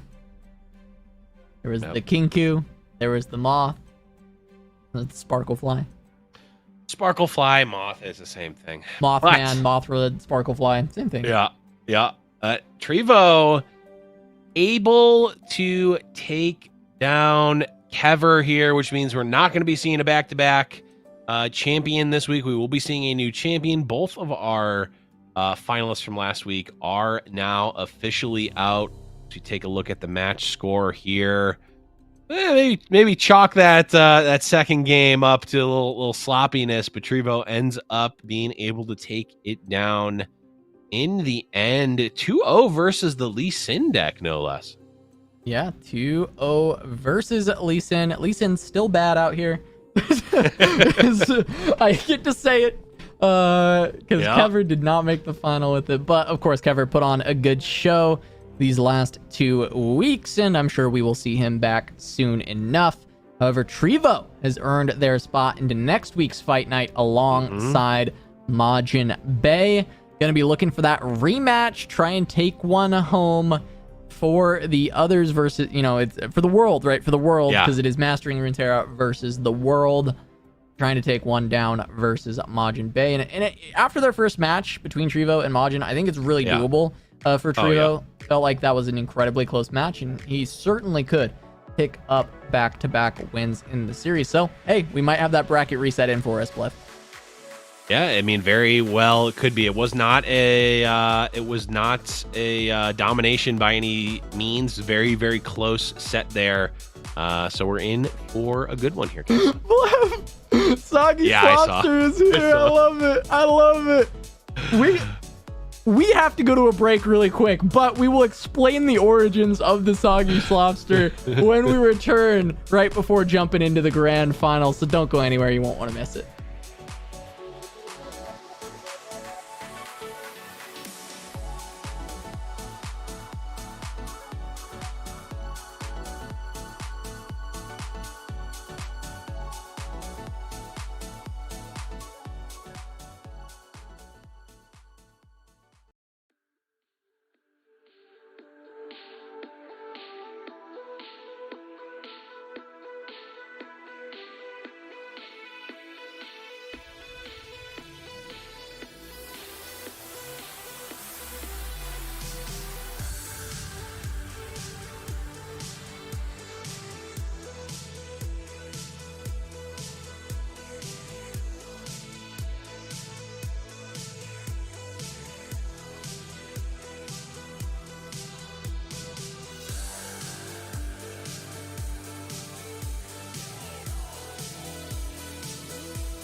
Welcome back to Giant Slayer's Fight Night Legends presented by Wisdom. I'm Casanova, joined by Blevins, and we're moving on to the grand finals.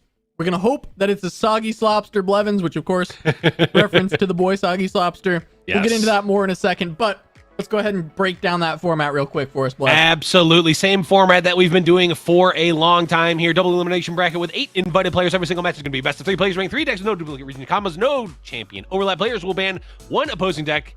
To win, you need to win with the 2 remaining decks, and of course that little black box at the bottom is in play here at the grand finals. From the lower bracket wins, there will be a bracket reset, and we will play an additional best of 3. So Trevo going to need to win 2 best of 3s, Majin Bay just 1. And of course the players in this round are playing that $50 money match. Casa. Yeah, we saw quite the journey between these two. Majin making that winner's run through his teammates, Jason Sational, Kever, before taking down Trevo. Trevo, of course, going through Jason Florent. Cup is mine. We're falling to Majin Bay, but he has taken down Kever on the road back to the rematch, and their first matchup was incredibly close. Going to be exciting to see if he can take it this time around.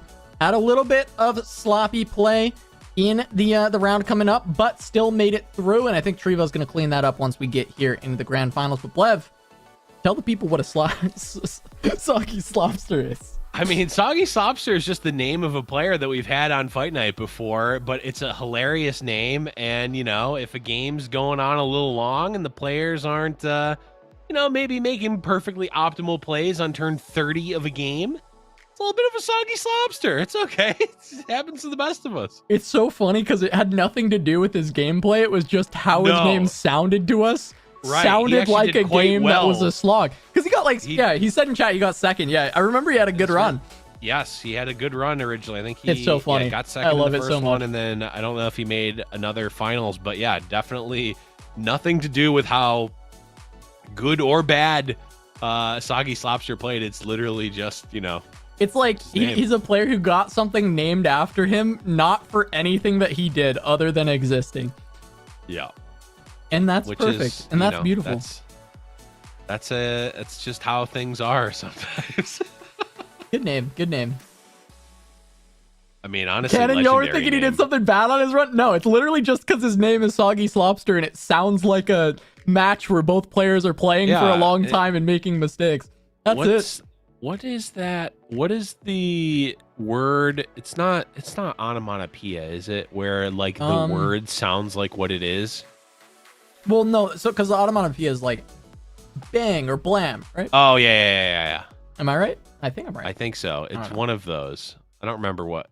Yeah. But I feel like there's a word for words that sound like what they are. Or yeah, like ka-chow. I don't know what that reference is. Is that an isekai? No, it's a Cars reference. Oh, which makes sense that I wouldn't get it because I haven't seen Cars. Okay, it all comes full circle. Speaking of Cars, we've got plenty of drive-in in this matchup with Majin and Trevo, both of them remaining unbanned. We're going to the movies, just not quite yet, because we're going to start off with Echo Zillion versus The List. The List. It is, in fact, The List, and we have the namesakes of the deck. Ooh, I gotta get my Aristocat. I gotta get my Aristocat song. Get your Aristocats ready. I didn't. I looked it up, but then I forgot to actually pull the clip. So sorry, chat. I won't be having the "Everybody Wants to Be a Cat" song playing. I'm not just saying that to make you think that I don't, but I actually do. I really actually don't have it. So don't. You're actually making yourself less believable. I know, which is ironic because I'm just saying the thing that's true, but it's making me less believable. It's some sort of paradox. So I don't know. There's probably a word for that too, but I don't know what it is. All right, but Trevo starting out with a couple of landmarks, getting things ready to go for that Wastewalker. Couple of felines for Majin Bay. We'll see if he can predict into those Hexite crystals.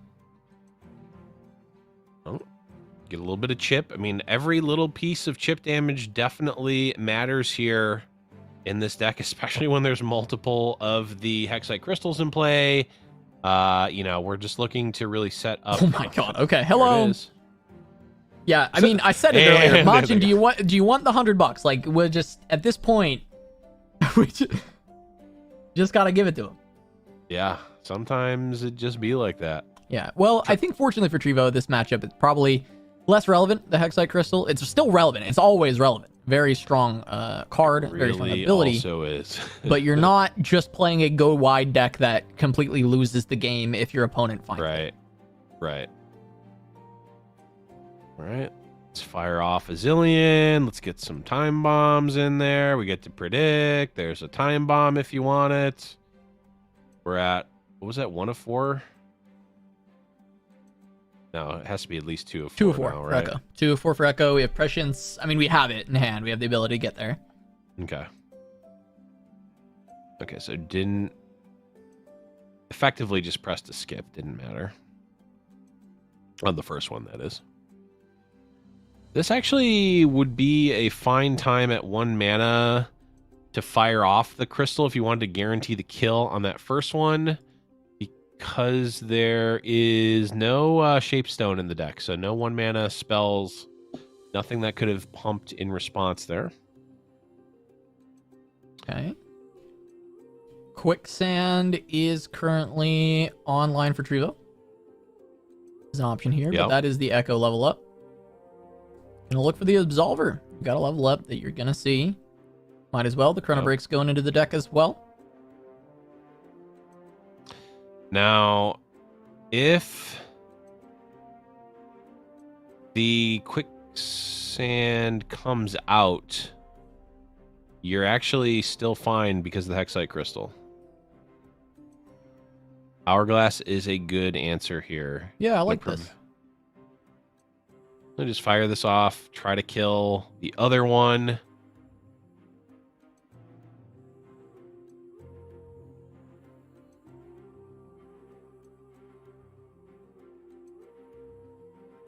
We're going to see another Hourglass. We are.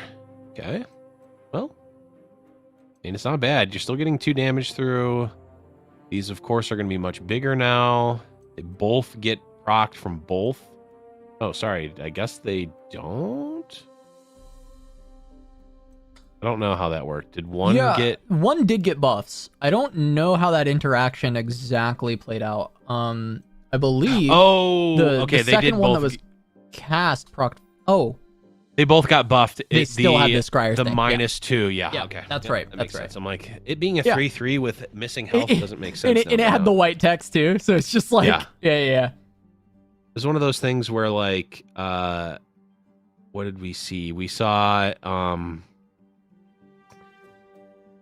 interaction with the card that just made actual no sense as to why it turned out the way it did, and it's just like, it's just the way it works. There's no way to explain why it works this way, but it does. Yeah, I mean, this was just it landing at its exact stats that you would expect it to be at. Right. As a vanilla copy, causing us to confuse ourselves when we knew the right thing. But there's a Chrono Break. Oh, Majin sure. just doesn't miss Chrono Break. I mean, this is... he is the protagonist of America's Legends of Runeterra, as we've seen in the past. Yeah. And he's just not disappointing, once again. Hitting the Hexite Crystals, hitting the Chrono Breaks. Yeah. This deck definitely does lend itself to big swings for sure. All right, Rite of the Arcane. I mean, obviously not ideal for Majin, but also there's a second Echo. That was a mana crystal eating Rite of the Arcane, no landmarks, which isn't the biggest deal, but it's also just a not getting massive value Rite of the Arcane. And how about good old Voice of the Risen? You can take those. Yeah, I mean, this should be game 1 going to Majin. Trevo just doesn't have the tools to get things rolling. If there was a landmark to get going with the Talia, try and set up for maybe utilizing the list, but it's just going to be a raw double cast of the list potentially. Or, I mean, I guess you just trade. You don't need to cast the second one. Yeah, you can just attack. Yeah. Okay, using the offensive quicksand, sure.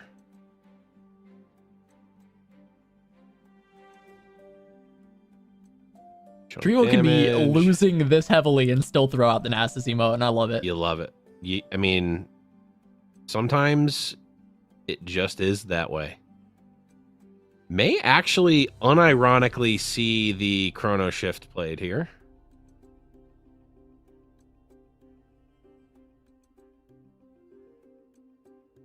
There's an Absolver. This feels like an alright usage of Chrono Shift. Pretty reasonable, but it just depends on if Majin wants the second copy of Zillion, since it will be... Well, do you want second copy of Zillion, or do you want second copy of Echo? Or do you want an Echo? Yeah. I have to think probably Echo. Yeah, I mean, probably Echo. Could also use Quicksand. I have to think a Giant Echo is better. Echo's pretty good. Pretty decent champion. Yep. Giving him +3/+3 also feels pretty good.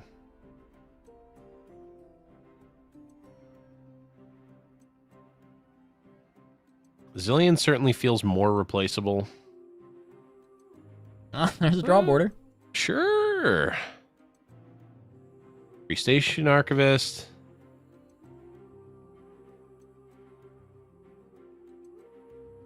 Talia not even leveled. It's a Mystic Shot, so if any of the damage gets through on the next attack, it's just going to do right it. Right to the arcade. Yeah. Just says, nah. Nah. No emote there. But Majin Bay is now 1 game away. Got 2 shots at it in this set. If Majin Bay wins, he will be our champion, as he did come from the winner's side here.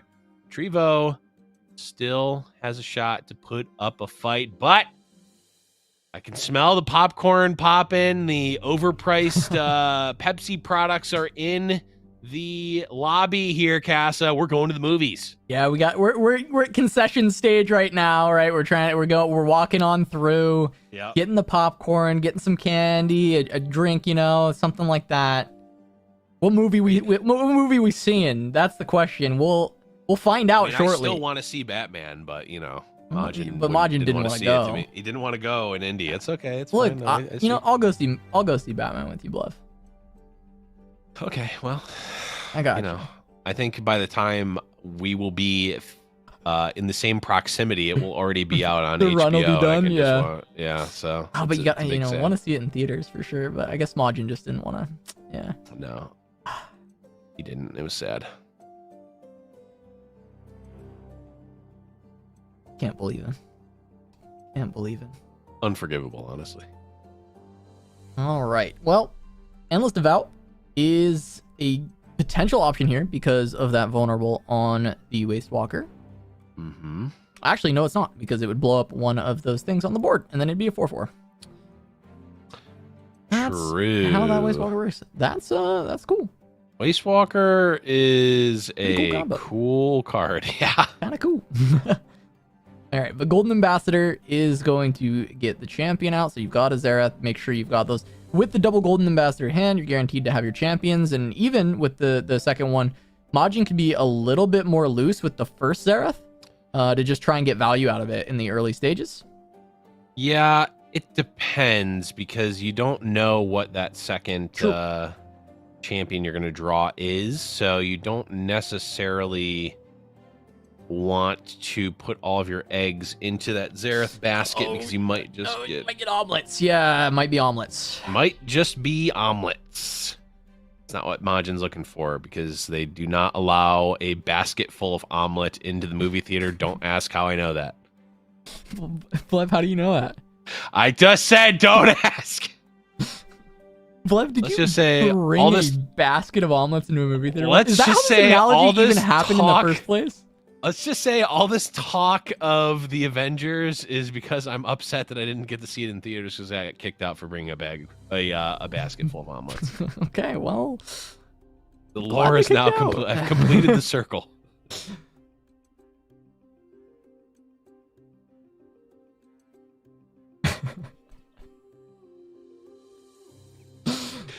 This is quite possibly the dumbest bit we've ever had on Fight Night. I can't think of one that's dumber. And the Isekai bit exists, right? So there's, you know...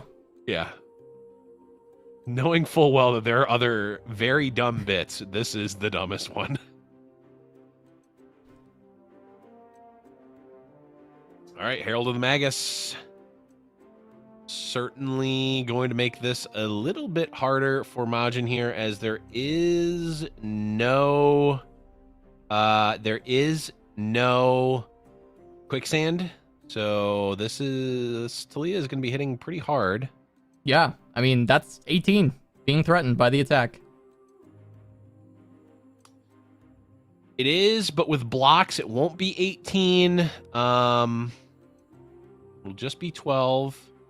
Which obviously isn't great, but it is going to stop there. And now, how close are we to, or are we going to be going to the movies? There you go. He got a quicksand, and he's going to the movies. So, at least he's starting. This is Maria Menounos is showing up on screen just about now.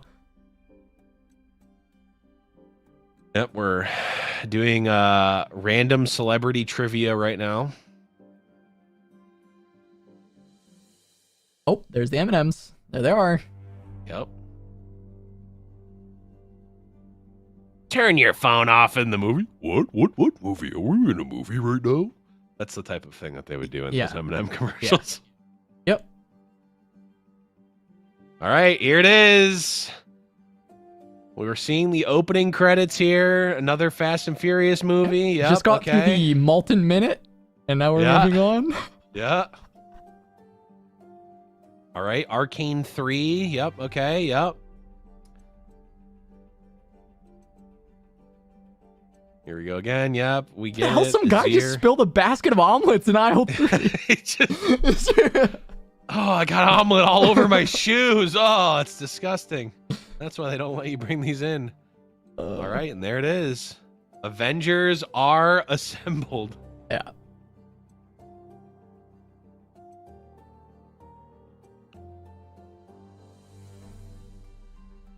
All right, but can he put enough threat on to end? He's got the duplicate, the 3-mana burst spell. Yeah, that is true. But we have a Ziggs. Ziggs is going to do 2 on his own from attacking. We have potentially... I mean, he's got the overwhelm too. We've got 1 quicksand. Well, yeah, quicksand can stop both overwhelms. That's true, yeah.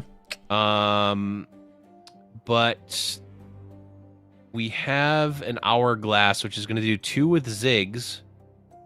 Ziggs attacking is going to do 2. This is going to kill... Okay, this kills Ziggs because of Zareth plus the 4 damage. There's a right. That's just going to get righted. So now... Yeah, Majin, I think, just going to be looking to push damage here. Rockhopper makes sense if there is the... the hourglass. It's going to at least do 5. I think it actually would kill Ziggs.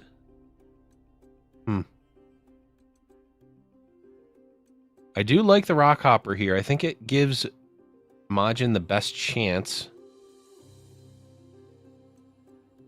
Yeah, because this Ziggs burn is getting very close to being able to just take Majin out. Right, I mean, the... Oh, we can pull Talia. I actually... Funny enough, I don't think that we actually want to pull Talia.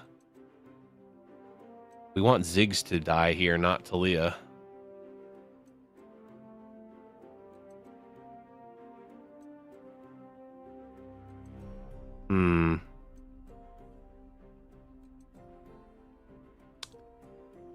It's going to be super close. We have another... I mean, so if we use Hourglass here on Ziggs, that's 2. The Preservarium, Rite of the Arcane, that's another 2, and then Ziggs attacking is 6. So that is technically enough.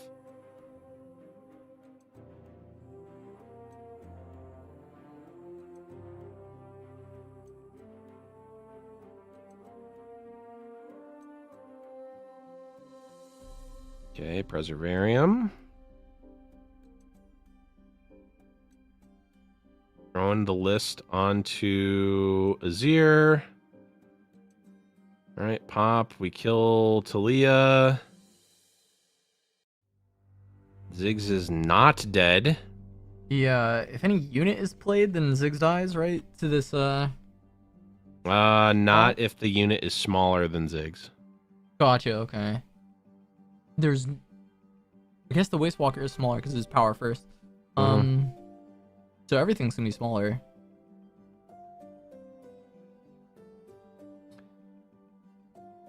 Yeah, I'm...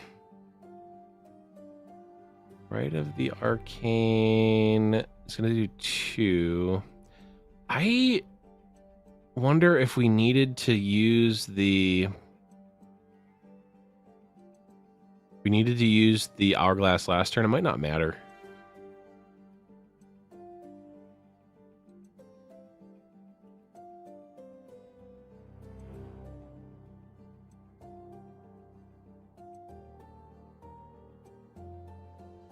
I don't know. I'm honestly not 100% sure how this game is supposed to end.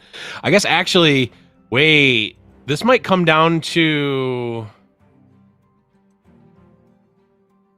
Oh boy, I have no idea.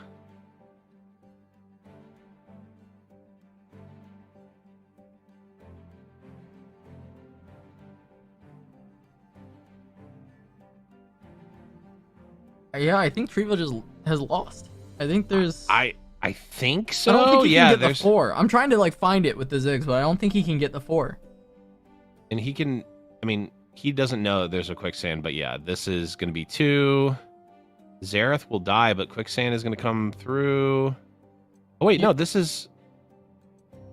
Oh right, because we lose overwhelm. I'm like, what? Yeah. We and like... And now anything that gets played is going to kill Ziggs. So, yeah, this is... I think this is just going to be it. Wait, Hourglass is that 2 burn next turn when it pops? No, because, well, I guess it depends, because at round start, Xerath is going to be doing 5 to face if there's nothing in play. Right. But is that before the Ziggs pop? Or... I have no idea how this works. Yeah, I don't know. Is this a Majin win or is this a Trevo win? That's the... We are going to find out. It's a Majin win. It's a Majin win. Okay. Yeah, Xerath goes first. Okay, all right. So I'm like, cool. I have no idea. Hey, that's a sick ending. That's a really cool ending. All right. All right. Well, that is... we've certainly never seen that ending to a fight night. I will say that. No, for sure. Yeah, it's because it's the change that happened forever ago about Token going first. So I think that because it was coming back, but also I don't know. I've got no idea. I don't know.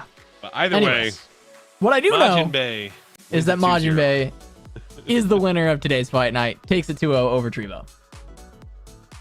Yeah, I mean, and that was that was triple Shurima from Majin.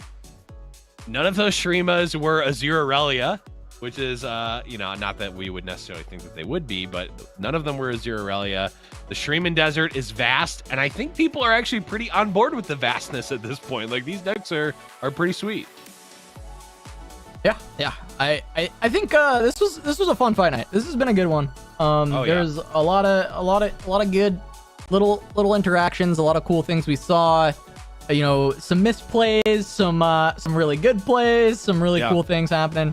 A lot of fun decks. Kever bringing some spice yet again.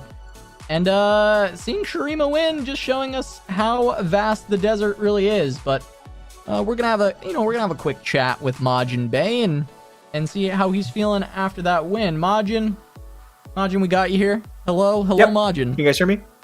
Yeah, I can hear you good. Can you hear us Yeah, both? I got you guys. Sweet. Congratulations on winning another fight night, Majin. I don't know how many it's been. I don't know if it's 2 or 3 at this point, but either I don't way. know. Wait, no, hold on. I do. Because in the rap, I said 2-time fight night champ. So we're at least on 3 now. yeah. All right. There we go. That's right. I remember. Okay. There we go. So we got Halfway to another. We got another rap planned or what?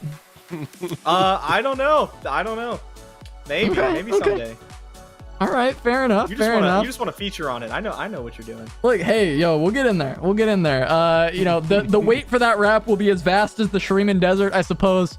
Speaking of, how are you feeling about Shurima right now? I mean, obviously, you think it's pretty good to bring three versions to Fight Night and take the win, but how you feeling right now? Funny story. I picked the decks on a whim. I was actually out all weekend with friends, and I was impaired. My judgment was impaired due to things. And I see. I thought it would be really funny to just register 3 Shurima decks. So I did. I just registered the first 3 in my account. And then when I woke up in the morning, I looked at them and I was like, what the hell did I just register? I was like, I don't even like Echozillion. Hey, look, Beast Llama got to how many finals with Echozillion in a row? It's like 3 or 4. I mean, the deck's the truth, man. It seems like it's the truth, and once again, it finds its way at the win. But Blev, go ahead, man. Yeah, it absolutely worked out. The decks were very fun to play. I think Ziggs Talia is like incredibly slept on. Even though people think it's one of the best decks, I don't think they really understand like how strong it is. Yeah. And Mono Shurima is kind of a house. There's like 2 decks you have to ban. It's like Pantheon and Yordle and Arms. It just kind of beats everything else. Yeah, I mean, we saw it. I mean, we saw all 3 of your decks actually perform quite well. It was the obviously we just saw the Shurima movies deck where you call the Avengers and Avengers Assemble. Okay, you're probably hearing this for the first time, but I've done this so many times. He's done it like 7 times already. I even pulled out my hammer and said Avengers Assemble. It was great. But I mean, is this a real, like, okay, yes, the impairment aside, is this a real lineup? Like, can people actually look at this lineup and get something from it? Or was it just it was a fluke, I had a good time, and maybe tweak your lineup a little bit more than this? I think actually all 3 of these decks are pretty powerful. I don't think I have the right list. Okay. I think like I would move some numbers around, maybe like 4 cards in each list, and then you'd have a pretty strong lineup. There's probably a better 3rd deck. Like, I think if you substituted Pantheon in there for Echozillion, it's probably like a better lineup because you still want to ban Yordle and Arms. But I don't know. It worked for me today, so maybe there's something to it. Yeah, and Echozillion honestly kind of low-key felt like your ringer deck. Like, I don't even know if we saw you lose with it, honestly. When it does the thing, anytime you could, like the first time in a game with that deck, you connect with Echo, you're like, oh, I win. Like, that's just how it feels every time. And like, he doesn't even have to hit them. If they single combat your Echo, you're like, oh, I win. It's just so powerful once you get that going. Yeah. The deck's been crazy. You never miss Chrono Break. You never miss your Echo. You picked up more Hexite crystals than I think I've ever seen in a single set. But end of the day, you're playing some really clean Runeterra today, Majin. So congratulations on that victory. Any shout outs, any words before we send you off? No, just shout out to Boulevard. No one else. You know how it is. Yeah, all right. The classic. The classic, for sure. All right, Majin. Well, thanks so much. You have a great night, and we'll see you next week. I will see you guys next week. Alrighty then, Blev. That's our tournament. That's it. Do you have some thoughts? Anything before I close this out for the day? Honestly, I think LoR, like the meta, at least for Americas, has been really not even like coin flippy. It's been very like it has changed drastically week to week, right? Like this week looked almost nothing like last week. The previous 2 weeks looked similar, or the previous 2 fight nights looked kind of similar because Floppy was on his run and he kept the same lineup. But like we're going from like Yorlin Arms to Pantheon dominated to whatever this week was, into who knows what next week is. And like there's enough pillars and like small pillars and like other like independent decks that can really do something in the meta that the meta does not feel solved at all at the tournament level, and that's really exciting from at least the caster and I hope the viewer point as well. No, I think so. It's been a very exciting day. I really enjoyed the meta today. I hope that Blev and I were able to bring some laughs and smiles today. I know there's a lot of stuff going on. Just remember to love and support each other in the community. And thank you all so much for watching. For me, for Blev, and the rest of the crew here.